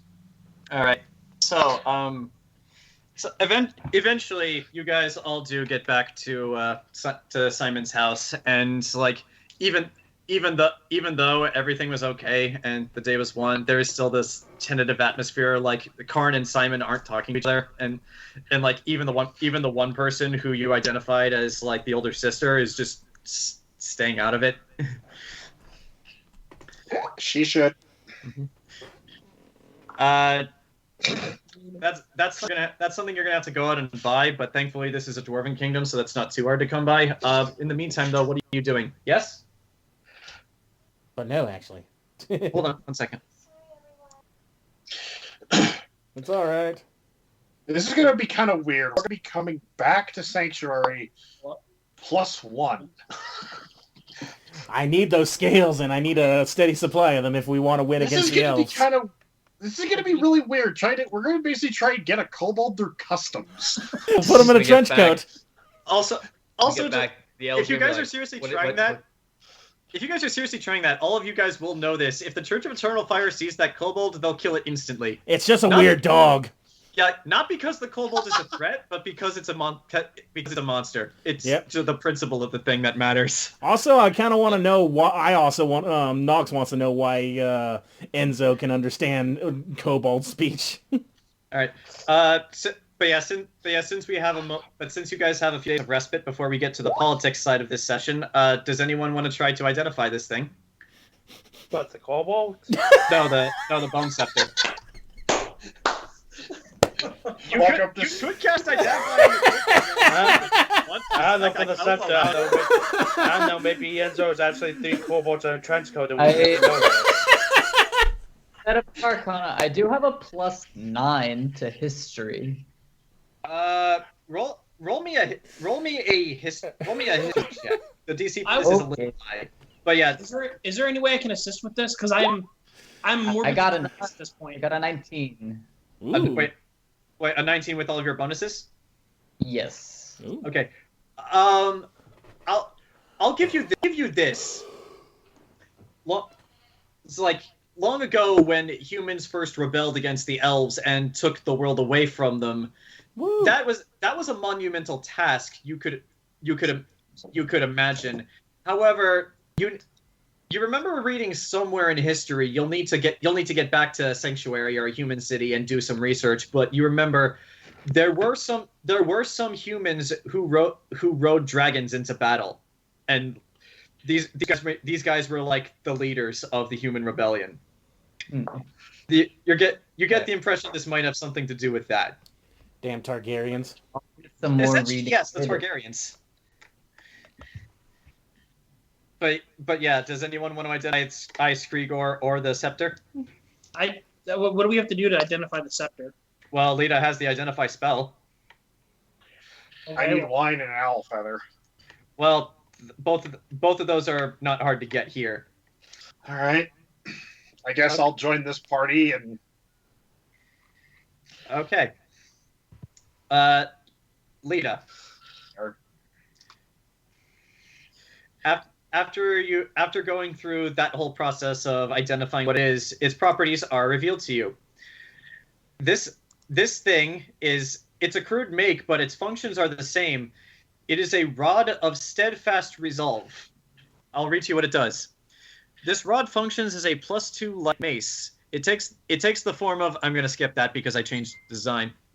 When a character wields this rod, it grants all of his allies in a 20-foot radius a +2 morale boost on all saving throws against fear and or emotion effects. +4 if such saves are of the human subtype. Also, once per day, as an immediate action, the wielder can activate the rod to allow himself or a single ally within the rod's aura to reroll a failed saving throw against a spell or effect with the fear or emotion descriptor. The affected creature must take the results of the roll, even if it is worse. That'll help us. Here are the details. Yeah, Lita just kind of helping Enzo and Gabrielle go through this. Just kind of, What? Lady and gentlemen, I think we have means of giving us an upper hand on the anti-paladin. Really? Interesting. This should allow us to help resist his fear effects. Interesting. Okay. The hell were a bunch of kobolds doing with this? Maybe they just came across it. It looks ancient, so sure, it could have been in Droppleware. It looks more like they made it, but you're not entirely sure how. Well, there could be the distinct possibility that they found it, modified it, had no idea what the hell it was.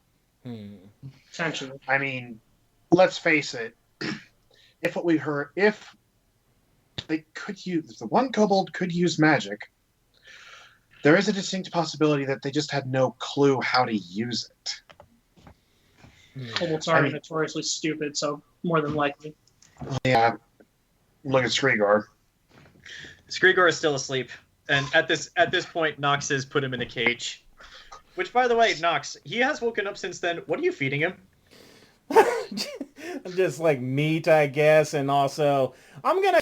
You know what? If he doesn't conform on his own and become my servant, I'm just gonna keep drugging him until his mind breaks, and then he's willingly coming along. Nox, no.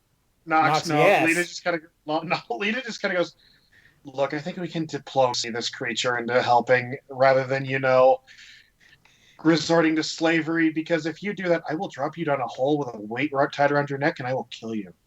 It's not slavery. She looks you dead in the fucking eyes and says, I will murder you. Now, as enjoyable as that scene is, let's come back to the matter at hand. Who should wield this weapon then? I point at the wizard who can do magic. Yeah, Lita just kind of goes, well, you have no problem. We've seen you. You can do things with hellfire, do things with fire that I have questions about the ecclesiarchy now. I don't understand your meaning, but sure. It can't be someone in the back because what you've said, the range doesn't seem very large. Well, and to be honest with you, I tend to be either centrist or in the vanguard. Can anybody use this? If you know, technically anybody can, because it is a magic weapon. So like if you're wielding it, you can use it. Then why don't we just give it to Rowan so he can use it on himself? Define wield. I'm a two-handed guy, so I can't You will have to be using this as one of your weapons. So if you can't wield this and your sword. I'm gonna have Soul Calibur in a bit. Wait. Wizards usually have rods and staffs, though, don't they? Yeah. But we just need one who's gonna be up close and personal alongside. But if we run away from the paladin, then we'll probably run past the wizard. But the whole point is that we don't run away from the paladin. Yeah. Just take the fear effect away. This aura needs to be in the center of the group during our combat with the paladin, so everyone benefits from its abilities. So what we do is we form a protective shell around the wizard, and we all rush. We rush Loki. This doesn't have to be a thing that's decided immediately, but it's just something you guys have now. I was honestly not sure if you guys were going to get this because you were running away from the hole before killing the big kobold. I think whoever has the highest spell save DC. We were leaving because we were about to, 1, enact genocide, and 2, we were just kind of like, okay, guys, we're tired of murdering. Let's just leave. It was literally a slugfest. It was just we needed. We did the job. We got the guy out. Yeah. Well, okay. Considering in combat I tend to stay towards the mid portion and usually try to do, my thing to help out, we could, when we do eventually take on the anti-paladin again, Gabrielle can have the rod. I can stay near her, and basically the two of us can use our combined gifts to basically make sure that you guys, how's the best way to put this? Put that motherfucker down like the dog he is. Eloquent. Works for me. All right, so Gabrielle, if this is going to be in your inventory, the name of this item is the Draconic Rod of Steadfast Resolve. I will post that in the chat. And it's made of dragon bone. Rod of Draconic Rod. That does Resolve. not sit well with me. Tammy, you get your mind out of the gutter then. No, it's not even that. It just, as for Enzo's sake, just like it does not sit well with him. Enzo, one of your ancestors banged a dragon. Get over it. Above game, Temme, you were asking if I was going to do anything with the Lunty. Yeah, no, here it comes. Yeah. But so now that this has been resolved, and because we still have time, and because the ones that I know to leave early probably won't be as involved with this, eventually a few days pass. Bless you. And so, who is going to the meeting with the president? Rowan, you will be going as Lita's official bodyguard. So, I'm not going. So yeah, Burchill, they wanted to talk to you. Gabrielle, can I assume you're there? Yep. Okay, so it's just the three of you and Rowan acting all badass. So me and Anaris and Enzo, what are we doing while this is all going on? Like, so we can just say we did it because they're probably leaving. Chat up their body. I'm actually good for the meantime. Okay. Chat up their staff. This isn't a big official meeting. They're probably going to have underwriters and undersecretaries waiting in the wings. Chat them up. I will get them drunk and chat them up. I don't think you can get them drunk. With moonshine, I can. I got I can get drunk. Again, these are They're on the dwarves. job. These are dwarves. Getting them drunk would be easy. Well, with moonshine anyway. Yeah. Okay. So, if we're in this meeting with the president discussing this shit, Nox, Enzo, and Anaris can be out with their secretaries and their understaff, chatting them up and finding out what they know, because there's a good chance there might be some political dissent going on. Okay. And if we find out whatever they can get on these guys in case they decide to, fuck us over, we can be like, oh, well, I found out that you're plotting a coup. What? I found out you're stooping your secretary. Okay. I'm going to say for each of you, I give you one role of your choosing, and you must be describing to me what information you're getting and how you intend on getting it. I don't know what kind of building is this. It's basically the Capitol building, but made by dwarves. Like I've described, a lot of stone. Okay. Yeah, it's kind of similar to Simon's house. It's like one of those buildings built into the wall of the mountain, but it's much larger and elaborate. So yeah, we'll start with Nox. What information do you want to get, and tell me how you're getting it? I am going to look for a security guard, and I'm going to see if he'll take the bait for having a drink and maybe have his lips loosen up and see, hey, so maybe, because security guards see stuff. I know, because I am one.